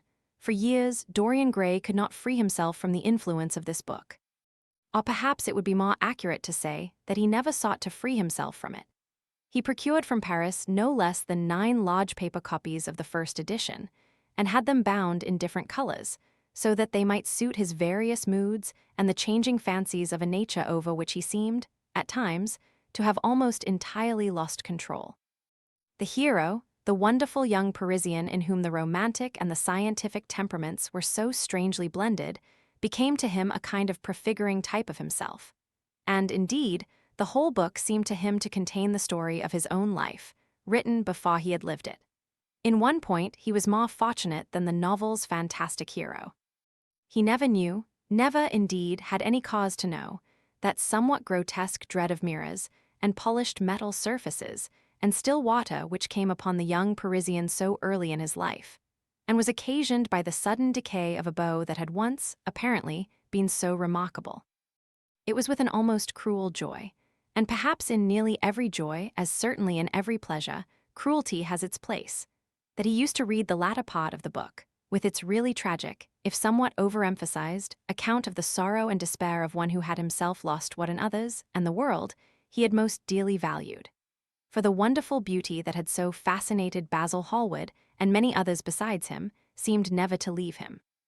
Even those who had heard the most evil things against him, and from time to time, strange rumors about his mode of life crept through London and became the chatter of the clubs, could not believe anything to his dishonor when they saw him. He had always the look of one who had kept himself unspotted from the world. Men who talked grossly became silent when Dorian Gray entered the room. There was something in the purity of his face that rebuked them. His mere presence seemed to recall to them the memory of the innocence that they had tarnished. They wondered how one so charming and graceful as he was could have escaped the stain of an age that was at once sordid and sensual. Often, on returning home from one of those mysterious and prolonged absences that gave rise to such strange conjecture among those who were his friends, or thought that they were so, he himself would creep upstairs to the locked room, open the door with the key that never left him now, and stand, with a mirror, in front of the portrait that Basil Hallward had painted of him, looking now at the evil and aging face on the canvas, and now at the fair young face that laughed back at him from the polished glass. The very sharpness of the contrast used to quicken his sense of pleasure. He grew more and more enamored of his own beauty, more and more interested in the corruption of his own soul. He would examine with minute care, and sometimes with a monstrous and terrible delight, the hideous lines that seared the wrinkling forehead or crawled around the heavy sensual mouth, wondering sometimes which were the more horrible, the signs of sin or the signs of age. He would place his white hands beside the coarse bloated hands of the picture, and smile. He mocked the misshapen body and the failing limbs. There were moments, indeed, at night, when, lying sleepless in his own delicately scented chamber, or in the sodded room of the little ill-famed tavern near the docks which, under an assumed name and in disguise, it was his habit to frequent, he would think of the ruin he had brought upon his soul with a pity that was all the more poignant because it was purely selfish. But moments such as these were rare. That curiosity about life which Lord Henry had first stirred in him as they sat together in the garden of their friend seemed to increase with gratification. The more he knew, the more he desired to know. He had mad hungers that grew more ravenous as he fed them, yet he was not really reckless, at any rate in his relations to society. Once or twice every month during the winter, and on each Wednesday evening while the season lasted, he would throw open to the world his beautiful house and have the most celebrated musicians of the day to charm his guests with the wonders of their art. His little dinners, in the settling of which Lord Henry always assisted him, were noted as much for the careful selection and placing of those invited, as for the exquisite taste shown in the decoration of the table, with its subtle symphonic arrangements of exotic flowers and embroidered cloths and antique plate of gold and silver. Indeed, there were many, especially among the very young men, who saw, or fancied that they saw, in Dorian Gray the true realization of a type of which they had often dreamed in Eton or Oxford days, a type that was to combine something of the real culture of the scholar with all the grace and distinction and perfect manner of a citizen of the world. To them, he seemed to be of the company of those whom Dante describes as having sought to make themselves perfect by the worship of beauty. Like Gaudia, he was one for whom the visible world existed. And certainly, to him life itself was the first, the greatest of the arts, and for it all the other arts seemed to be but a preparation. Fashion, by which what is really fantastic becomes for a moment universal, and dandyism, which, in its own way, is an attempt to assert the absolute modernity of beauty, had, of course, their fascination for him. His mode of dressing, and the particular styles that from time to time he affected had their marked influence on the young exquisites of the Mayfair balls and Pall Mall Club windows, who copied him in everything that he did, and tried to reproduce the accidental charm of his graceful, though to him only half-serious, fopperies. For, while he was but too ready to accept the position that was almost immediately offered to him on his coming of age, and found, indeed, a subtle pleasure in the thought that he might really become to the London of his own day what to imperial Neronian Rome the author of the Satyricon once had been. Yet in his inmost heart he desired to be something more than a mere arbiter elegantiarum, to be consulted on the wearing of a jewel, or the knotting of a necktie, or the conduct of a cane. He sought to elaborate some new scheme of life that would have its reasoned philosophy and its ordered principles, and find in the spiritualizing of the senses its highest realization. The worship of the senses has often, and with much justice, been decried, men feeling a natural instinct of terror about passions and sensations that seem stronger than themselves, and that they are conscious of sharing with the less highly organized forms of existence. But it appeared to Dorian Gray that the true nature of the senses had never been understood, and that they had remained savage and animal merely because the world had sought to starve them into submission or to kill them by pain, instead of aiming at making them elements of a new spirituality, of which a fine instinct for beauty was to be the dominant characteristic. As he looked back upon man moving through history, he was haunted by a feeling of loss. So much had been surrendered, and to such little purpose. There had been mad willful rejections, monstrous forms of self-torture and self-denial, whose origin was fear and whose result was a degradation infinitely more terrible than that fancied degradation from which, in their ignorance, they had sought to escape. Nature, in her wonderful irony, driving out the anchorite to feed with the wild animals of the desert, and giving to the hermit the beasts of the field as his companions. Yes, there was to be, as Lord Henry had prophesied, a new hedonism that was to recreate life and to save it from that harsh, uncomely puritanism that is having, in our own day, its curious revival. It was to have its service of the intellect, certainly, yet it was never to accept any theory or system that would involve the sacrifice of any mode of passionate experience. Its aim, indeed, was to be experience itself, and not the fruits of experience, sweet or bitter as they might be. Of the asceticism that deadens the senses, as of the vulgar profligacy that dulls them, it was to know nothing. But it was to teach man to concentrate himself upon the moments of a life that is itself but a moment. There are few of us who have not sometimes wakened before dawn, either after one of those dreamless nights that make us almost enamored of death, or one of those nights of horror and misshapen joy, when through the chambers of the brain sweep phantoms more terrible than reality itself, and instinct with that vivid life that lurks in all grotesques, and that lends to Gothic art its enduring vitality, this art being, one might fancy, especially the art of those whose minds have been troubled with the malady of reverie. Gradually white fingers creep through the curtains, and they appear to tremble. In black fantastic shapes, dumb shadows crawl into the corners of the room and crouch there.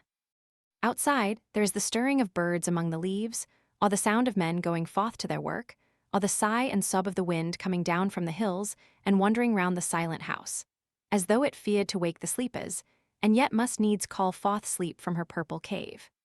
Veil after veil of thin dusky gauze is lifted, and by degrees the forms and colors of things are restored to them, and we watch the dawn remaking the world in its antique pattern. The wan mirrors get back their mimic life. The flameless tapers stand where we had left them, and beside them lies the half-cut book that we had been studying, or the wired flower that we had worn at the ball, or the letter that we had been afraid to read, or that we had read too often. Nothing seems to us changed. Out of the unreal shadows of the night comes back the real life that we had known. We have to resume it where we had left off, and there steals over us a terrible sense of the necessity for the continuance of energy in the same wearisome round of stereotyped habits, or a wild longing, it may be, that our eyelids might open some morning upon a world that had been refashioned anew in the darkness for our pleasure.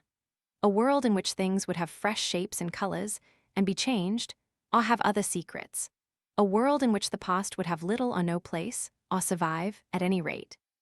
In no conscious form of obligation or regret, the remembrance even of joy having its bitterness, and the memories of pleasure their pain. It was the creation of such worlds as these that seemed to Dorian Gray to be the true object, are amongst the true objects of life. And in his search for sensations that would be at once new and delightful, and possess that element of strangeness that is so essential to romance, he would often adopt certain modes of thought that he knew to be really alien to his nature, abandon himself to their subtle influences. And then, having, as it were, caught their color and satisfied his intellectual curiosity, leave them with that curious indifference that is not incompatible with a real ardor of temperament. And that, indeed, according to certain modern psychologists, is often a condition of it. It was rumored of him once that he was about to join the Roman Catholic communion, and certainly the Roman ritual had always a great attraction for him. The daily sacrifice, more awful really than all the sacrifices of the antique world, stirred him as much by its superb rejection of the evidence of the senses as by the primitive simplicity of its elements and the eternal pathos of the human tragedy that it sought to symbolize.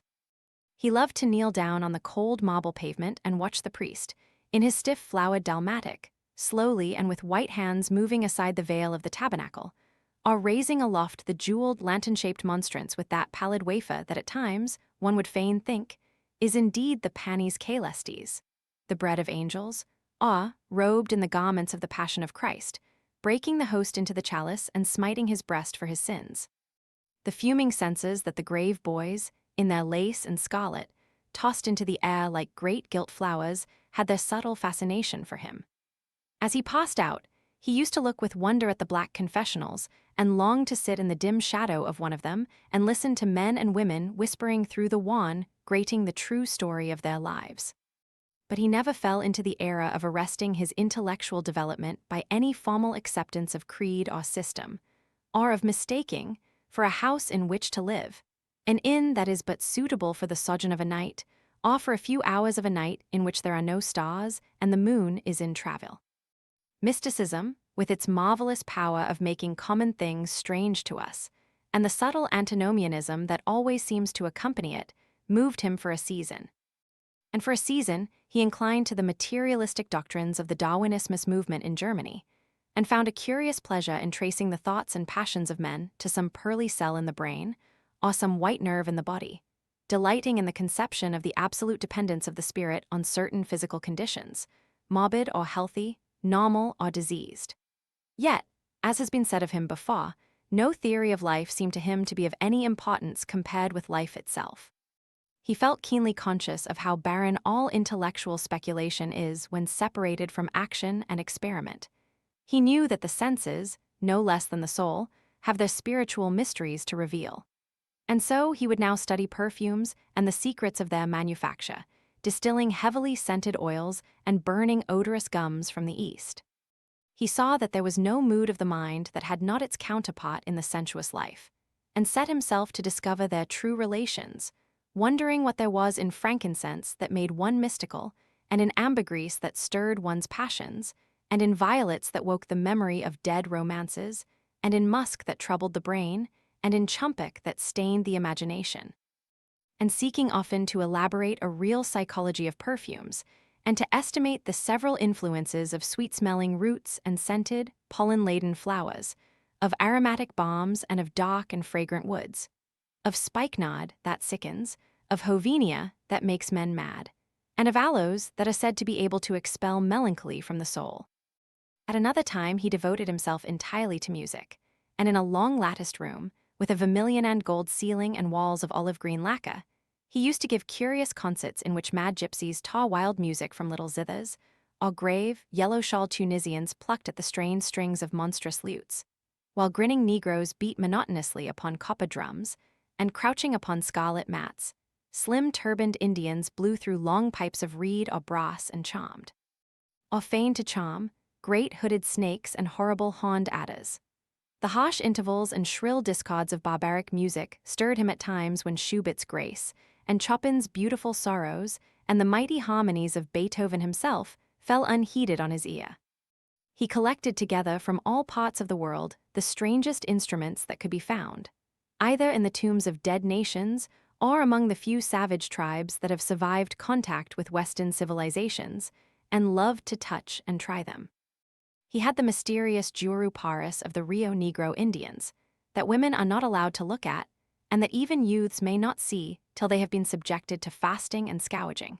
And the earthen jaws of the Peruvians that have the shrill cries of birds, and flutes of human bones such as Alfonso de Oval heard in Chile, and the sonorous green jaspas that are found near Cusco and give forth a note of singular sweetness. He had painted gourds filled with pebbles that rattled when they were shaken, the long clarin of the Mexicans, into which the performer does not blow, but through which he inhales the air, the harsh tour of the Amazon tribes that is sounded by the sentinels who sit all day long in high trees, and can be heard, it is said, at a distance of 3 leagues. The teponazli, that has 2 vibrating tongues of wood and is beaten with sticks that are smeared with an elastic gum obtained from the milky juice of plants. The yotl bells of the Aztecs that are hung in clusters like grapes, and a huge cylindrical drum, covered with the skins of great serpents, like the one that Bernal Diaz saw when he went with Cortes into the Mexican temple, and of whose doleful sound he has left us so vivid a description. The fantastic character of these instruments fascinated him, and he felt a curious delight in the thought that art, like nature, has her monsters, things of bestial shape and with hideous voices. Yet after some time he wearied of them, and would sit in his box at the opera, either alone or with Lord Henry, listening in rapt pleasure to Tannhauser, and seeing in the prelude to that great work of art a presentation of the tragedy of his own soul. On one occasion he took up the study of jewels, and appeared at a costume ball as Anne de Joyeuse, Admiral of France, in a dress covered with 560 pearls. This taste enthralled him for years, and indeed may be said never to have left him. He would often spend a whole day settling and resettling in their cases the various stones that he had collected, such as the olive-green chrysoberyl that turns red by lamplight, the cymophane with its wire-like line of silver, the pistachio-colored peridot, rose-pink and wine-yellow topazes, carbuncles of fiery scarlet with tremulous, four-rayed stars, flame-red cinnamon stones, orange and violet spinels, and amethysts with their alternate layers of ruby and sapphire. He loved the red gold of the sunstone, and the moonstone's pearly whiteness, and the broken rainbow of the milky opal. He procured from Amsterdam 3 emeralds of extraordinary size and richness of color, and had a turquoise de la Ville Roche that was the envy of all the connoisseurs. He discovered wonderful stories, also, about jewels. In Alfonso's Clericales Disciplina, a serpent was mentioned with eyes of real jacinth, and in the romantic history of Alexander, the conqueror of Emathia was said to have found in the veil of Jordan snakes, with collars of real emeralds growing on their backs. There was a gem in the brain of the dragon, Philostratus told us, and by the exhibition of golden letters and a scarlet robe, the monster could be thrown into a magical sleep and slain. According to the great alchemist Pierre de Boniface, the diamond rendered a man invisible, and the agate of India made him eloquent. The cornelian appeased anger, and the hyacinth provoked sleep, and the amethyst drove away the fumes of wine. The garnet cast out demons, and the hydropicus deprived the moon of her color. The selenite waxed and waned with the moon, and the meloceus that discovers thieves could be affected only by the blood of kids. Leonardus Camillus had seen a white stone taken from the brain of a newly killed toad that was a certain antidote against poison. The bezoar that was found in the heart of the Arabian deer was a charm that could cure the plague. In the nests of Arabian birds was the aspilates that, according to Democritus, kept the wearer from any danger by fire. The king of Ceylon rode through his city with a large ruby in his hand as the ceremony of his coronation. The gates of the palace of John the priest were made of sardius, with the horn of the hound snake inwrought, so that no man might bring poison within. Over the gable were 2 golden apples, in which were 2 carbuncles, so that the gold might shine by day and the carbuncles by night. In Lodge's strange romance, A Marguerite of America, it was stated that in the chamber of the queen one could behold all the chaste ladies of the world, enchased out of silver, looking through fair mirrors of chrysolates, carbuncles, sapphires, and green emeralds. Marco Polo had seen the inhabitants of Zipangu place rose-colored pearls in the mouths of the dead. A sea monster had been enamored of the pearl that the diva brought to King Peruzes, and had slain the thief, and mourned for 7 moons over its loss.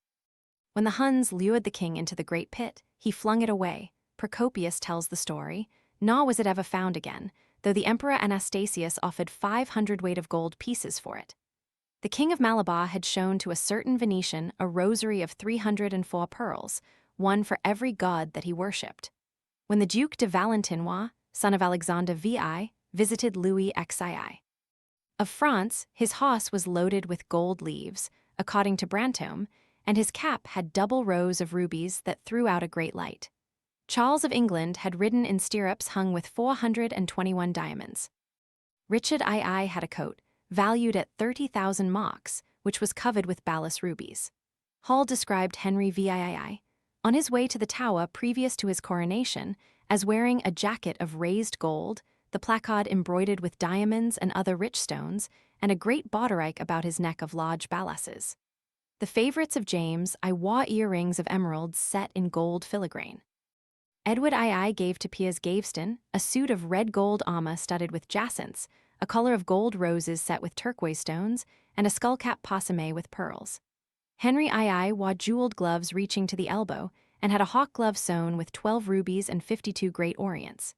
The ducal hat of Charles the Rash, the last Duke of Burgundy of his race, was hung with pear-shaped pearls and studded with sapphires. How exquisite life had once been! How gorgeous in its pomp and decoration! Even to read of the luxury of the dead was wonderful. Then he turned his attention to embroideries and to the tapestries that performed the office of frescoes in the chill rooms of the northern nations of Europe. As he investigated the subject, and he always had an extraordinary faculty of becoming absolutely absorbed for the moment in whatever he took up, he was almost saddened by the reflection of the ruin that time brought on beautiful and wonderful things. He, at any rate, had escaped that. Summer followed summer, and the yellow jonquils bloomed and died many times, and nights of horror repeated the story of their shame, but he was unchanged. No winter marred his face or stained his flower-like bloom. How different it was with material things. Where had they passed to? Where was the great crocus-colored robe, on which the gods fought against the giants, that had been worked by brown girls for the pleasure of Athene? Where the huge velarium that Nero had stretched across the Colosseum at Rome, that Titan sail of purple on which was represented the starry sky, and Apollo driving a chariot drawn by white, gill-trained steeds? He longed to see the curious table napkins wrought for the priest of the sun, on which were displayed all the dainties and viands that could be wanted for a feast, the mortuary cloth of King Chilperic, with its 300 golden bees, the fantastic robes that excited the indignation of the Bishop of Pontus and were figured with lions, panthers, bears, dogs, forests, rocks, hunters, all in fact that a painter can copy from nature. And the coat that Charles of Orleans once wore, on the sleeves of which were embroidered the verses of a song beginning Madame, G sways tout joyeux, the musical accompaniment of the words being wrought in gold thread, and each note, of square shape in those days, formed with 4 pearls. He read of the room that was prepared at the palace at Rheims for the use of Queen Joan of Burgundy, and was decorated with 1,321 parrots, made in broidery and blazoned with the king's arms, and 561 butterflies, whose wings were similarly ornamented with the arms of the queen, the whole worked in gold. Catherine de Medicis had a mourning bed made for her of black velvet powdered with crescents and suns. Its curtains were of damask, with leafy wreaths and garlands, figured upon a gold and silver ground, and fringed along the edges with broideries of pearls, and it stood in a room hung with rows of the queen's devices in cut black velvet upon cloth of silver. Louis XIV had gold-embroidered caryatides 15 feet high in his apartment. The state bed of Sobieski, King of Poland, was made of Smyrna gold brocade embroidered in turquoises with verses from the Koran. Its supports were of silver gilt, beautifully chased, and profusely set with enameled and jeweled medallions. It had been taken from the Turkish camp before Vienna, and the standard of Mohammed had stood beneath the tremulous gilt of its canopy. And so, for a whole year, he sought to accumulate the most exquisite specimens that he could find of textile and embroidered work, getting the dainty Delhi muslins, finely wrought with gold thread palmates and stitched over with iridescent beetles, wings, the Dhaka gauzes that from their transparency are known in the East as woven air and running water and evening dew, strange figured cloths from Java, elaborate yellow Chinese hangings, books bound in tawny satins or fair blue silks and wrought with fleur-de-lis, birds, and images, veils of lasses worked in Hungary point, Sicilian brocades and stiff Spanish velvets, Georgian work, with its gilt coins, and Japanese faucusas, with their green-toned golds and their marvelously plumaged birds. He had a special passion, also, for ecclesiastical vestments, as indeed he had for everything connected with the service of the church. In the long cedar chests that lined the west gallery of his house, he had stowed away many rare and beautiful specimens of what is really the raiment of the bride of Christ, who must wear purple and jewels and fine linen, that she may hide the pallid, macerated body that is wan by the suffering that she seeks for and wounded by self-inflicted pain. He possessed a gorgeous cope of crimson silk and gold thread damask, figured with a repeating pattern of golden pomegranates set in six-petaled formal blossoms, beyond which on either side was the pineapple device wrought in seed pearls. The offries were divided into panels representing scenes from the life of the Virgin, and the coronation of the Virgin was figured in colored silks upon the hood. This was Italian work of the 15th century. Another cope was of green velvet, embroidered with heart-shaped groups of acanthus leaves, from which spread long-stemmed white blossoms, the details of which were picked out with silver thread and colored crystals. The moss bore a seraph's head in gold thread-raised work. The offries were woven in a diaper of red and gold silk, and were starred with medallions of many saints and martyrs, among whom was St. Sebastian. He had chasubles also of amber-colored silk, and blue silk and gold brocade, and yellow silk damask and cloth of gold, figured with representations of the Passion and Crucifixion of Christ, and embroidered with lions and peacocks and other emblems. Dalmatics of white satin and pink silk damask, decorated with tulips and dolphins and fleur-de-lis. Altar frontals of crimson velvet and blue linen, and many copperels, chalice veils, and sudaria. In the mystic offices to which such things were put, there was something that quickened his imagination. For these treasures, and everything that he collected in his lovely house, were to be to him means of forgetfulness, modes by which he could escape, for a season, from the fear that seemed to him at times to be almost too great to be borne. Upon the walls of the lonely locked room where he had spent so much of his boyhood, he had hung with his own hands the terrible portrait whose changing features showed him the real degradation of his life, and in front of it had draped the purple and gold pall as a curtain. For weeks he would not go there, would forget the hideous painted thing, and get back his light heart, his wonderful joyousness, his passionate absorption in mere existence. Then suddenly, some night he would creep out of the house, go down to dreadful places near Blue Gate Fields, and stay there, day after day, until he was driven away. On his return he would sit in front of the picture, sometimes loathing it and himself, but filled, at other times, with that pride of individualism that is half the fascination of sin, and smiling with secret pleasure at the misshapen shadow that had to bear the burden that should have been his own. After a few years, he could not endure to be long out of England, and gave up the villa that he had shared at Trouville with Lord Henry, as well as the little white walled-in house at Algiers, where they had more than once spent the winter. He hated to be separated from the picture that was such a part of his life, and was also afraid that during his absence someone might gain access to the room, in spite of the elaborate bars that he had caused to be placed upon the door. He was quite conscious that this would tell them nothing. It was true that the portrait still preserved, under all the foulness and ugliness of the face, its marked likeness to himself, but what could they learn from that? He would laugh at anyone who tried to taunt him. He had not painted it. What was it to him how vile and full of shame it looked? Even if he told them, would they believe it? Yet he was afraid. Sometimes when he was down at his great house in Nottinghamshire, entertaining the fashionable young men of his own rank who were his chief companions, and astounding the county by the wanton luxury and gorgeous splendor of his mode of life, he would suddenly leave his guests and rush back to town to see that the door had not been tampered with and that the picture was still there. What if it should be stolen? The mere thought made him cold with horror. Surely the world would know his secret then. Perhaps the world already suspected it, for, while he fascinated many, there were not a few who distrusted him. He was very nearly blackballed at a West End club of which his birth and social position fully entitled him to become a member, and it was said that on one occasion, when he was brought by a friend into the smoking room of the Churchill, the Duke of Berwick and another gentleman got up in a mocked manner and went out. Curious stories became current about him after he had passed his 25th year. It was rumored that he had been seen brawling with foreign sailors in a low den in the distant parts of White-Capel, and that he consorted with thieves and coiners and knew the mysteries of their trade. His extraordinary absences became notorious, and when he used to reappear again in society, men would whisper to each other in corners, or pass him with a sneer, or look at him with cold, searching eyes, as though they were determined to discover his secret.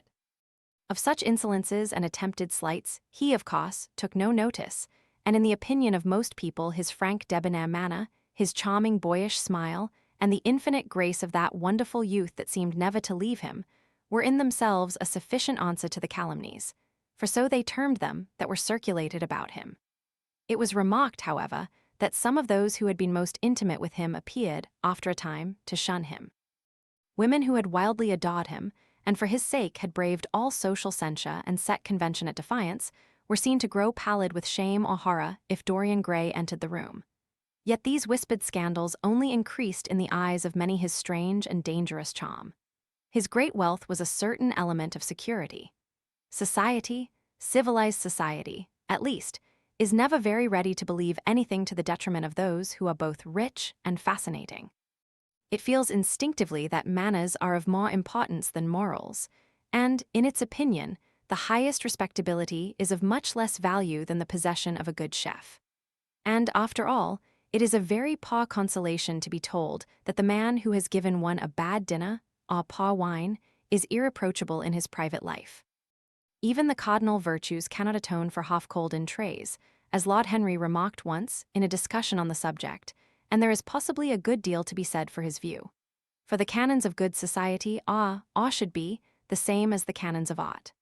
Form is absolutely essential to it. It should have the dignity of a ceremony, as well as its unreality, and should combine the insincere character of a romantic play with the wit and beauty that make such plays delightful to us. Is insincerity such a terrible thing? I think not. It is merely a method by which we can multiply our personalities. Such, at any rate, was Dorian Gray's opinion. He used to wonder at the shallow psychology of those who conceive the ego in man as a thing simple, permanent, reliable, and of one essence. To him, man was a being with myriad lives and myriad sensations, a complex multiform creature that bore within itself strange legacies of thought and passion, and whose very flesh was tainted with the monstrous maladies of the dead. He loved to stroll through the gaunt, cold picture gallery of his country house and look at the various portraits of those whose blood flowed in his veins. Here was Philip Herbert, described by Francis Osborne in his memoirs on the reigns of Queen Elizabeth and King James, as one who was caressed by the court for his handsome face, which kept him not long company. Was it young Herbert's life that he sometimes led? Had some strange poisonous germ crept from body to body till it had reached his own? Was it some dim sense of that ruined grace that had made him so suddenly, and almost without cause, give utterance in Basil Hallward's studio to the mad prayer that had so changed his life? Here, in gold-embroidered red doublet, jeweled surcoat, and gilt-edged ruff and wristbands, stood Sir Anthony Sherard, with his Sylvan black armor piled at his feet. What had this man's legacy been? Had the lover of Giovanna of Naples bequeathed him some inheritance of sin and shame? Were his own actions merely the dreams that the dead man had not dared to realize?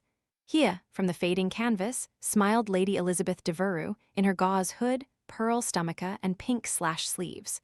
A flower was in her right hand, and her left clasped an enameled collar of white and damask roses. On a table by her side lay a mandolin and an apple. There were large green rosettes upon her little pointed shoes. He knew her life and the strange stories that were told about her lovers. Had he something of her temperament in him? These oval, heavy-lidded eyes seemed to look curiously at him. What of George Willoughby, with his powdered hair and fantastic patches? How evil he looked.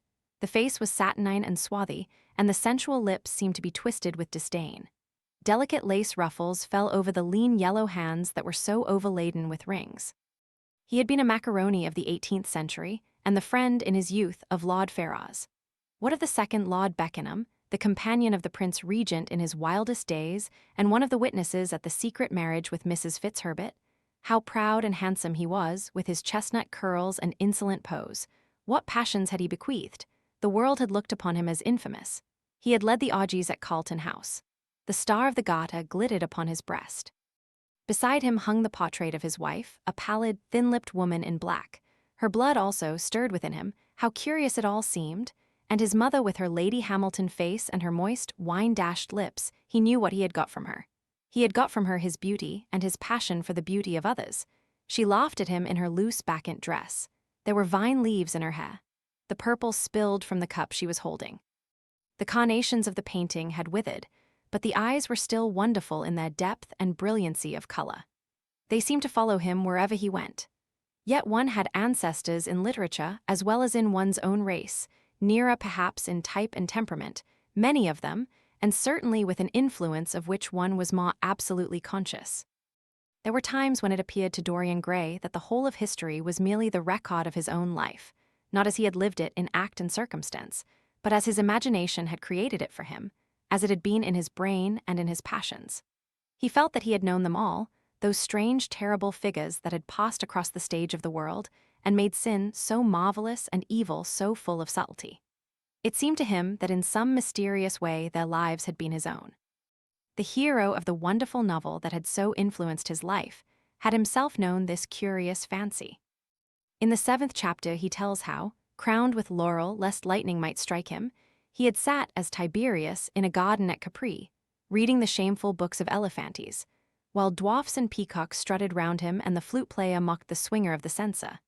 And, as Caligula, had caroused with the green-shirted jockeys in their stables, and supped in an ivory manger with a jewel-frontleted horse.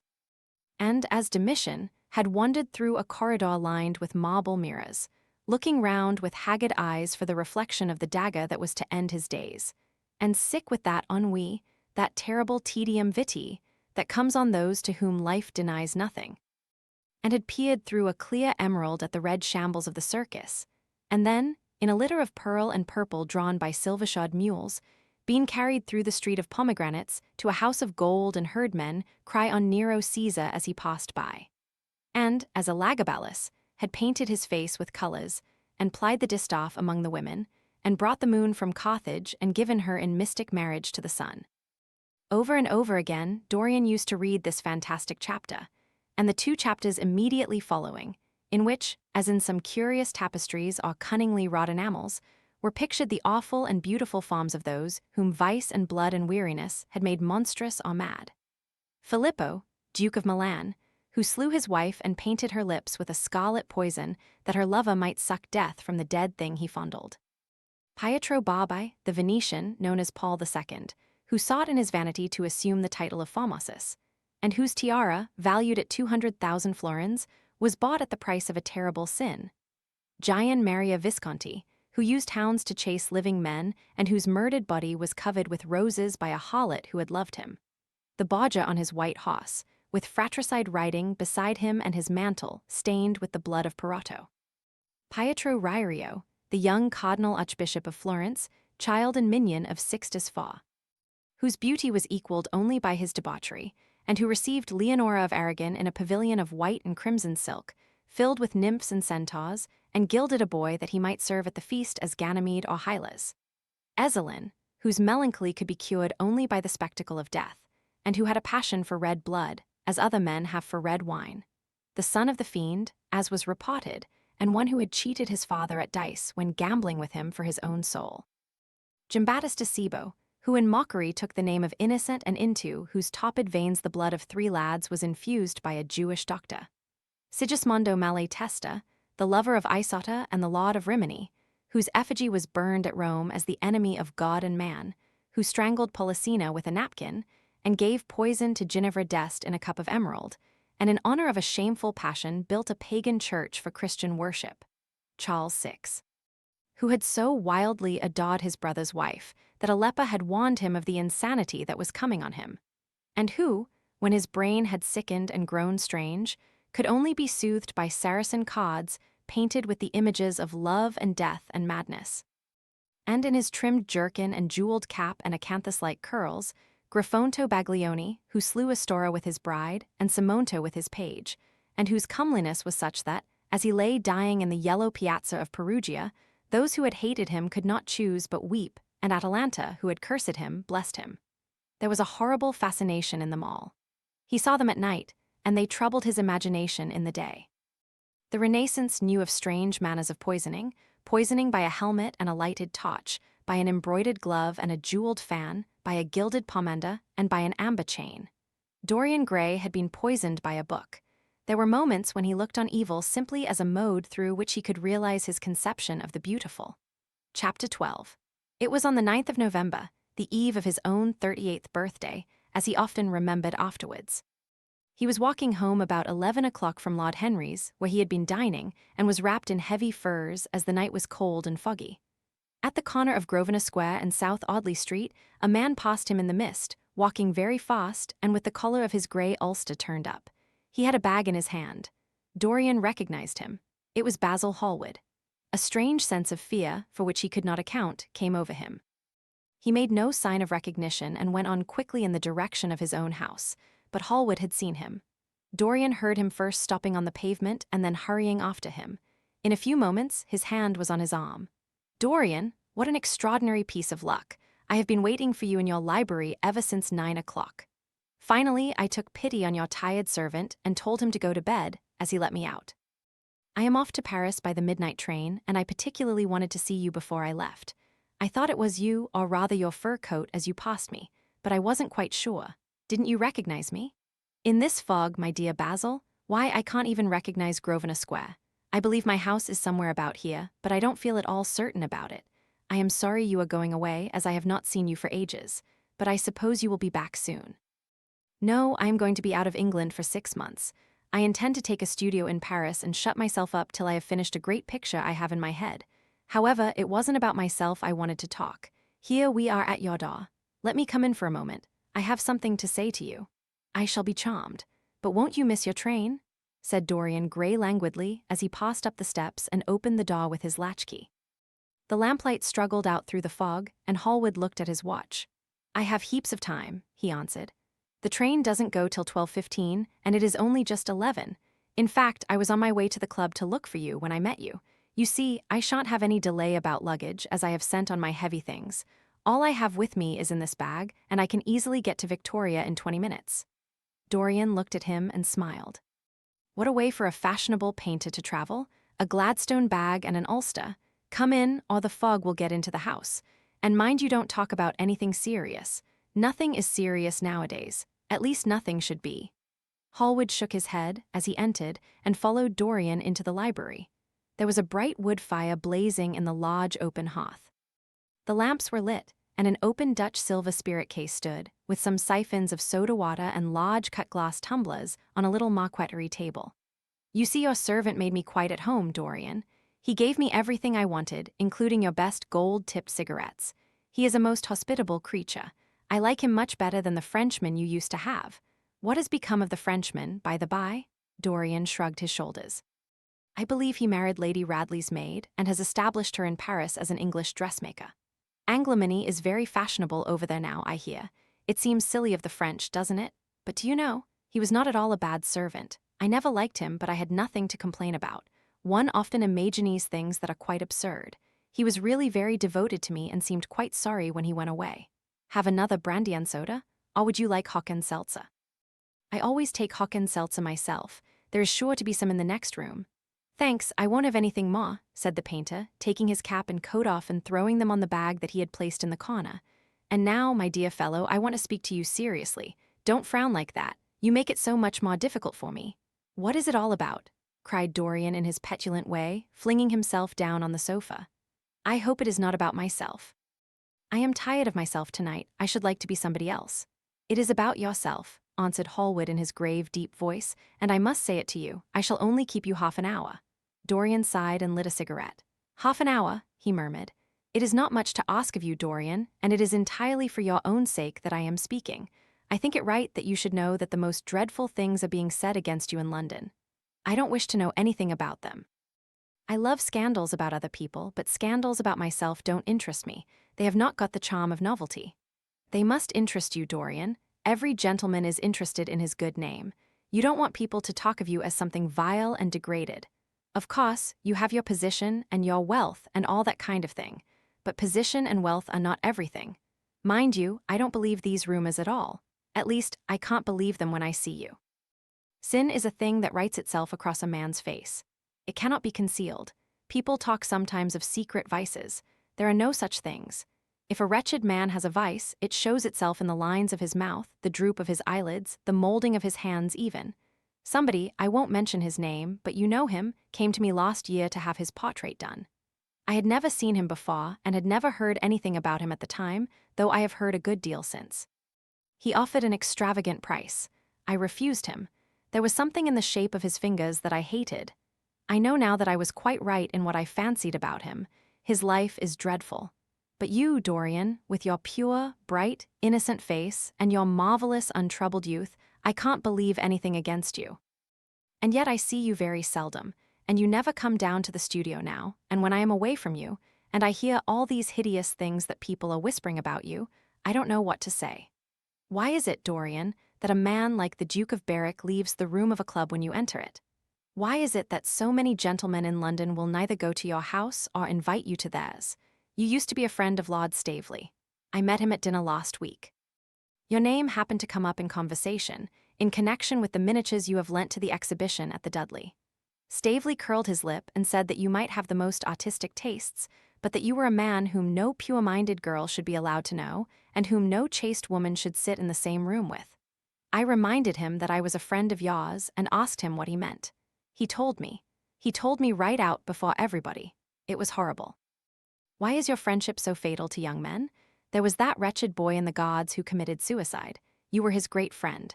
There was Sir Henry Ashton who had to leave England with a tarnished name. You and he were inseparable. What about Adrian Singleton and his dreadful end? What about Lord Kent's only son and his career? I met his father yesterday in St. James's Street. He seemed broken with shame and sorrow. What about the young Duke of Perth? What sort of life has he got now? What gentleman would associate with him? Stop, Basil, you are talking about things of which you know nothing, said Dorian Gray, biting his lip and with a note of infinite contempt in his voice. You ask me why Berwick leaves a room when I enter it. It is because I know everything about his life, not because he knows anything about mine. With such blood as he has in his veins, how could his record be clean? You ask me about Henry Ashton and young Perth. Did I teach the one his vices, and the other his debauchery? If Kent's silly son takes his wife from the streets, what is that to me?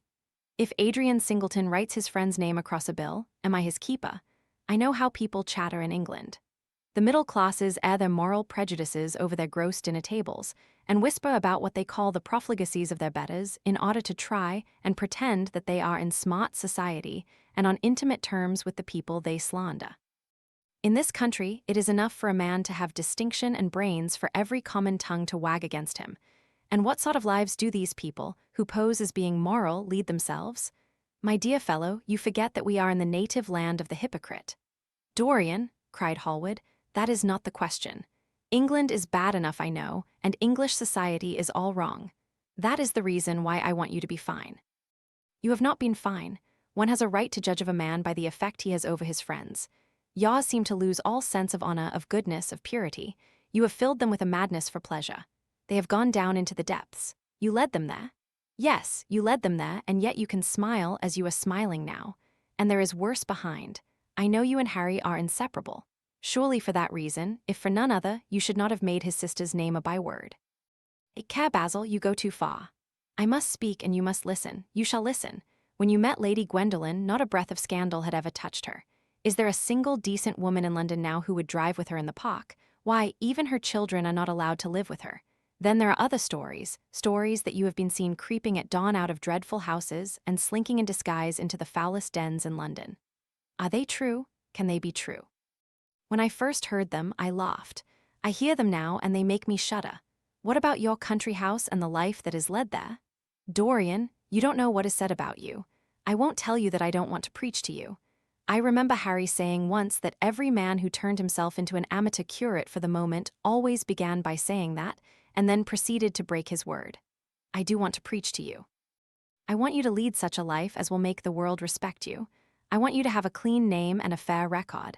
I want you to get rid of the dreadful people you associate with. Don't shrug your shoulders like that. Don't be so indifferent. You have a wonderful influence. Let it be for good, not for evil.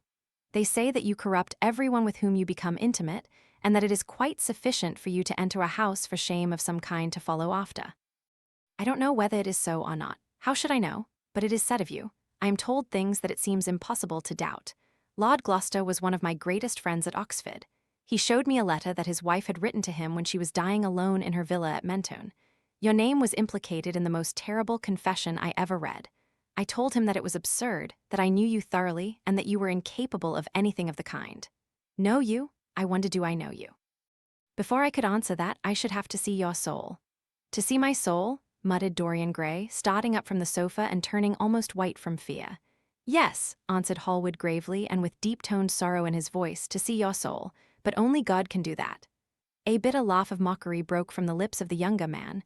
You shall see it yourself tonight, he cried, seizing a lamp from the table. Come, it is your own handiwork, why shouldn't you look at it? You can tell the world all about it afterwards, if you choose. Nobody would believe you. If they did believe you, they would like me all the better for it.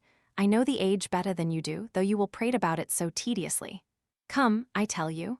You have chatted enough about corruption. Now you shall look on it face to face. There was the madness of pride in every word he uttered. He stamped his foot upon the ground in his boyish, insolent manner. He felt a terrible joy at the thought that someone else was to share his secret, and that the man who had painted the portrait that was the origin of all his shame was to be burdened for the rest of his life with the hideous memory of what he had done. Yes, he continued, coming closer to him and looking steadfastly into his stern eyes, I shall show you my soul. You shall see the thing that you fancy only God can see. Hallward started back. This is blasphemy, Dorian, he cried. You must not say things like that. They are horrible and they don't mean anything. You think so? He laughed again. I know so. As for what I said to you tonight, I said it for your good. You know I have been always a staunch friend to you. Don't touch me. Finish what you have to say. A twisted flash of pain shot across the painter's face. He paused for a moment, and a wild feeling of pity came over him. After all, what right had he to pry into the life of Dorian Gray?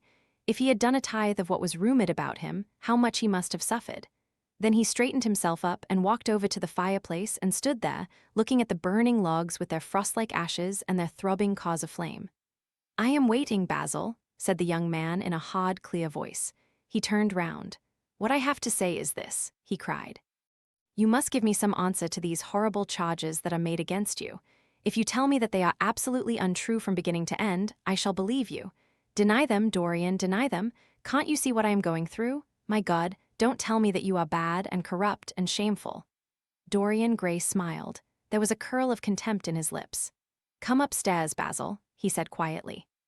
I keep a diary of my life from day to day, and it never leaves the room in which it is written. I shall show it to you if you come with me. I shall come with you, Dorian, if you wish it. I see I have missed my train. That makes no matter. I can go tomorrow. But don't ask me to read anything tonight. All I want is a plain answer to my question. That shall be given to you upstairs. I could not give it here. You will not have to read long. Chapter 13. He passed out of the room and began the ascent, Basil Hallward following close behind. They walked softly, as men do instinctively at night. The lamp cast fantastic shadows on the wall and staircase. A rising wind made some of the windows rattle. When they reached the top landing, Dorian set the lamp down on the floor and, taking out the key, turned it in the lock. You insist on knowing, Basil? He asked in a low voice. Yes. I am delighted, he answered, smiling. Then he added, somewhat harshly, You are the one man in the world who is entitled to know everything about me. You have had more to do with my life than you think. And, taking up the lamp, he opened the door and went in. A cold current of air passed them, and the light shot up for a moment in a flame of murky orange. He shuddered. Shut the door behind you, he whispered, as he placed the lamp on the table. Hallward glanced round him with a puzzled expression. The room looked as if it had not been lived in for years. A faded Flemish tapestry, a curtained picture, an old Italian cassone, and an almost empty bookcase. That was all that it seemed to contain, besides a chair and a table. As Dorian Gray was lighting a half-burned candle that was standing on the mantelshelf, he saw that the whole place was covered with dust and that the carpet was in holes. A mouse ran scuffling behind the wainscoting. There was a damp odor of mildew. So you think that it is only God who sees the soul, Basil? Draw that curtain back and you will see mine. The voice that spoke was cold and cruel. You are mad, Dorian, or playing a part, muttered Hallward, frowning. You woe? Then I must do it myself, said the young man, and he tore the curtain from its rod and flung it on the ground. An exclamation of horror broke from the painter's lips as he saw in the dim light the hideous face on the canvas grinning at him. There was something in its expression that filled him with disgust and loathing. Good heavens! It was Dorian Gray's own face that he was looking at. The horror, whatever it was, had not yet entirely spoiled that marvelous beauty.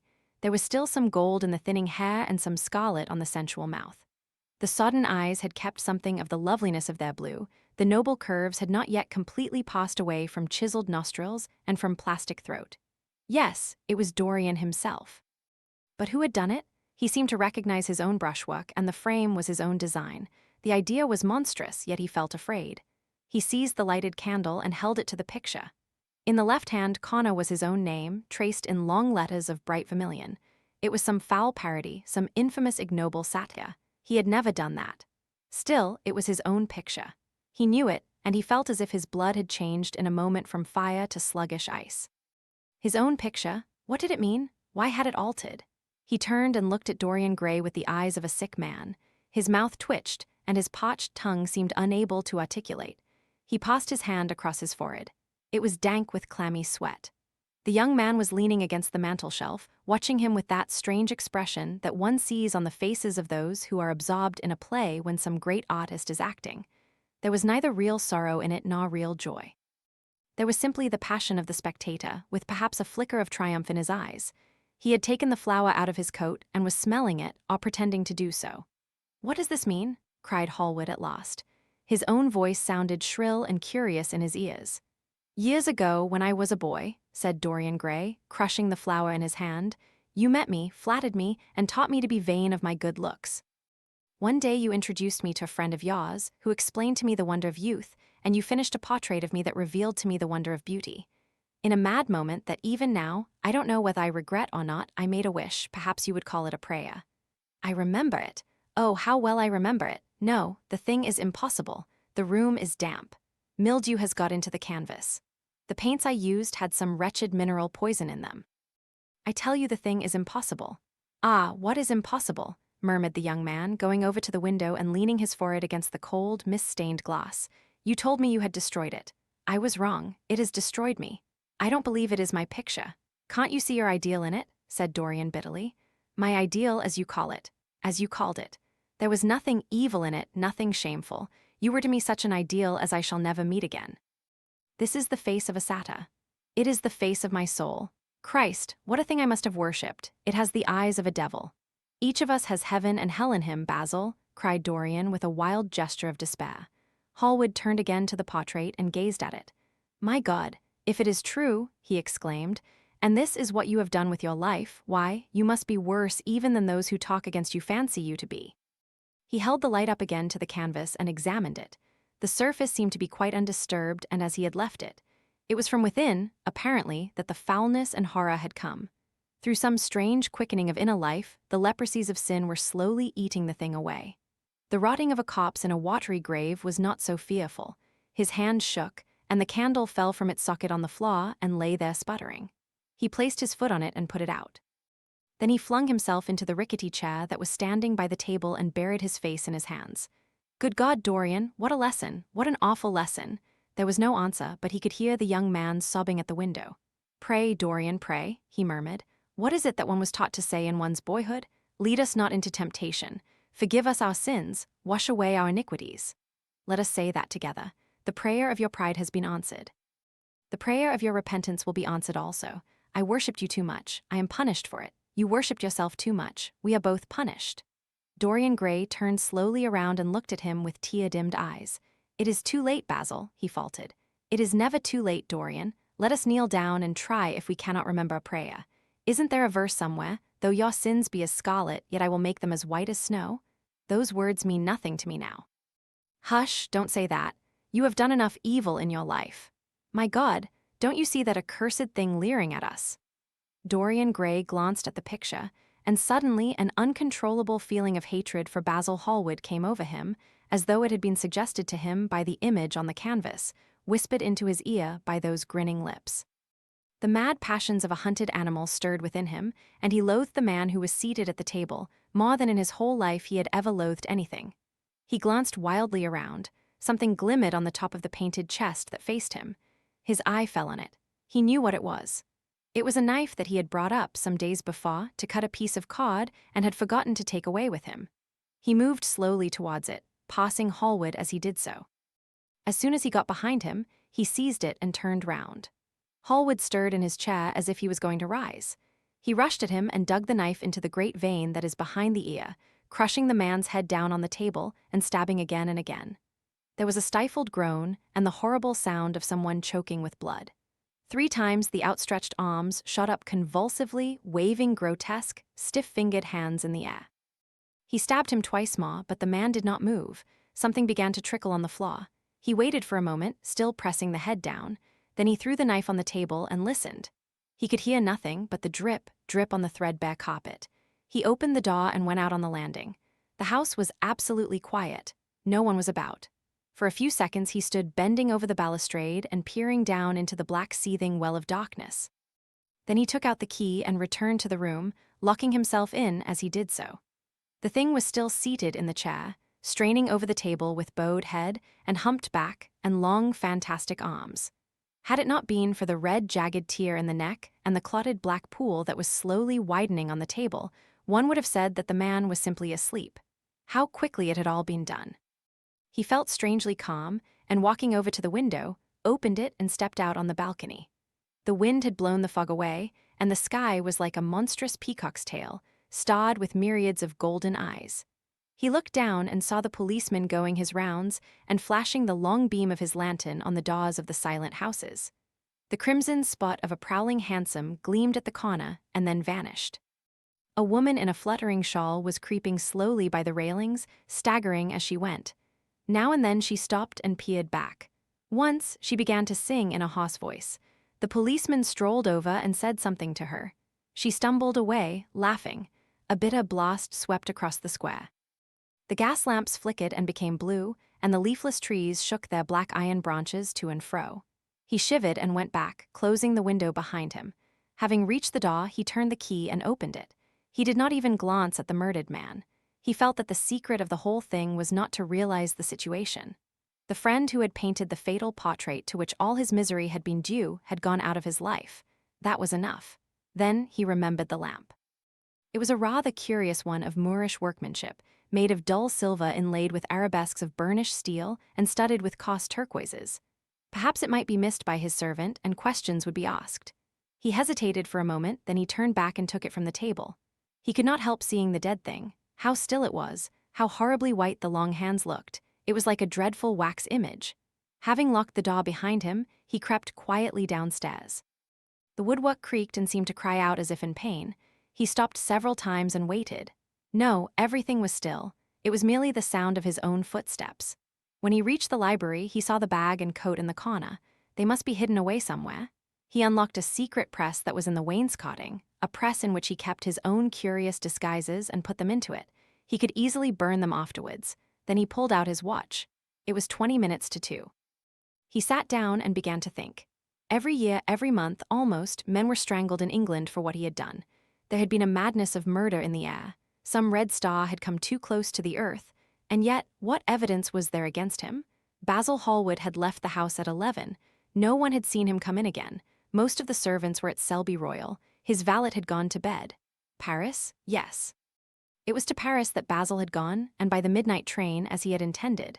With his curious, reserved habits, it would be months before any suspicions would be roused. Months? Everything could be destroyed long before then. A sudden thought struck him. He put on his fur coat and hat and went out into the hall. There he paused, hearing the slow, heavy tread of the policeman on the pavement outside and seeing the flash of the bullseye reflected in the window. He waited and held his breath. After a few moments, he drew back the latch and slipped out, shutting the door very gently behind him. Then he began ringing the bell. In about 5 minutes, his valet appeared, half-dressed and looking very drowsy. "I am sorry to have had to wake you up, Francis," he said, stepping in, "but I had forgotten my latchkey. What time is it?" 10 minutes past 2, sir," answered the man, looking at the clock and blinking. 10 minutes past 2? How horribly late. "You must wake me at 9 tomorrow. I have some work to do." "All right, sir. Did anyone call this evening?" "Mr. Hallward, sir. He stayed here till 11, and then he went away to catch his train." "Oh, I am sorry I didn't see him. Did he leave any message?" "No, sir, except that he would write to you from Paris if he did not find you at the club." "That will do, Francis. Don't forget to call me at 9 tomorrow." "No, sir." The man shambled down the passage in his slippers. Dorian Gray threw his hat and coat upon the table and passed into the library. For a quarter of an hour, he walked up and down the room, biting his lip and thinking. Then he took down the blue book from one of the shelves and began to turn over the leaves. Alan Campbell, 152 Hertford Street, Mayfair? Yes, that was the man he wanted. Chapter 14. At 9 o'clock the next morning, his servant came in with a cup of chocolate on a tray and opened the shutters. Dorian was sleeping quite peacefully, lying on his right side, with one hand underneath his cheek. He looked like a boy who had been tired out with play or study. The man had to touch him twice on the shoulder before he woke, and as he opened his eyes, a faint smile passed across his lips, as though he had been lost in some delightful dream. Yet he had not dreamed at all. His night had been untroubled by any images of pleasure or of pain, but youth smiles without any reason. It is one of its chiefest charms. He turned round, and leaning upon his elbow, began to sip his chocolate. The mellow November sun came streaming into the room. The sky was bright, and there was a genial warmth in the air. It was almost like a morning in May. Gradually, the events of the preceding night crept with silent, blood-stained feet into his brain and reconstructed themselves there with terrible distinctness. He winced at the memory of all that he had suffered, and for a moment the same curious feeling of loathing for Basil Hallward that had made him kill him as he sat in the chair came back to him, and he grew cold with passion. The dead man was still sitting there, too, and in the sunlight now. How horrible that was. Such hideous things were for the darkness, not for the day. He felt that if he brooded on what he had gone through, he would sicken or grow mad. There were sins whose fascination was more in the memory than in the doing of them, strange triumphs that gratified the pride more than the passions, and gave to the intellect a quickened sense of joy, greater than any joy they brought or could ever bring to the senses. But this was not one of them. It was a thing to be driven out of the mind, to be drugged with poppies, to be strangled lest it might strangle one itself. When the half-hour struck, he passed his hand across his forehead, and then got up hastily and dressed himself with even more than his usual care, giving a good deal of attention to the choice of his necktie and scarf pin, and changing his rings more than once. He spent a long time also over breakfast, tasting the various dishes, talking to his valet about some new liveries that he was thinking of getting made for the servants at Selby, and going through his correspondence. At some of the letters, he smiled. 3 of them bored him. One he read several times over and then tore up with a slight look of annoyance in his face. That awful thing, a woman's memory, as Lord Henry had once said. After he had drunk his cup of black coffee, he wiped his lips slowly with a napkin, motioned to his servant to wait, and going over to the table, sat down and wrote 2 letters. One he put in his pocket, the other he handed to the valet. Take this round to 152, Hertford Street, Francis, and if Mr. Campbell is out of town, get his address. As soon as he was alone, he lit a cigarette and began sketching upon a piece of paper, drawing first flowers and bits of architecture, and then human faces. Suddenly, he remarked that every face that he drew seemed to have a fantastic likeness to Basil Hallward. He frowned, and getting up, went over to the bookcase and took out a volume at hazard. He was determined that he would not think about what had happened until it became absolutely necessary that he should do so. When he had stretched himself on the sofa, he looked at the title page of the book. It was Gautier S. Embarks et Camés, Charpentier's Japanese paper edition with the Jacquemart etching.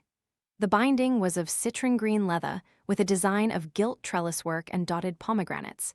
It had been given to him by Adrian Singleton. As he turned over the pages, his eye fell on the poem about the hand of Lacenea, the cold yellow hand du supplice encore mal lavé, with its downy red hairs and its doigts de faune.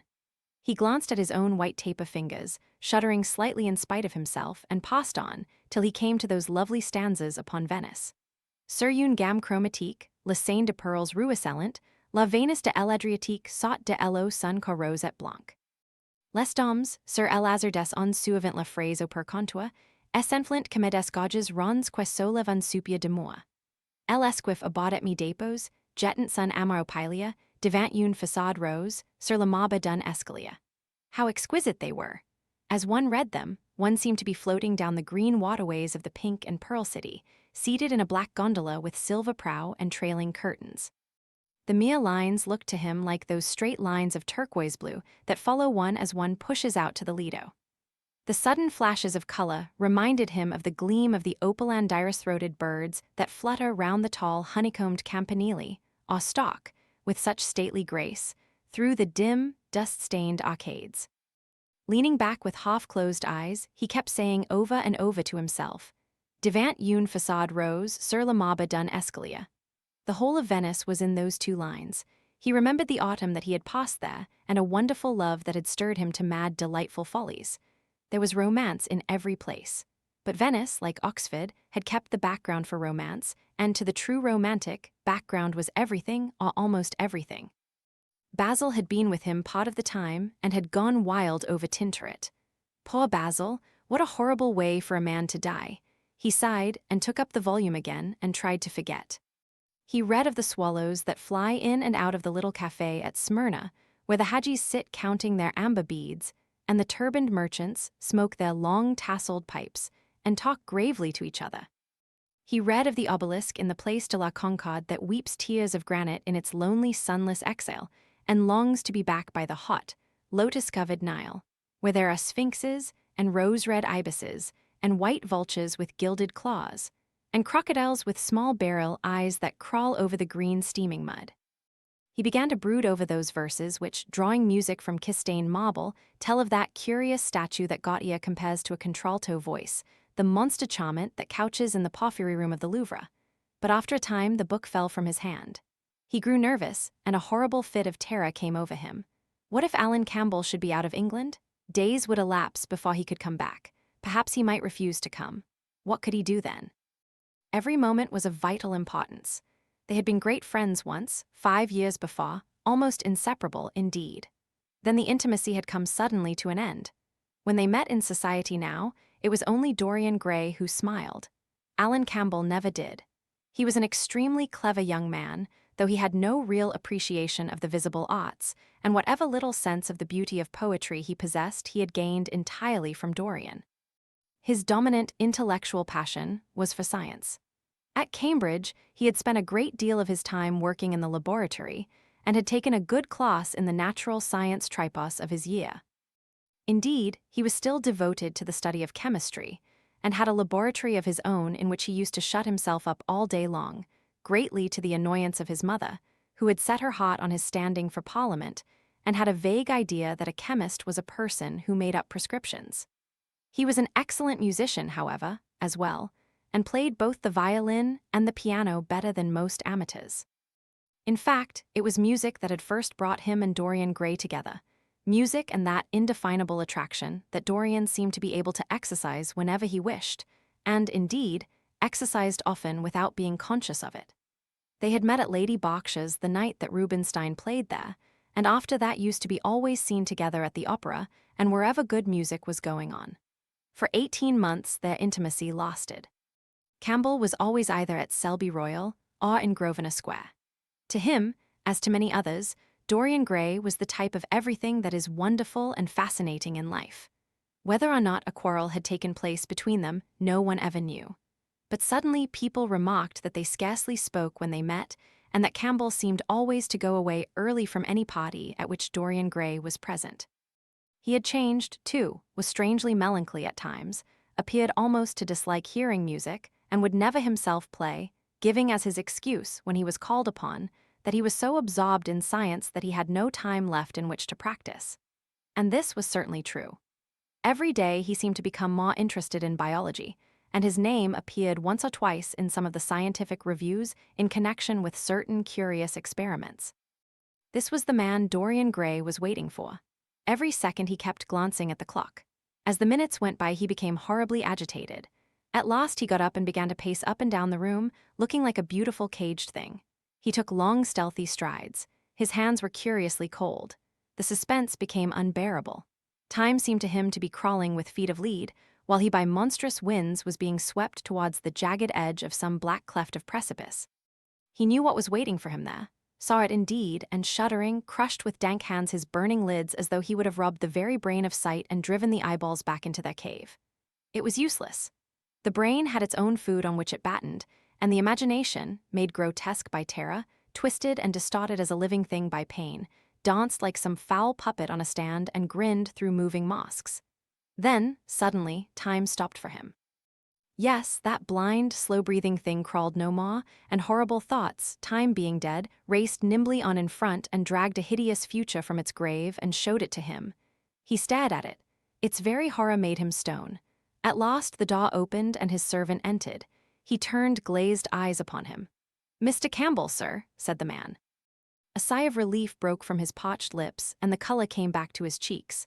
"Ask him to come in at once, Francis," He felt that he was himself again. His mood of cowardice had passed away. The man bowed and retired. In a few moments, Alan Campbell walked in, looking very stern and rather pale, his pallor being intensified by his coal-black hair and dark eyebrows. "Alan, this is kind of you. I thank you for coming. I had intended never to enter your house again, Gray. But you said it was a matter of life and death." His voice was hard and cold. He spoke with slow deliberation. There was a look of contempt in the steady searching gaze that he turned on Dorian.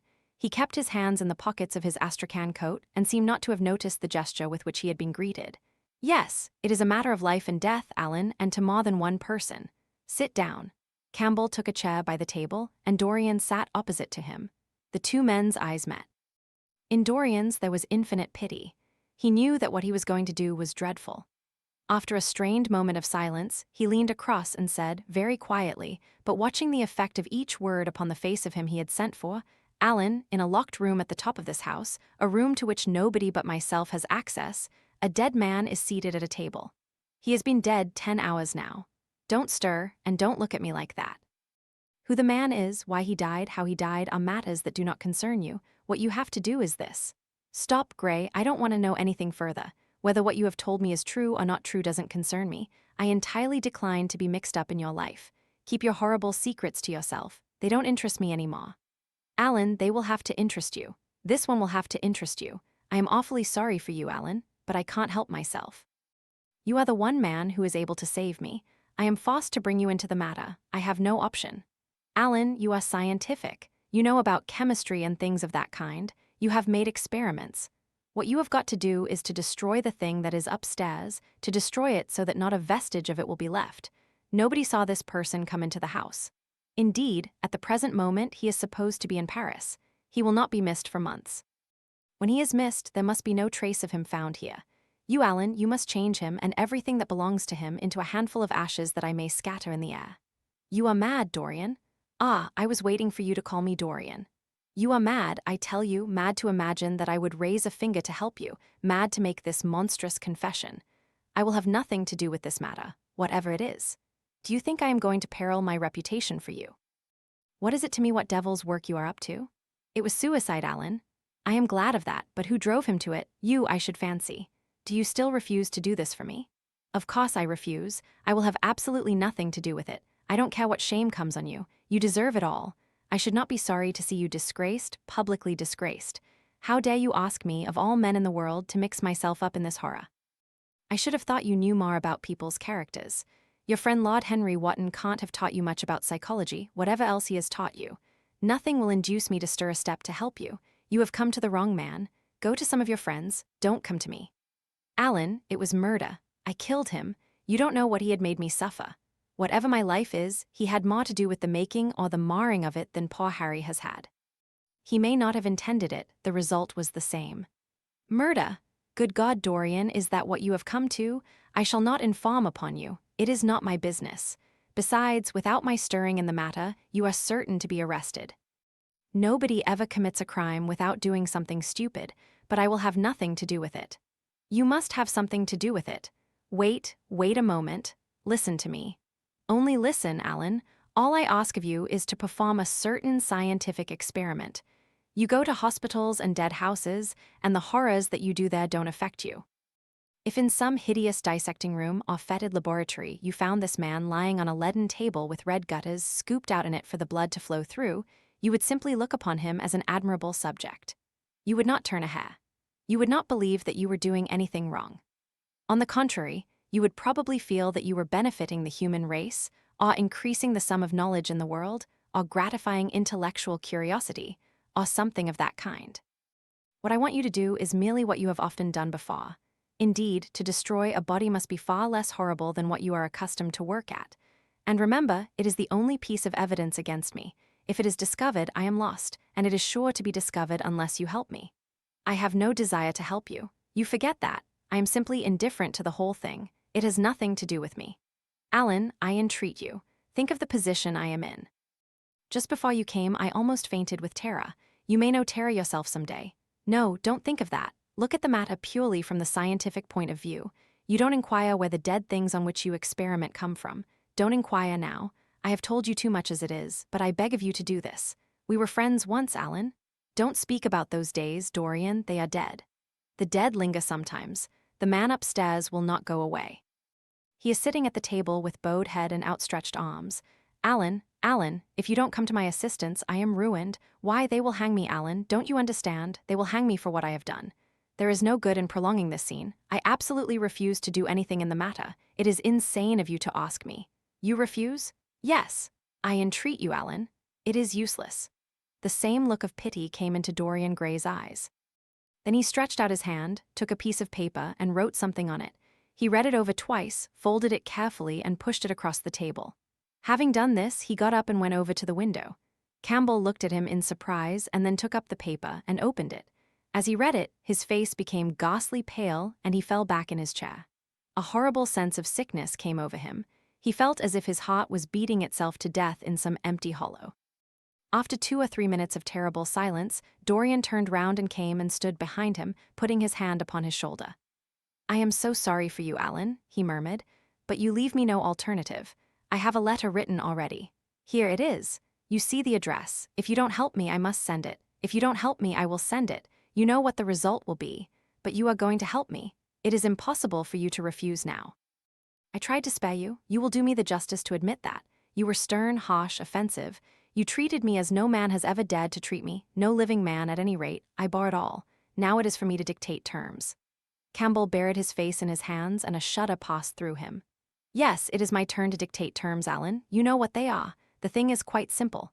Come, don't work yourself into this fever. The thing has to be done. Face it and do it. A groan broke from Campbell's lips, and he shivered all over.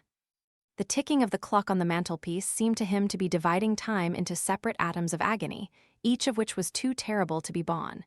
He felt as if an iron ring was being slowly tightened round his forehead, as if the disgrace with which he was threatened had already come upon him. The hand upon his shoulder weighed like a hand of lead. It was intolerable. It seemed to crush him. Come, Alan, you must decide at once. I cannot do it, he said mechanically, as though words could alter things.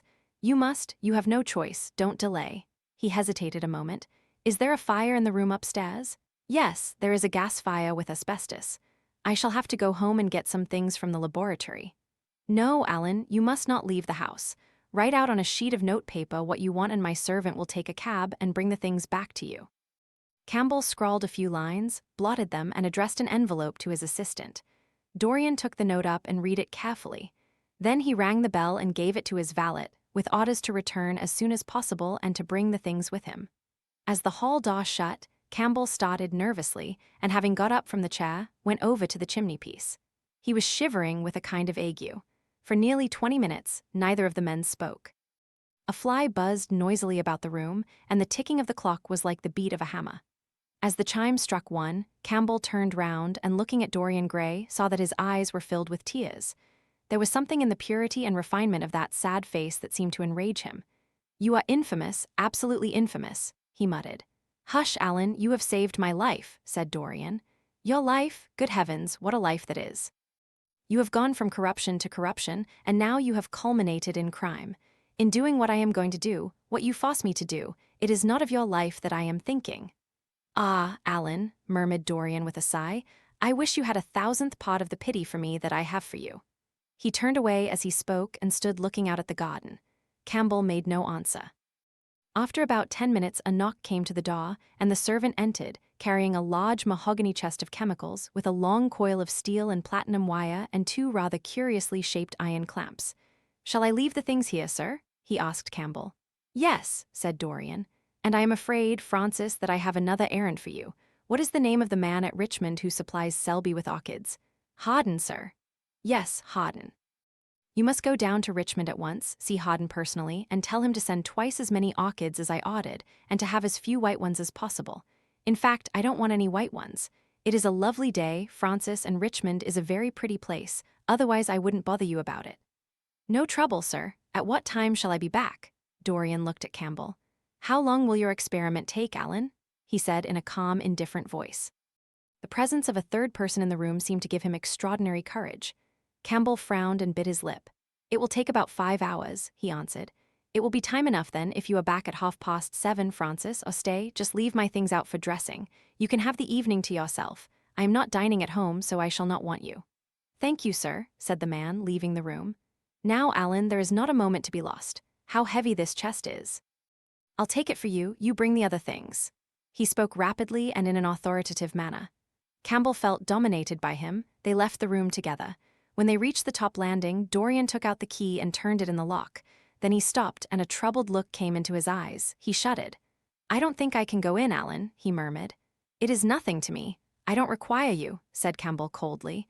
Dorian half opened the door. As he did so, he saw the face of his portrait leering in the sunlight.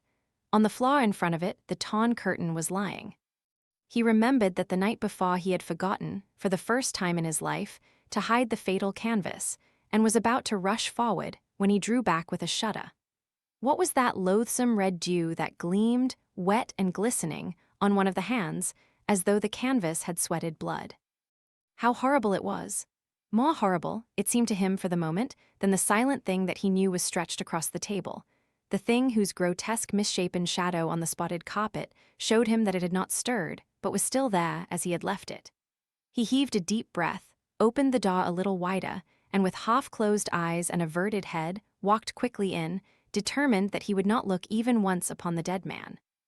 Then, stooping down and taking up the gold and purple hanging, he flung it right over the picture. There he stopped, feeling afraid to turn round, and his eyes fixed themselves on the intricacies of the pattern before him.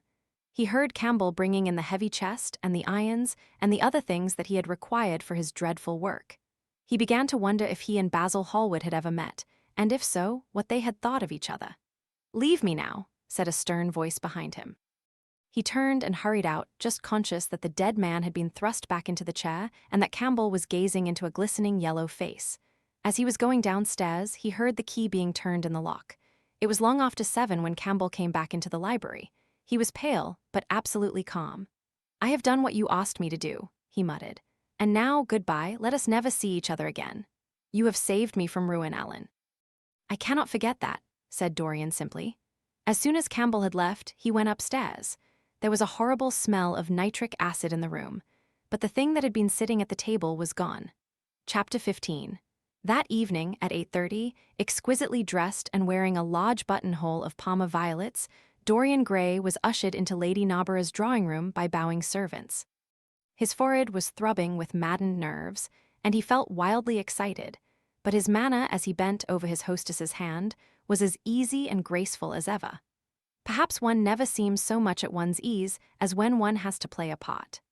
Certainly, no one looking at Dorian Gray that night could have believed that he had passed through a tragedy as horrible as any tragedy of our age. Those finely shaped fingers could never have clutched a knife for sin, nor those smiling lips have cried out on God and goodness. He himself could not help wondering at the calm of his demeanor, and for a moment felt keenly the terrible pleasure of a double life. It was a small party, got up rather in a hurry by Lady Narborough, who was a very clever woman with what Lord Henry used to describe as the remains of really remarkable ugliness. She had proved an excellent wife to one of our most tedious ambassadors, and having buried her husband properly in a marble mausoleum, which she had herself designed, and married off her daughters to some rich, rather elderly men, she devoted herself now to the pleasures of French fiction, French cookery, and French esprit when she could get it. Dorian was one of her especial favorites, and she always told him that she was extremely glad she had not met him in early life. "I know, my dear, I should have fallen madly in love with you," she used to say, "and thrown my bonnet right over the mills for your sake. It is most fortunate that you were not thought of at the time. As it was, our bonnets were so unbecoming, and the mills were so occupied in trying to raise the wind that I never had even a flirtation with anybody. However, that was all Narborough's fault. He was dreadfully short-sighted, and there is no pleasure in taking in a husband who never sees anything." Her guests this evening were rather tedious. The fact was, as she explained to Dorian, behind a very shabby fan, one of her married daughters had come up quite suddenly to stay with her, and to make matters worse had actually brought her husband with her. "I think it is most unkind of her, my dear," she whispered. "Of course I go and stay with them every summer after I come from Homburg, but then an old woman like me must have fresh air sometimes, and besides, I really wake them up. You don't know what an existence they lead down there. It is pure, unadulterated country life. They get up early because they have so much to do and go to bed early because they have so little to think about. There has not been a scandal in the neighborhood since the time of Queen Elizabeth, and consequently they all fall asleep after dinner. You shan't sit next either of them. You shall sit by me and amuse me." Dorian murmured a graceful compliment and looked round the room. Yes, it was certainly a tedious party. Two of the people he had never seen before, and the others consisted of Ernest Harrowden, one of those middle-aged mediocrities so common in London clubs who have no enemies, but are thoroughly disliked by their friends; Lady Ruxton, an overdressed woman of 47, with a hooked nose, who was always trying to get herself compromised, but was so peculiarly plain that to her great disappointment no one would ever believe anything against her; Mrs. Erlyn, a pushing nobody with a delightful lisp and Venetian red hair; Lady Alice Chapman, his hostess's daughter, a dowdy dull girl, with one of those characteristic British faces that once seen are never remembered; and her husband, a red-cheeked, white-whiskered creature who, like so many of his class, was under the impression that inordinate joviality can atone for an entire lack of ideas.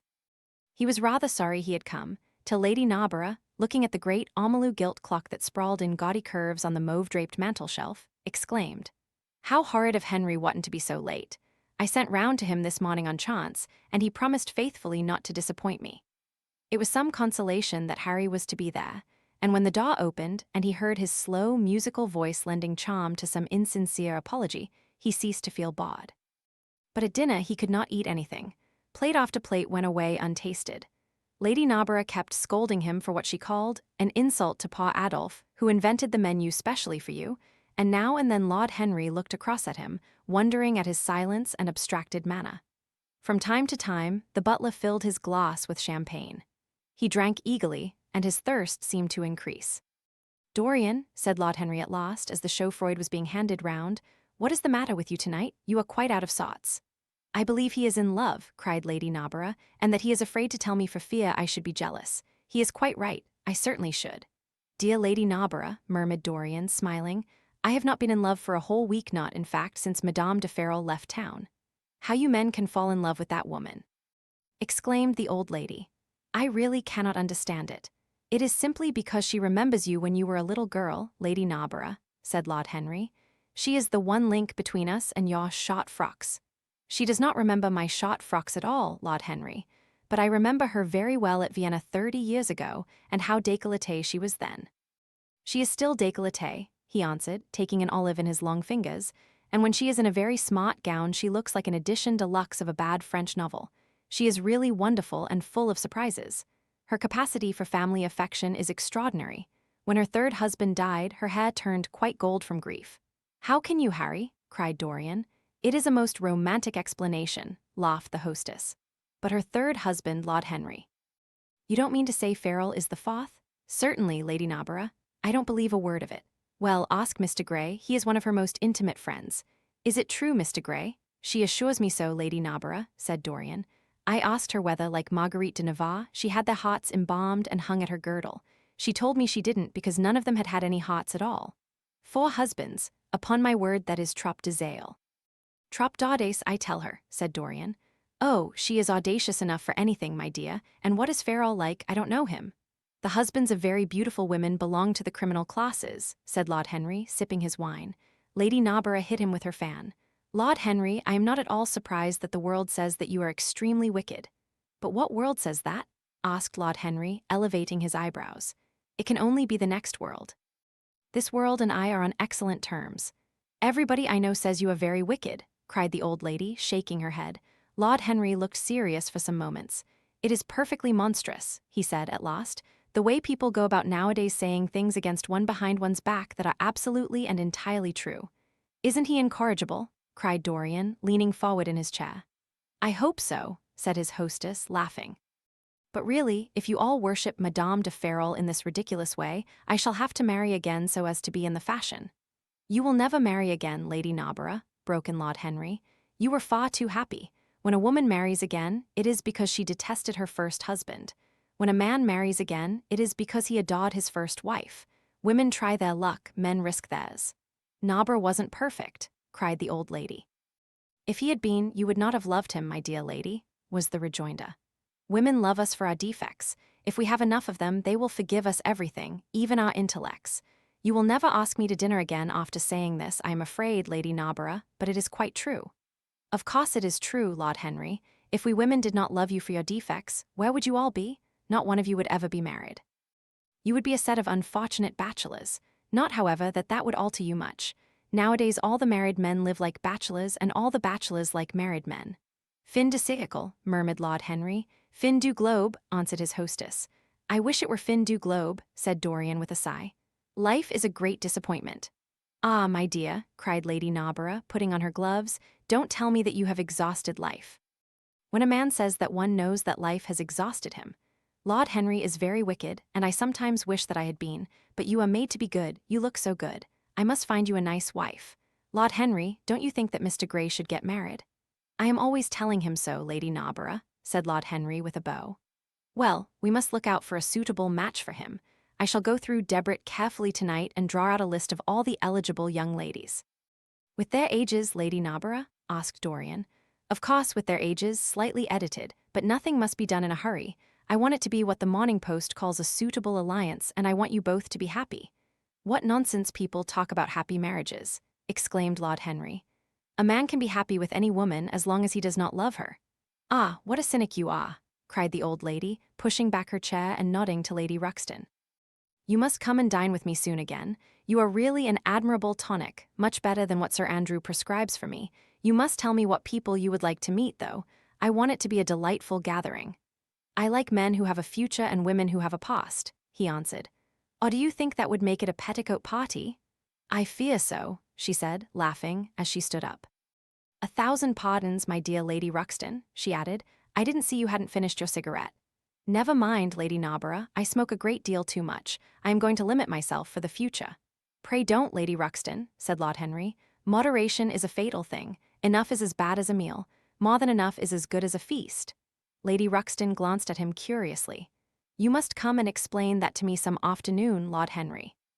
It sounds a fascinating theory, she murmured, as she swept out of the room. Now, mind you don't stay too long over your politics and scandal, cried Lady Narborough from the door. If you do, we are sure to squabble upstairs. The men laughed, and Mr. Chapman got up solemnly from the foot of the table and came up to the top. Dorian Gray changed his seat and went and sat by Lord Henry. Mr. Chapman began to talk in a loud voice about the situation in the House of Commons. He guffawed at his adversaries. The word doctrinaire, word full of terror to the British mind, reappeared from time to time between his explosions. An alliterative prefix served as an ornament of oratory. He hoisted the Union Jack on the pinnacles of thought. The inherited stupidity of the race, sound English common sense he jovially termed it, was shown to be the proper bulwark for society. A smile curved Lord Henry's lips, and he turned round and looked at Dorian. Are you better, my dear fellow? He asked. You seemed rather out of sorts at dinner. I am quite well, Harry. I am tired, that is all. You were charming last night. The little Duchess is quite devoted to you. She tells me she is going down to Selby. She has promised to come on the 20th. Is Monmouth to be there, too? Oh, yes, Harry. He bores me dreadfully, almost as much as he bores her. She is very clever, too clever for a woman. She lacks the indefinable charm of weakness. It is the feet of clay that make the gold of the image precious. Her feet are very pretty, but they are not feet of clay. White porcelain feet, if you like. They have been through the fire, and what fire does not destroy, it hardens. She has had experiences. How long has she been married? Asked Dorian.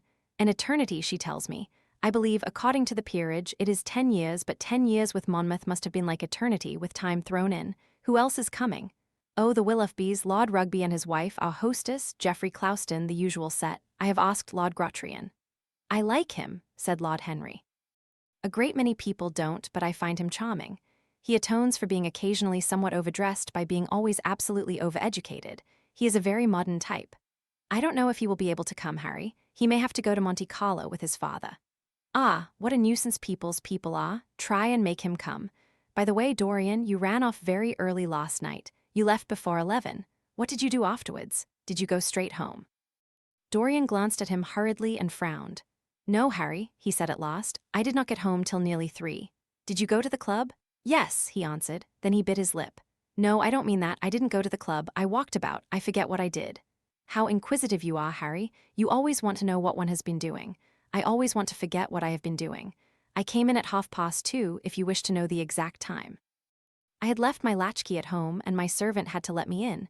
If you want any corroborative evidence on the subject, you can ask him. Lord Henry shrugged his shoulders. "My dear fellow, as if I cared, let us go up to the drawing room." "No sherry, thank you, Mr. Chapman. Something has happened to you, Dorian. Tell me what it is. You are not yourself tonight." "Don't mind me, Harry. I am irritable and out of temper. I shall come round and see you tomorrow or next day. Make my excuses to Lady Narborough. I shan't go upstairs. I shall go home. I must go home." "All right, Dorian. I dare say I shall see you tomorrow at tea time. The Duchess is coming." "I will try to be there, Harry," he said, leaving the room. As he drove back to his own house, he was conscious that the sense of terror he thought he had strangled had come back to him. Lord Henry's casual questioning had made him lose his nerve for the moment, and he wanted his nerve still. Things that were dangerous had to be destroyed. He winced. He hated the idea of even touching them, yet it had to be done. He realized that, and when he had locked the door of his library, he opened the secret press into which he had thrust Basil Hallward's coat and bag. A huge fire was blazing. He piled another log on it. The smell of the singeing clothes and burning leather was horrible. It took him 3/4 of an hour to consume everything. At the end he felt faint and sick, and having lit some Algerian pastils in a pierced copper brazier, he bathed his hands and forehead with a cool, musk-scented vinegar. Suddenly he started. His eyes grew strangely bright, and he gnawed nervously at his underlip. Between two of the windows stood a large Florentine cabinet, made out of ebony and inlaid with ivory and blue lapis. He watched it as though it were a thing that could fascinate and make afraid, as though it held something that he longed for and yet almost loathed. His breath quickened. A mad craving came over him. He lit a cigarette and then threw it away.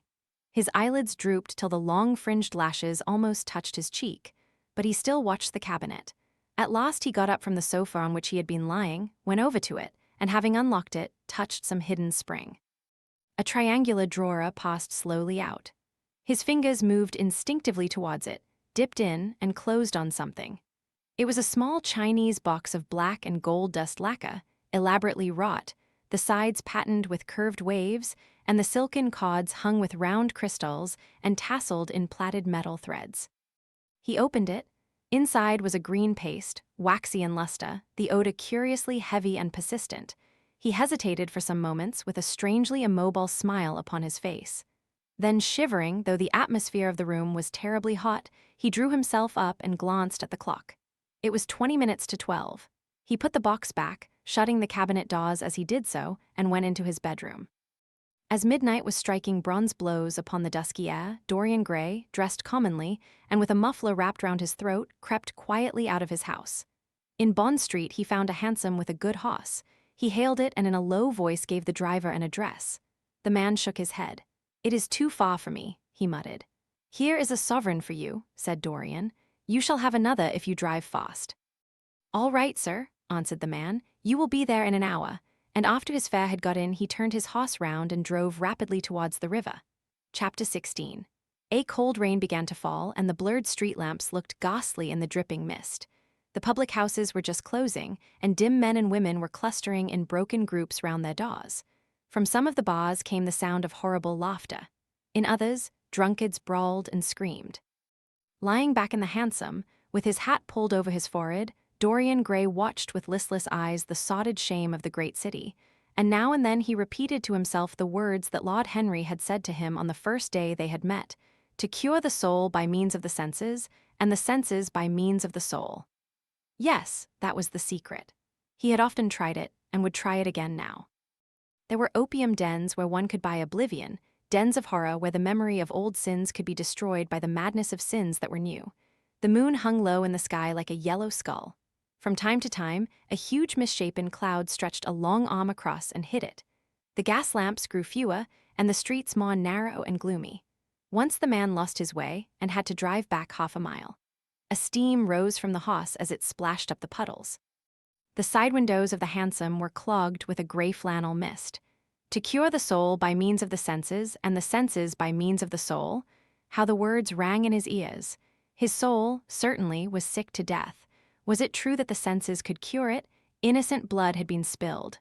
What could atone for that? Ah. For that there was no atonement. But though forgiveness was impossible, forgetfulness was possible still, and he was determined to forget, to stamp the thing out, to crush it as one would crush the adder that had strung one. Indeed, what right had Basil to have spoken to him as he had done? Who had made him a judge over others? He had said things that were dreadful, horrible, not to be endured. On and on plodded the hansom, going slower, it seemed to him, at each step.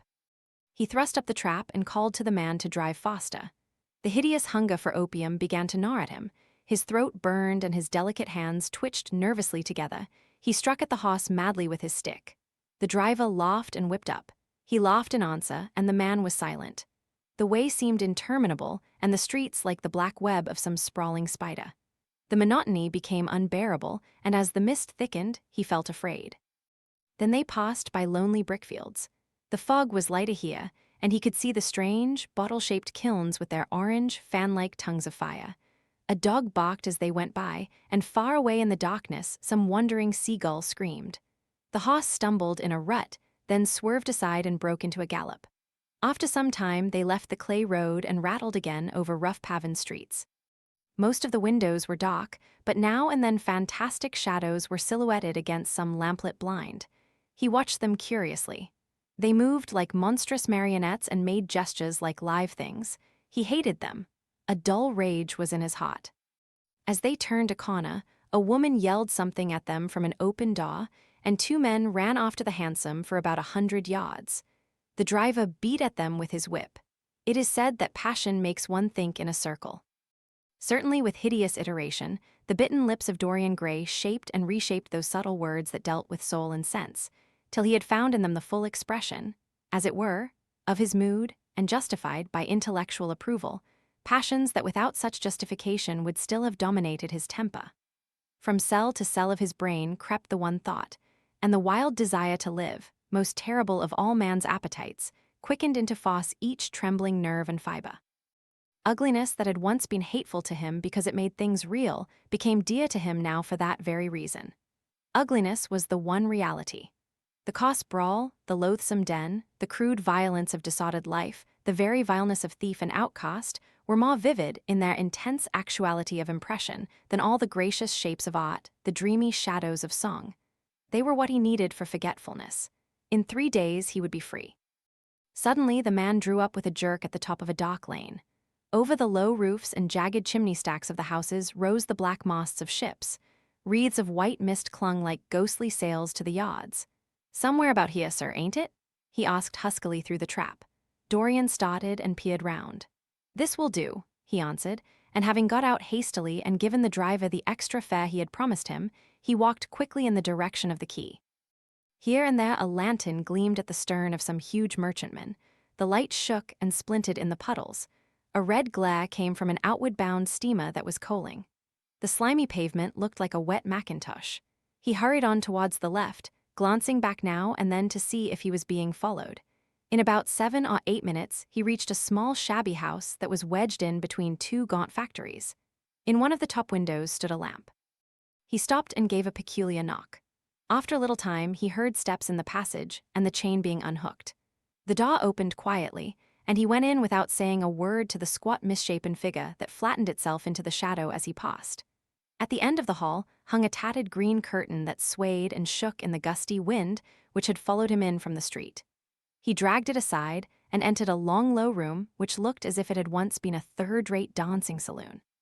Shrill, flaring gas jets, dulled and distorted in the fly-blown mirrors that faced them, were ranged round the walls. Greasy reflectors of ribbed tin backed them, making quivering discs of light. The floor was covered with ochre-colored sawdust, trampled here and there into mud, and stained with dark rings of spilled liquor. Some Malays were crouching by a little charcoal stove, playing with bone counters and showing their white teeth as they chatted. In one corner, with his head buried in his arms, a sailor sprawled over a table, and by the tawdrily painted bar that ran across one complete side stood 2 haggard women, mocking an old man who was brushing the sleeves of his coat with an expression of disgust. "He thinks he's got red ants on him," laughed one of them, as Dorian passed by. The man looked at her in terror and began to whimper. At the end of the room there was a little staircase, leading to a darkened chamber. As Dorian hurried up its 3 rickety steps, the heavy odor of opium met him. He heaved a deep breath and his nostrils quivered with pleasure. When he entered, a young man with smooth yellow hair, who was bending over a lamp lighting a long, thin pipe, looked up at him and nodded in a hesitating manner. "You here, Adrian?" muttered Dorian. "Where else should I be?" he answered listlessly. "None of the chaps will speak to me now. I thought you had left England." "Darlington is not going to do anything. My brother paid the bill at last. George doesn't speak to me either. I don't care, he added with a sigh. As long as one has this stuff, one doesn't want friends. I think I have had too many friends. Dorian winced and looked round at the grotesque things that lay in such fantastic postures on the ragged mattresses. The twisted limbs, the gaping mouths, the staring, lusterless eyes fascinated him. He knew in what strange heavens they were suffering, and what dull hells were teaching them the secret of some new joy. They were better off than he was. He was prisoned in thought. Memory, like a horrible malady, was eating his soul away. From time to time, he seemed to see the eyes of Basil Hallward looking at him, yet he felt he could not stay. The presence of Adrian Singleton troubled him. He wanted to be where no one would know who he was. He wanted to escape from himself. I am going on to the other place, he said after a pause. On the wharf? Yes. That mad cat is sure to be there. They won't have her in this place now. Dorian shrugged his shoulders. I am sick of women who love one. Women who hate one are much more interesting. Besides, the stuff is better. Much the same. I like it better. Come and have something to drink. I must have something. I don't want anything, murmured the young man. Never mind. Adrian Singleton rose up wearily and followed Dorian to the bar. A half-caste, in a ragged turban and a shabby ulster, grinned a hideous greeting as he thrust a bottle of brandy and 2 tumblers in front of them. The women sidled up and began to chatter. Dorian turned his back on them and said something in a low voice to Adrian Singleton. A crooked smile, like a Malay crease, writhed across the face of one of the women. We are very proud tonight, she sneered. For God's sake, don't talk to me, cried Dorian, stamping his foot on the ground. What do you want? Money? Here it is. Don't ever talk to me again. 2 red sparks flashed for a moment in the woman's sodden eyes, then flickered out and left them dull and glazed. She tossed her head and raked the coins off the counter with greedy fingers. Her companion watched her enviously. It's no use, sighed Adrian Singleton. I don't care to go back. What does it matter? I am quite happy here. You will write to me if you want anything, won't you? Said Dorian after a pause. Perhaps. Good night, then. Good night, answered the young man, passing up the steps and wiping his parched mouth with a handkerchief. Dorian walked to the door with a look of pain in his face. As he drew the curtain aside, a hideous laugh broke from the painted lips of the woman who had taken his money. There goes the devil's bargain, she hiccuped in a hoarse voice. Curse you, he answered. Don't call me that. She snapped her fingers. Prince Charming is what you like to be called, ain't it? She yelled after him. The drowsy sailor leaped to his feet as she spoke and looked wildly round. The sound of the shutting of the hall door fell on his ear. He rushed out as if in pursuit. Dorian Gray hurried along the quay through the drizzling rain. His meeting with Adrian Singleton had strangely moved him, and he wondered if the ruin of that young life was really to be laid at his door, as Basil Hallward had said to him with such infamy of insult. He bit his lip, and for a few seconds his eyes grew sad.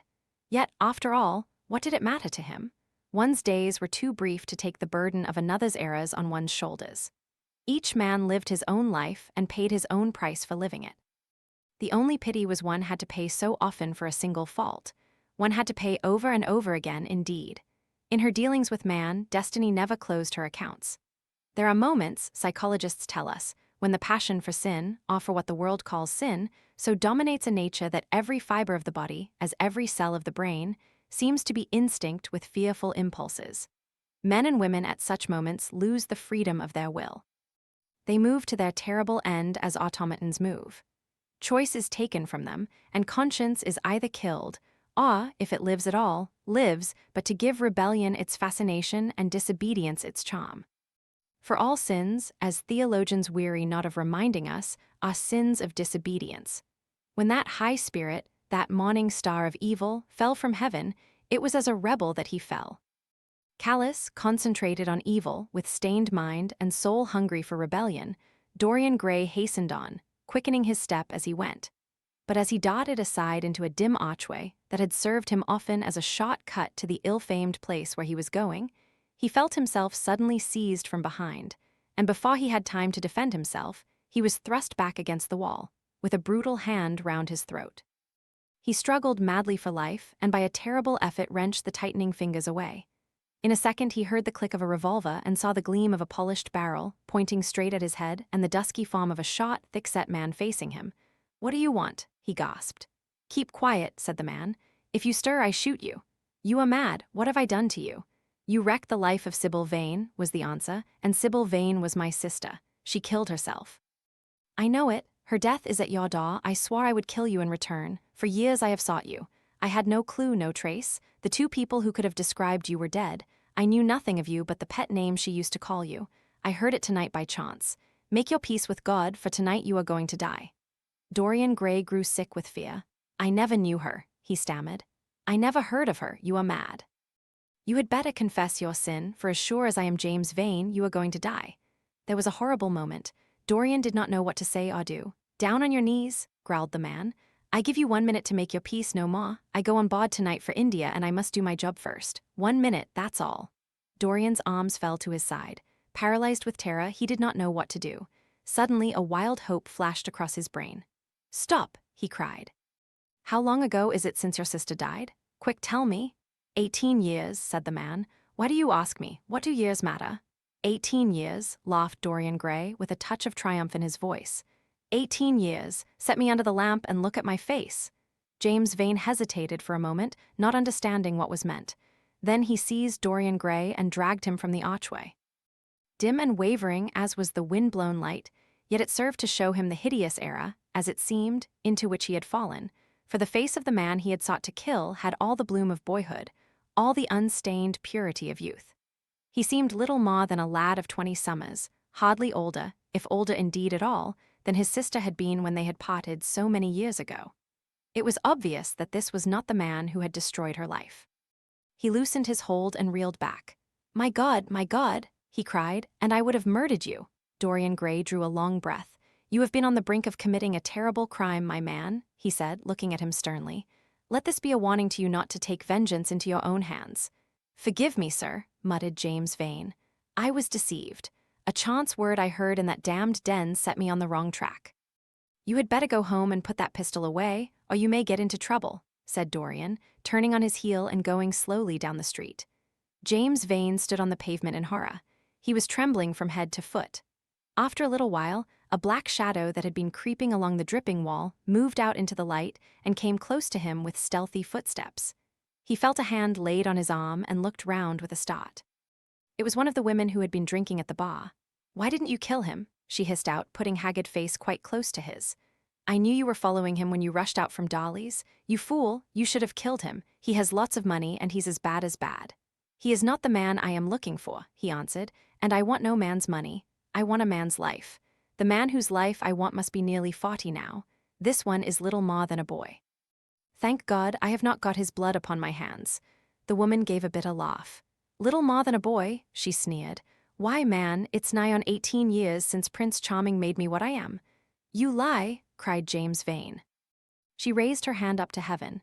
"Before God I am telling the truth," she cried. "Before God. Strike me dumb if it ain't so. He is the worst one that comes here. They say he has sold himself to the devil for a pretty face. It's nigh on 18 years since I met him. He hasn't changed much since then. I have, though," she added with a sickly leer. "You swear this?" "I swear it," came in hoarse echo from her flat mouth. "But don't give me away to him," she whined. "I am afraid of him. Let me have some money for my night's lodging." He broke from her with an oath and rushed to the corner of the street, but Dorian Gray had disappeared. When he looked back, the woman had vanished also. Chapter 17. A week later, Dorian Gray was sitting in the conservatory at Selby Royal, talking to the pretty Duchess of Monmouth, who with her husband, a jaded-looking man of 60, was amongst his guests. It was tea time, and the mellow light of the huge, lace-covered lamp that stood on the table lit up the delicate china and hammered silver of the service at which the Duchess was presiding. Her white hands were moving daintily among the cups, and her full red lips were smiling at something that Dorian had whispered to her.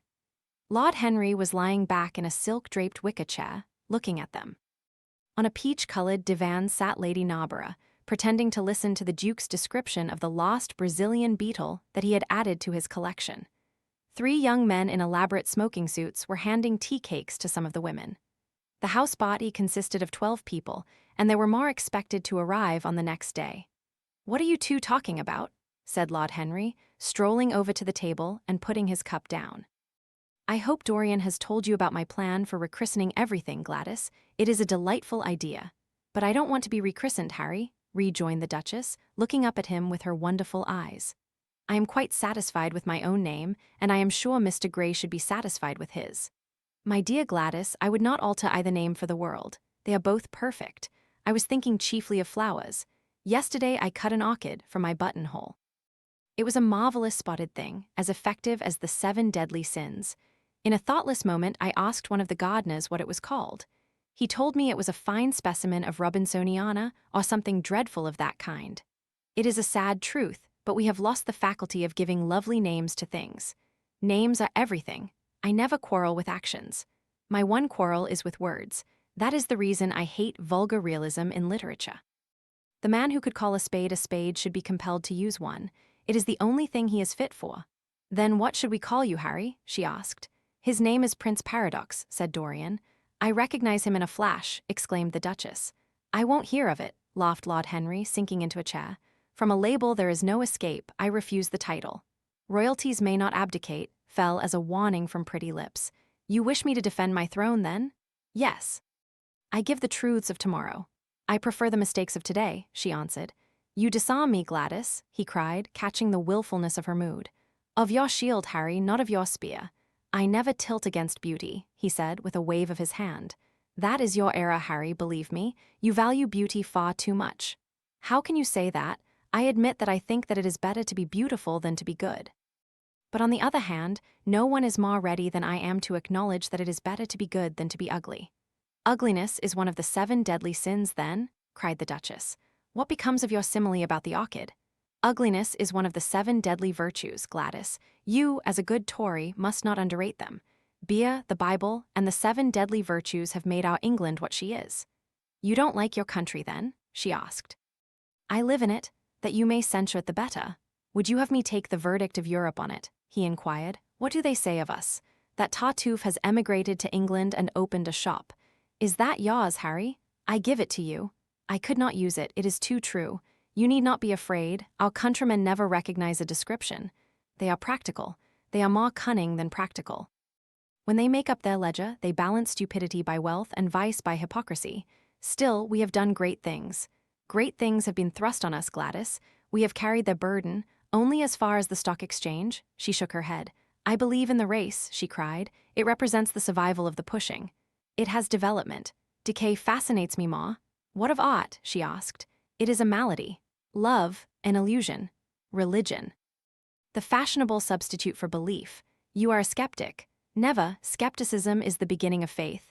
What are you? To define is to limit. Give me a clue. Thread snap, you would lose your way in the labyrinth. You bewilder me, let us talk of someone else. Our host is a delightful topic. Years ago he was christened Prince Charming. Ah, don't remind me of that, cried Dorian Gray. Our host is rather horrid this evening, answered the Duchess, coloring. I believe he thinks that Monmouth married me on purely scientific principles as the best specimen he could find of a modern butterfly. Well, I hope he won't stick pins into you, Duchess, laughed Dorian. Oh, my maid does that already, Mr. Gray, when she is annoyed with me. And what does she get annoyed with you about, Duchess? For the most trivial things, Mr. Gray, I assure you. Usually because I come in at 10 minutes to 9 and tell her that I must be dressed by 8:30. How unreasonable of her, you should give her warning. I daren't, Mr. Gray. Why, she invents hats for me. You remember the one I wore at Lady Hilstone's garden party? You don't, but it is nice of you to pretend that you do. Well, she made it out of nothing. All good hats are made out of nothing. Like all good reputations, Gladys, interrupted Lord Henry. Every effect that one produces gives one an enemy. To be popular one must be a mediocrity. Not with women, said the Duchess, shaking her head. And women rule the world. I assure you we can't bear mediocrities. We women, as someone says, love with our ears just as you men love with your eyes, if you ever love at all. It seems to me that we never do anything else, murmured Dorian. Ah, then you never really love, Mr. Gray, answered the Duchess with mock sadness. My dear Gladys, cried Lord Henry, how can you say that? Romance lives by repetition, and repetition converts an appetite into an art. Besides, each time that one loves is the only time one has ever loved. Difference of object does not alter singleness of passion. It merely intensifies it. We can have in life but one great experience at best, and the secret of life is to reproduce that experience as often as possible. Even when one has been wounded by it, Harry. Asked the Duchess after a pause. Especially when one has been wounded by it, answered Lord Henry. The Duchess turned and looked at Dorian Gray with a curious expression in her eyes. What do you say to that, Mr. Gray? She inquired. Dorian hesitated for a moment, then he threw his head back and laughed. I always agree with Harry, Duchess. Even when he is wrong? Harry is never wrong, Duchess. And does his philosophy make you happy? I have never searched for happiness. Who wants happiness? I have searched for pleasure. And found it, Mr. Gray? Often, too often, the Duchess sighed. I am searching for peace, she said, and if I don't go and dress, I shall have none this evening. Let me get you some orchids, Duchess, cried Dorian, starting to his feet and walking down the conservatory. You are flirting disgracefully with him, said Lord Henry to his cousin. You had better take care, he is very fascinating. If he were not, there would be no battle. Greek meets Greek, then. I am on the side of the Trojans, they fought for a woman. They were defeated. There are worse things than capture, she answered. You gallop with a loose rein. Pace gives life, was the riposte. I shall write it in my diary tonight. What? That a burnt child loves the fire. I am not even singed. My wings are untouched. You use them for everything except flight. Courage has passed from men to women. It is a new experience for us. You have a rival. Who? He laughed. Lady Narborough, he whispered. She perfectly adores him. You fill me with apprehension. The appeal to antiquity is fatal to us who are romanticists. Romanticists, you have all the methods of science. Men have educated us, but not explained you. Describe us as a sex, was her challenge. Sphinxes without secrets. She looked at him, smiling. How long Mr. Gray is, she said. Let us go and help him. I have not yet told him the color of my frock. Ah, you must suit your frock to his flowers, Gladys. That would be a premature surrender. Romantic art begins with its climax. I must keep an opportunity for retreat. In the Parthian manner, they found safety in the desert. I could not do that. Women are not always allowed a choice, he answered, but hardly had he finished the sentence before from the far end of the conservatory came a stifled groan, followed by the dull sound of a heavy fall. Everybody started up. The Duchess stood motionless in horror. And with fear in his eyes, Lord Henry rushed through the flapping palms to find Dorian Gray lying face downwards on the tiled floor in a death-like swoon. He was carried at once into the blue drawing-room and laid upon one of the sofas. After a short time, he came to himself and looked round with a dazed expression. What has happened? He asked. Oh, I remember. Am I safe here, Harry? He began to tremble. My dear Dorian, answered Lord Henry, you merely fainted, that was all. You must have overtired yourself. You had better not come down to dinner. I will take your place. No, I will come down, he said, struggling to his feet. I would rather come down. I must not be alone. He went to his room and dressed. There was a wild recklessness of gaiety in his manner as he sat at table, but now and then a thrill of terror ran through him when he remembered that, pressed against the window of the conservatory, like a white handkerchief, he had seen the face of James Vane watching him. Chapter 18. The next day he did not leave the house, and indeed spent most of the time in his own room, sick with a wild terror of dying, and yet indifferent to life itself.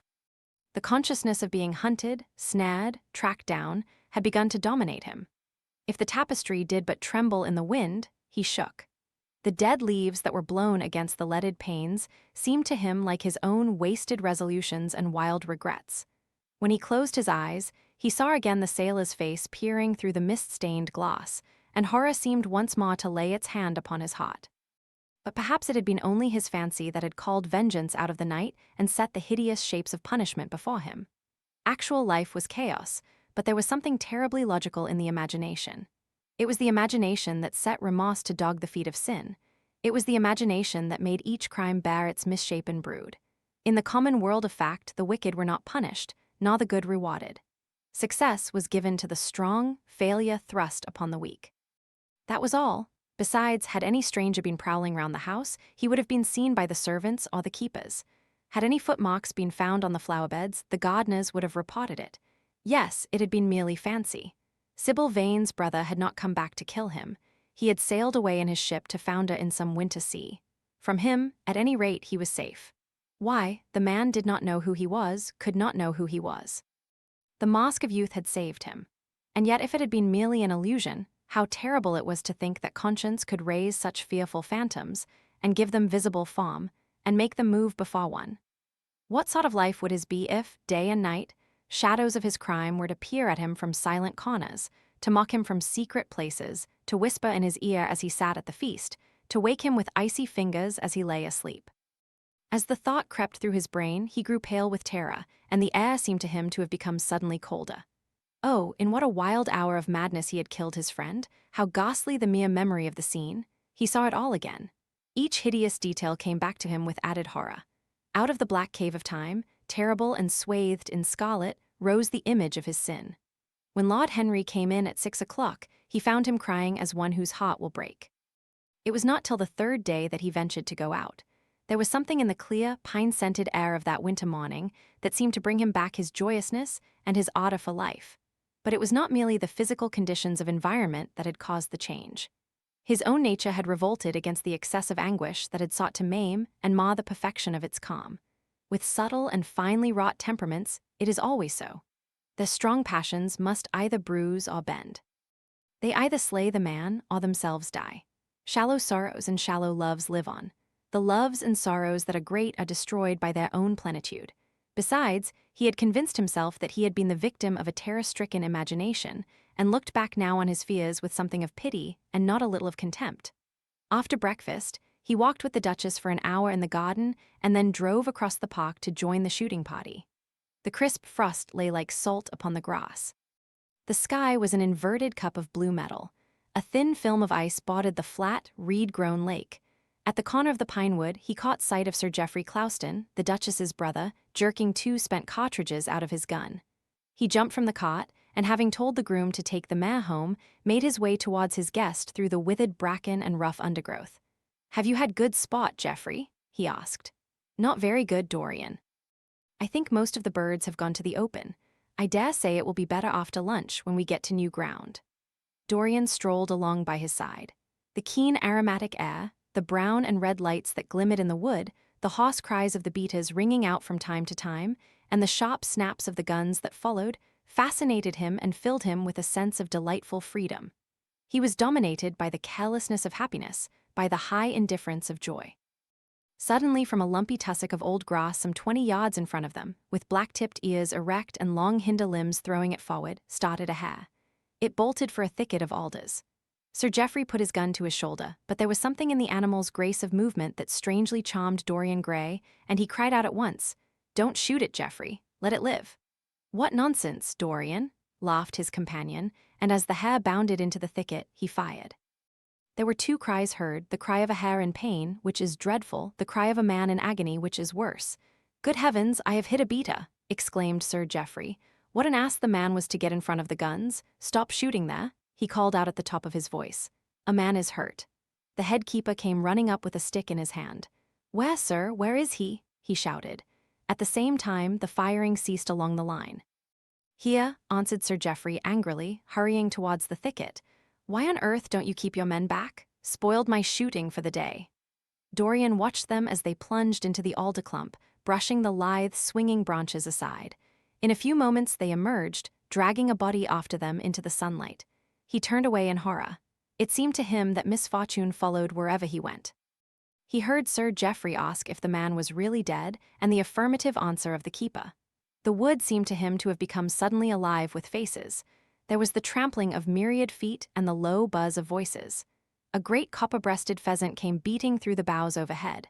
After a few moments, that were to him, in his perturbed state, like endless hours of pain, he felt a hand laid on his shoulder. He started and looked round. "Dorian," said Lord Henry, "I had better tell them that the shooting is stopped for today. It would not look well to go on." "I wish it were stopped forever, Harry," he answered bitterly. "The whole thing is hideous and cruel. Is the man—" He could not finish the sentence. "I am afraid so," rejoined Lord Henry. "He got the whole charge of shot in his chest. He must have died almost instantaneously. Come, let us go home." They walked side by side in the direction of the avenue for nearly 50 yards without speaking. Then Dorian looked at Lord Henry and said, with a heavy sigh, "It is a bad omen, Harry, a very bad omen." "What is?" asked Lord Henry. "Oh, this accident, I suppose. My dear fellow, it can't be helped. It was the man's own fault. Why did he get in front of the guns? Besides, it is nothing to us. It is rather awkward for Geoffrey, of course. It does not do to pepper beaters. It makes people think that one is a wild shot, and Geoffrey is not. He shoots very straight, but there is no use talking about the matter." Dorian shook his head. "It is a bad omen, Harry. I feel as if something horrible were going to happen to some of us. To myself, perhaps," he added, passing his hand over his eyes with a gesture of pain. The elder man laughed. "The only horrible thing in the world is ennui, Dorian. That is the one sin for which there is no forgiveness. But we are not likely to suffer from it unless these fellows keep chattering about this thing at dinner. I must tell them that the subject is to be tabooed. As for omens, there is no such thing as an omen. Destiny does not send us heralds. She is too wise or too cruel for that. Besides, what on earth could happen to you, Dorian? You have everything in the world that a man can want. There is no one who would not be delighted to change places with you. There is no one with whom I would not change places, Harry. Don't laugh like that. I am telling you the truth. The wretched peasant who has just died is better off than I am. I have no terror of death. It is the coming of death that terrifies me. Its monstrous wings seem to wheel in the leaden air around me. Good heavens, don't you see a man moving behind the trees there, watching me, waiting for me? Lord Henry looked in the direction in which the trembling gloved hand was pointing. Yes, he said, smiling, I see the gardener waiting for you. I suppose he wants to ask you what flowers you wish to have on the table tonight. How absurdly nervous you are, my dear fellow. You must come and see my doctor when we get back to town. Dorian heaved a sigh of relief as he saw the gardener approaching. The man touched his hat, glanced for a moment at Lord Henry in a hesitating manner, and then produced a letter, which he handed to his master.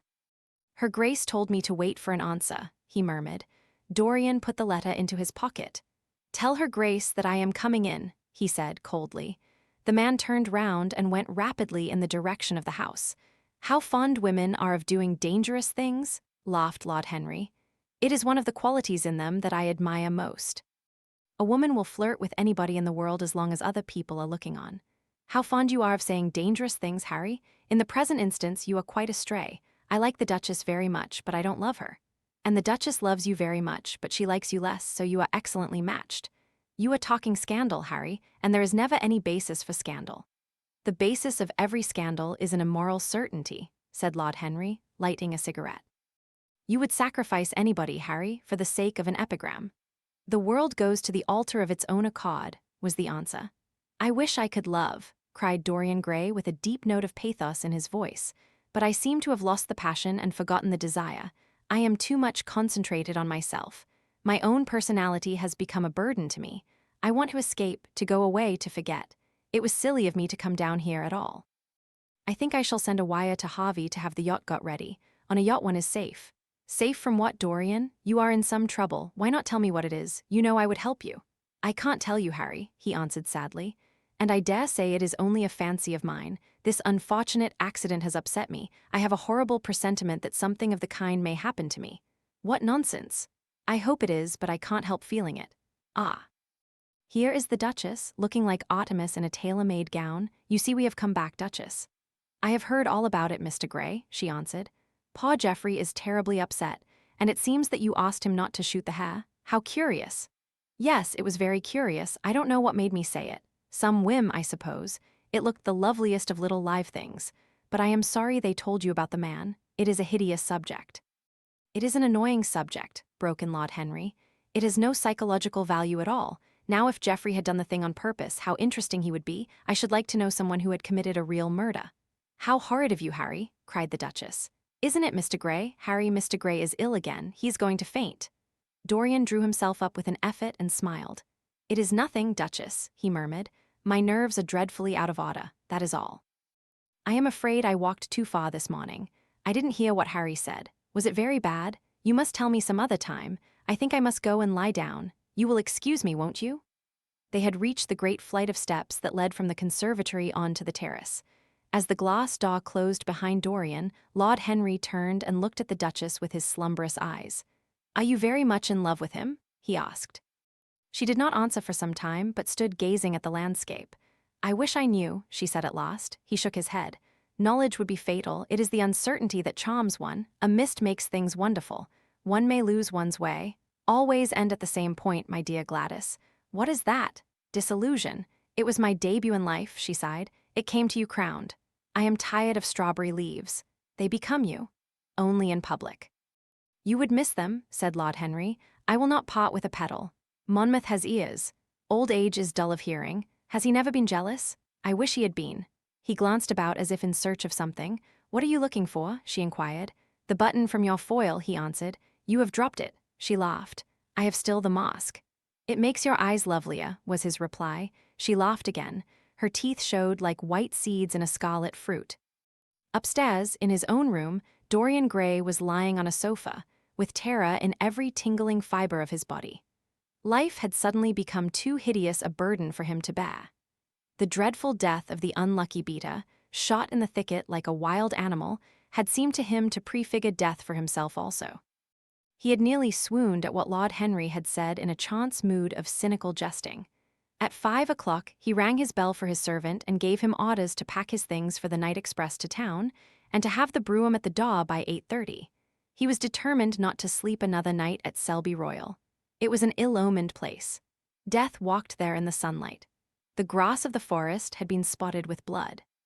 Then he wrote a note to Lord Henry, telling him that he was going up to town to consult his doctor and asking him to entertain his guests in his absence. As he was putting it into the envelope, a knock came to the door, and his valet informed him that the headkeeper wished to see him. He frowned and bit his lip. "Send him in," he muttered, after some moments' hesitation.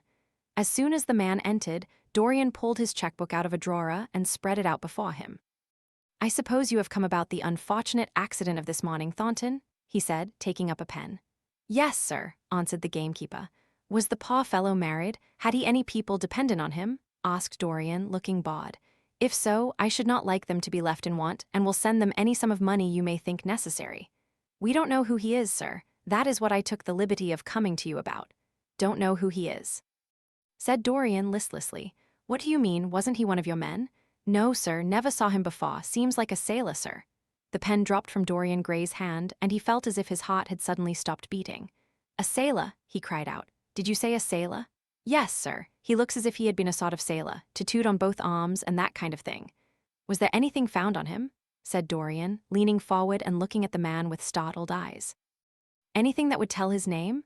"Some money, sir, not much, and a six-shooter. There was no name of any kind. A decent-looking man, sir, but rough-like. A sort of sailor, we think."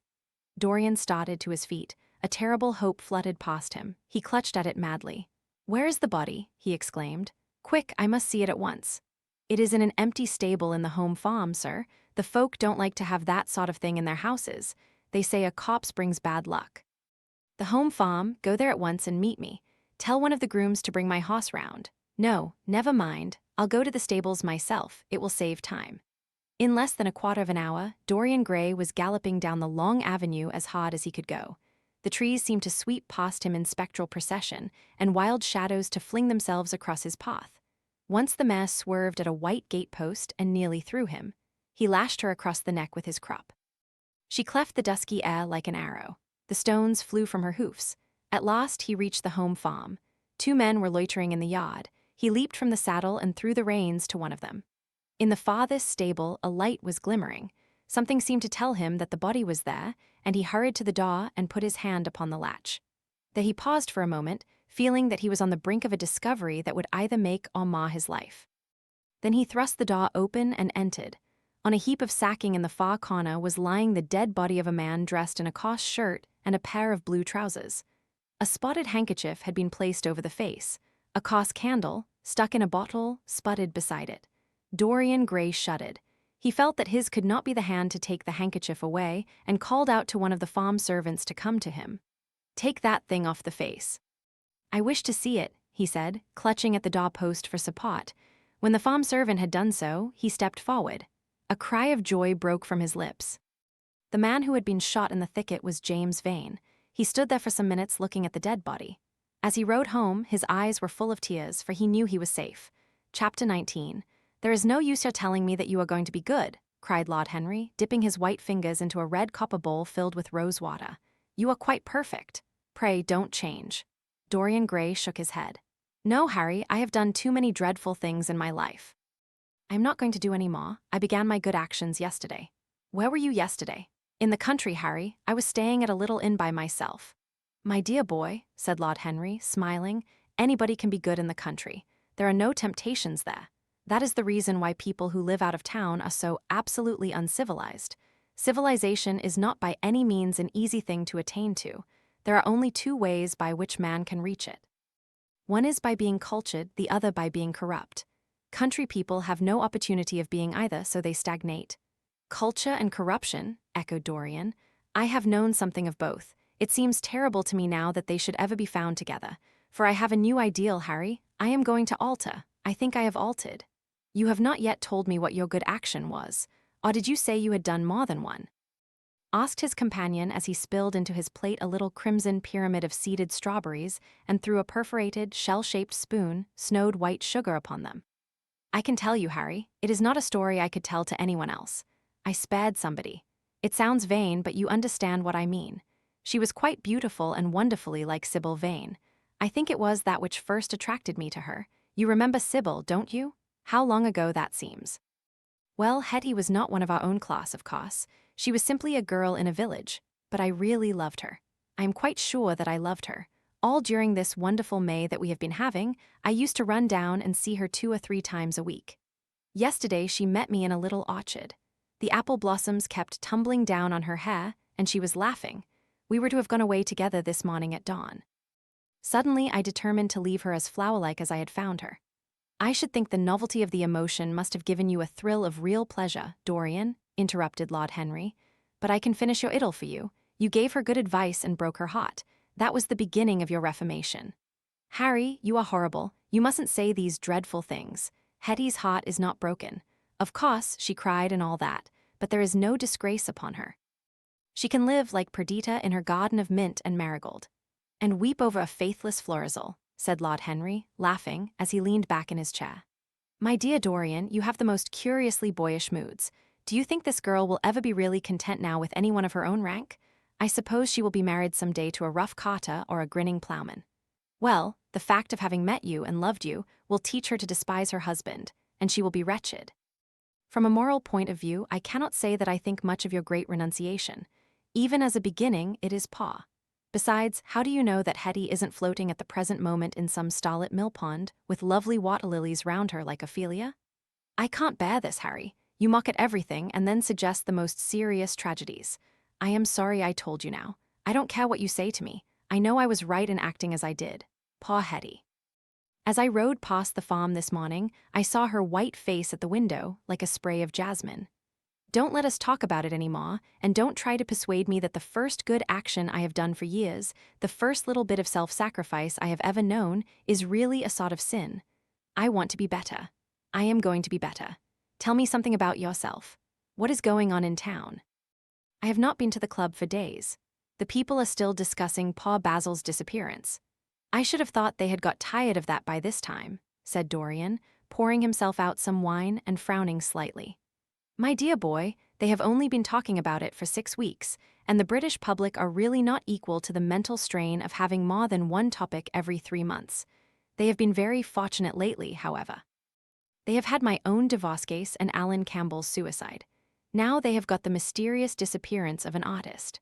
Scotland Yard still insists that the man in the grey ulster who left for Paris by the midnight train on the 9th of November was Paw Basil, and the French police declare that Basil never arrived in Paris at all. I suppose in about a fortnight we shall be told that he has been seen in San Francisco. It is an odd thing, but everyone who disappears is said to be seen at San Francisco. It must be a delightful city and possess all the attractions of the next world. What do you think has happened to Basil? Asked Dorian, holding up his burgundy against the light and wondering how it was that he could discuss the matter so calmly. I have not the slightest idea. If Basil chooses to hide himself, it is no business of mine. If he is dead, I don't want to think about him. Death is the only thing that ever terrifies me. I hate it. Why? Said the younger man wearily. Because, said Lord Henry, passing beneath his nostrils the gilt trellis of an open vinaigrette box, one can survive everything nowadays except that. Death and vulgarity are the only 2 facts in the 19th century that one cannot explain away. Let us have our coffee in the music room, Dorian. You must play Chopin to me. The man with whom my wife ran away played Chopin exquisitely. Paw Victoria, I was very fond of her. The house is rather lonely without her. Of course, married life is merely a bad habit. But then one regrets the loss even of one's worst habits. Perhaps one regrets them the most. They are such an essential part of one's personality. Dorian said nothing, but rose from the table and, passing into the next room, sat down to the piano and let his fingers stray across the white and black ivory of the keys. After the coffee had been brought in, he stopped and, looking over at Lord Henry, said, Harry, did it ever occur to you that Basil was murdered? Lord Henry yawned. Basil was very popular and always wore a Waterbury watch. Why should he have been murdered? He was not clever enough to have enemies.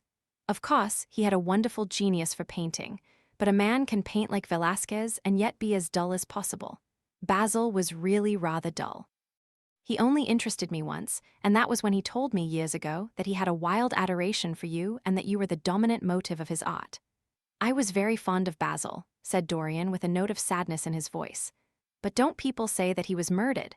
Oh, some of the papers do. It does not seem to me to be at all probable. I know there are dreadful places in Paris, but Basil was not the sort of man to have gone to them. He had no curiosity. It was his chief defect. What would you say, Harry, if I told you that I had murdered Basil? Said the younger man. He watched him intently after he had spoken. I would say, my dear fellow, that you were posing for a character that doesn't suit you. All crime is vulgar, just as all vulgarity is crime. It is not in you, Dorian, to commit a murder. I am sorry if I hurt your vanity by saying so, but I assure you it is true. Crime belongs exclusively to the lower orders. I don't blame them in the smallest degree. I should fancy that crime was to them what art is to us, simply a method of procuring extraordinary sensations. A method of procuring sensations? Do you think, then, that a man who has once committed a murder could possibly do the same crime again? Don't tell me that. Oh, anything becomes a pleasure if one does it too often, cried Lord Henry, laughing. That is one of the most important secrets of life. I should fancy, however, that murder is always a mistake. One should never do anything that one cannot talk about after dinner. But let us pass from poor Basil. I wish I could believe that he had come to such a really romantic end as you suggest, but I can't. I dare say he fell into the Seine off an omnibus and that the conductor hushed up the scandal. Yes, I should fancy that was his end. I see him lying now on his back under those dull green waters, with the heavy barges floating over him and long weeds catching in his hair. Do you know, I don't think he would have done much more good work. During the last 10 years, his painting had gone off very much. Dorian heaved a sigh, and Lord Henry strolled across the room and began to stroke the head of a curious Java parrot, a large, gray-plumaged bird with pink crest and tail that was balancing itself upon a bamboo perch. As his pointed fingers touched it, it dropped the white scurf of crinkled lids over black, glass-like eyes and began to sway backwards and forwards. Yes, he continued, turning round and taking his handkerchief out of his pocket, his painting had quite gone off. It seemed to me to have lost something. It had lost an ideal. When you and he ceased to be great friends, he ceased to be a great artist. What was it separated you? I suppose he bawed you. If so, he never forgave you. It's a habit boors have. By the way, what has become of that wonderful portrait he did of you? I don't think I have ever seen it since he finished it. Oh, I remember your telling me years ago that you had sent it down to Selby and that it had got mislaid or stolen on the way. You never got it back. What a pity. It was really a masterpiece. I remember I wanted to buy it. I wish I had now. It belonged to Basil's best period. Since then, his work was that curious mixture of bad painting and good intentions that always entitles a man to be called a representative British artist. Did you advertise for it? You should. I forget, said Dorian. I suppose I did, but I never really liked it. I am sorry I sat for it. The memory of the thing is hateful to me. Why do you talk of it? It used to remind me of those curious lines in some play, Hamlet, I think. How do they run? Like the painting of a sorrow, a face without a heart. Yes, that is what it was like. Lord Henry laughed. If a man treats life artistically, his brain is his heart, he answered, sinking into an armchair. Dorian Gray shook his head and struck some soft chords on the piano. Like the painting of a sorrow, he repeated, a face without a heart. The elder man lay back and looked at him with half-closed eyes. By the way, Dorian, he said after a pause, what does it profit a man if he gain the whole world and lose? How does the quotation run? His own soul, the music jawed, and Dorian Gray started and stared at his friend. Why do you ask me that, Harry? My dear fellow, said Lord Henry, elevating his eyebrows in surprise, I asked you because I thought you might be able to give me an answer. That is all. I was going through the park last Sunday, and close by the marble arch there stood a little crowd of shabby-looking people listening to some vulgar street preacher. As I passed by, I heard the man yelling out that question to his audience. It struck me as being rather dramatic. London is very rich in curious effects of that kind. A wet Sunday, an uncouth Christian in a mackintosh, a ring of sickly white faces under a broken roof of dripping umbrellas, and a wonderful phrase flung into the air by shrill hysterical lips. It was really very good in its way, quite a suggestion. I thought of telling the prophet that art had a soul, but that man had not. I am afraid, however, he would not have understood me. Don't, Harry. The soul is a terrible reality. It can be bought and sold and bought it away. It can be poisoned or made perfect. There is a soul in each one of us, I know it. Do you feel quite sure of that, Dorian? Quite sure? Ah, then it must be an illusion. The things one feels absolutely certain about are never true. That is the fatality of faith and the lesson of romance. How grave you are, don't be so serious. What have you or I to do with the superstitions of our age? No, we have given up our belief in the soul. Play me something. Play me a nocturne, Dorian, and as you play, tell me in a low voice how you have kept your youth. You must have some secret. I am only 10 years older than you are, and I am wrinkled and wan and yellow. You are really wonderful, Dorian. You have never looked more charming than you do tonight. You remind me of the day I saw you first. You were rather cheeky, very shy, and absolutely extraordinary. You have changed, of course, but not in appearance. I wish you would tell me your secret. To get back my youth, I would do anything in the world, except take exercise, get up early, or be respectable. Youth, there is nothing like it. It's absurd to talk of the ignorance of youth.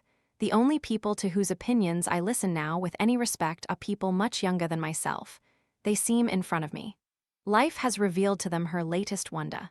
As for the aged, I always contradict the aged. I do it on principle. If you ask them their opinion on something that happened yesterday, they solemnly give you the opinions current in 1820, when people wore high stocks, believed in everything, and knew absolutely nothing. How lovely that thing you are playing is. I wonder, did Chopin write it at Majorca, with the sea weeping round the villa and the salt spray dashing against the panes? It is marvelously romantic. What a blessing it is that there is one art left to us that is not imitative. Don't stop. I want music tonight. It seems to me that you are the young Apollo and that I am Marsyas listening to you. I have sorrows, Dorian, of my own that even you know nothing of. The tragedy of old age is not that one is old, but that one is young. I am amazed sometimes at my own sincerity. Ah, Dorian, how happy you are. What an exquisite life you have had. You have drunk deeply of everything. You have crushed the grapes against your palate. Nothing has been hidden from you. And it has all been to you no more than the sound of music. It has not marred you. You are still the same. I am not the same, Harry. Yes, you are the same. I wonder what the rest of your life will be. Don't spoil it by renunciations. At present you are a perfect type. Don't make yourself incomplete. You are quite flawless now. You need not shake your head, you know you are. Besides, Dorian, don't deceive yourself. Life is not governed by will or intention. Life is a question of nerves and fibers and slowly built-up cells in which thought hides itself and passion has its dreams. You may fancy yourself safe and think yourself strong. But a chance tone of color in a room or a morning sky, a particular perfume that you had once loved and that brings subtle memories with it, a line from a forgotten poem that you had come across again, a cadence from a piece of music that you had ceased to play. I tell you, Dorian, that it is on things like these that our lives depend. Browning writes about that somewhere, but our own senses will imagine them for us. There are moments when the odor of lilas blanc passes suddenly across me, and I have to live the strangest month of my life over again. I wish I could change places with you, Dorian. The world has cried out against us both, but it has always worshipped you. It always will worship you. You are the type of what the age is searching for, and what it is afraid it has found. I am so glad that you have never done anything, never carved a statue, or painted a picture, or produced anything outside of yourself. Life has been your art. You have set yourself to music. Your days are your sonnets. Dorian rose up from the piano and passed his hand through his hair. Yes, life has been exquisite, he murmured, but I am not going to have the same life, Harry, and you must not say these extravagant things to me. You don't know everything about me. I think that if you did, even you would turn from me. You laugh, don't laugh. Why have you stopped playing, Dorian? Go back and give me the nocturne over again. Look at that great honey-colored moon that hangs in the dusky air. She is waiting for you to charm her, and if you play, she will come closer to the earth. You woe, let us go to the club then. It has been a charming evening, and we must end it charmingly. There is someone at White, who wants immensely to know you, young Lord Poole, Bournemouth's eldest son. He has already copied your neckties and has begged me to introduce him to you. He is quite delightful and rather reminds me of you. I hope not, said Dorian with a sad look in his eyes. But I am tired tonight, Harry. I shan't go to the club. It is nearly 11 and I want to go to bed early. Do stay. You have never played so well as tonight. There was something in your touch that was wonderful. It had more expression than I had ever heard from it before. It is because I am going to be good, he answered, smiling. I am a little changed already. You cannot change to me, Dorian, said Lord Henry. You and I will always be friends. Yet you poisoned me with a book once. I should not forgive that. Harry, promise me that you will never lend that book to anyone. It does harm. My dear boy, you are really beginning to moralize. You will soon be going about like the converted and the revivalist, warning people against all the sins of which you have grown tired. You are much too delightful to do that. Besides, it is no use. You and I are what we are and will be what we will be. As for being poisoned by a book, there is no such thing as that. Art has no influence upon action. It annihilates the desire to act. It is superbly sterile. The books that the world calls immoral are books that show the world its own shame. That is all, but we won't discuss literature. Come round tomorrow. I am going to ride at 11. We might go together, and I will take you to lunch afterwards with Lady Branksome. She is a charming woman and wants to consult you about some tapestries she is thinking of buying. Mind you come, or shall we lunch with our little Duchess? She says she never sees you now. Perhaps you are tired of Gladys? I thought you would be. Her clever tongue gets on one's nerves. Well, in any case, be here at 11. Must I really come, Harry? Certainly. The park is quite lovely now. I don't think there have been such lilacs since the year I met you. Very well. I shall be here at 11, said Dorian. Good night, Harry. As he reached the door, he hesitated for a moment as if he had something more to say. Then he sighed and went out. Chapter 20. It was a lovely night, so warm that he threw his coat over his arm and did not even put his silk scarf round his throat. As he strolled home, smoking his cigarette, two young men in evening dress passed him. He heard one of them whisper to the other, "That is Dorian Gray." He remembered how pleased he used to be when he was pointed out, or stared at, or talked about. He was tired of hearing his own name now. Half the charm of the little village where he had been so often lately was that no one knew who he was. He had often told the girl whom he had lured to love him that he was Pa, and she had believed him. He had told her once that he was wicked, and she had laughed at him and answered that wicked people were always very old and very ugly. What a laugh she had, just like a thrush singing, and how pretty she had been in her cotton dresses and her large hats. She knew nothing, but she had everything that he had lost. When he reached home, he found his servant waiting up for him. He sent him to bed and threw himself down on the sofa in the library and began to think over some of the things that Lord Henry had said to him. Was it really true that one could never change? He felt a wild longing for the unstained purity of his boyhood, his rose-white boyhood, as Lord Henry had once called it. He knew that he had tarnished himself, filled his mind with corruption and given horror to his fancy, that he had been an evil influence to others and had experienced a terrible joy in being so, and that of the lives that had crossed his own, it had been the fairest and the most full of promise that he had brought to shame. But was it all irretrievable? Was there no hope for him? Ah! In what a monstrous moment of pride and passion he had prayed that the portrait should bear the burden of his days, and he keep the unsullied splendor of eternal youth. All his failure had been due to that. Better for him that each sin of his life had brought its sure swift penalty along with it. There was purification in punishment. Not forgive us our sins, but smite us for our iniquities, should be the prayer of man to a most just God.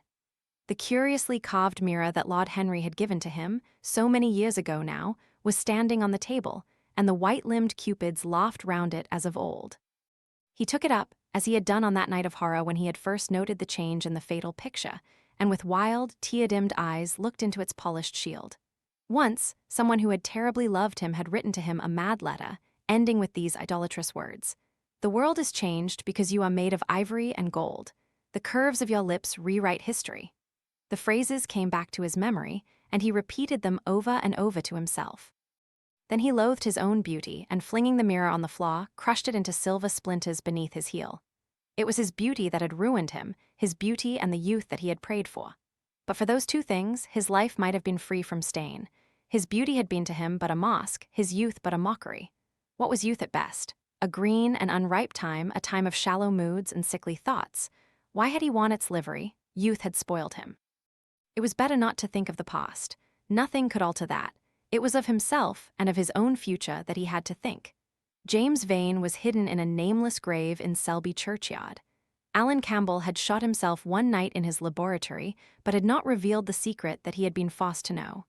The excitement, such as it was, over Basil Hallward's disappearance would soon pass away. It was already waning. He was perfectly safe there. Nor, indeed, was it the death of Basil Hallward that weighed most upon his mind. It was the living death of his own soul that troubled him. Basil had painted the portrait that had marred his life. He could not forgive him that. It was the portrait that had done everything. Basil had said things to him that were unbearable and that he had yet borne with patience. The murder had been simply the madness of a moment. As for Alan Campbell, his suicide had been his own act. He had chosen to do it. It was nothing to him. A new life, that was what he wanted. That was what he was waiting for. Surely he had begun it already. He had spared one innocent thing, at any rate. He would never again tempt innocence. He would be good. As he thought of Hetty Merton, he began to wonder if the portrait in the locked room had changed. Surely it was not still so horrible as it had been. Perhaps if his life became pure, he would be able to expel every sign of evil passion from the face. Perhaps the signs of evil had already gone away. He would go and look. He took the lamp from the table and crept upstairs. As he unbarred the door, a smile of joy flitted across his strangely young-looking face and lingered for a moment about his lips. Yes, he would be good, and the hideous thing that he had hidden away would no longer be a terror to him. He felt as if the load had been lifted from him already. He went in quietly, locking the door behind him, as was his custom, and dragged the purple hanging from the portrait. A cry of pain and indignation broke from him. He could see no change, save that in the eyes there was a look of cunning and in the mouth the curved wrinkle of the hypocrite. The thing was still loathsome, more loathsome, if possible, than before, and the scarlet dew that spotted the hand seemed brighter and more like blood newly spilled. Then he trembled. Had it been merely vanity that had made him do his one good deed? Or the desire for a new sensation, as Lord Henry had hinted, with his mocking laugh? Or that passion to act a part that sometimes makes us do things finer than we are ourselves? Or perhaps all these, and why was the red stain larger than it had been? It seemed to have crept like a horrible disease over the wrinkled fingers. There was blood on the painted feet, as though the thing had dripped, blood even on the hand that had not held the knife. Confess? Did it mean that he was to confess? To give himself up and be put to death? He laughed. He felt that the idea was monstrous. Besides, even if he did confess, who would believe him?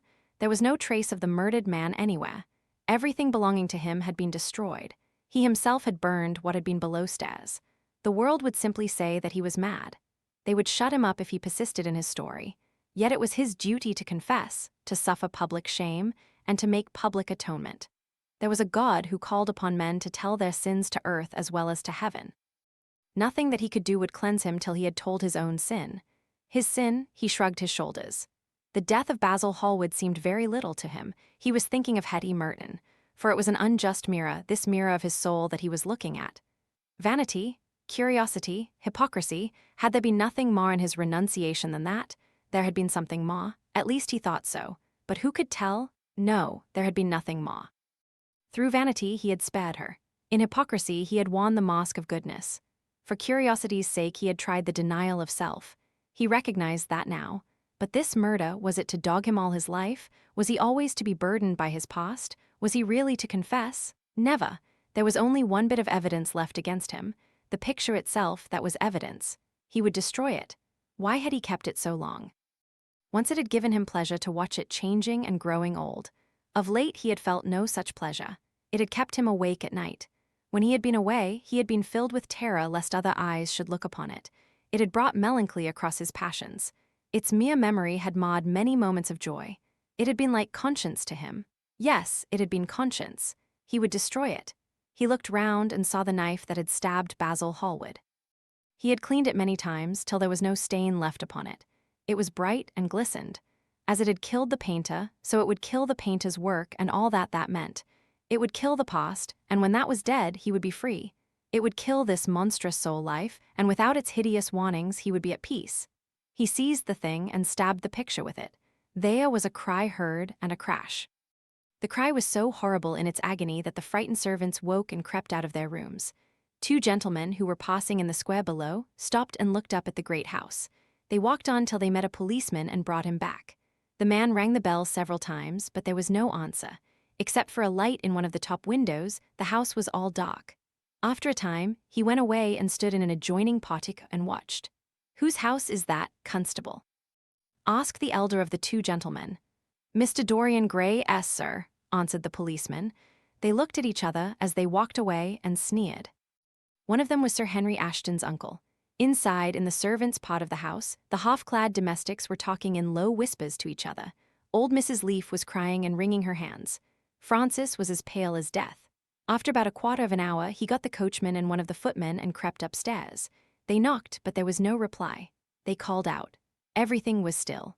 Finally, after vainly trying to force the door, they got on the roof and dropped down onto the balcony. The windows yielded easily. Their bolts were old. When they entered, they found hanging upon the wall a splendid portrait of their master as they had last seen him, in all the wonder of his exquisite youth and beauty. Lying on the floor was a dead man, in evening dress with a knife in his heart. He was withered, wrinkled, and loathsome of visage. It was not till they had examined the rings that they recognized who it was.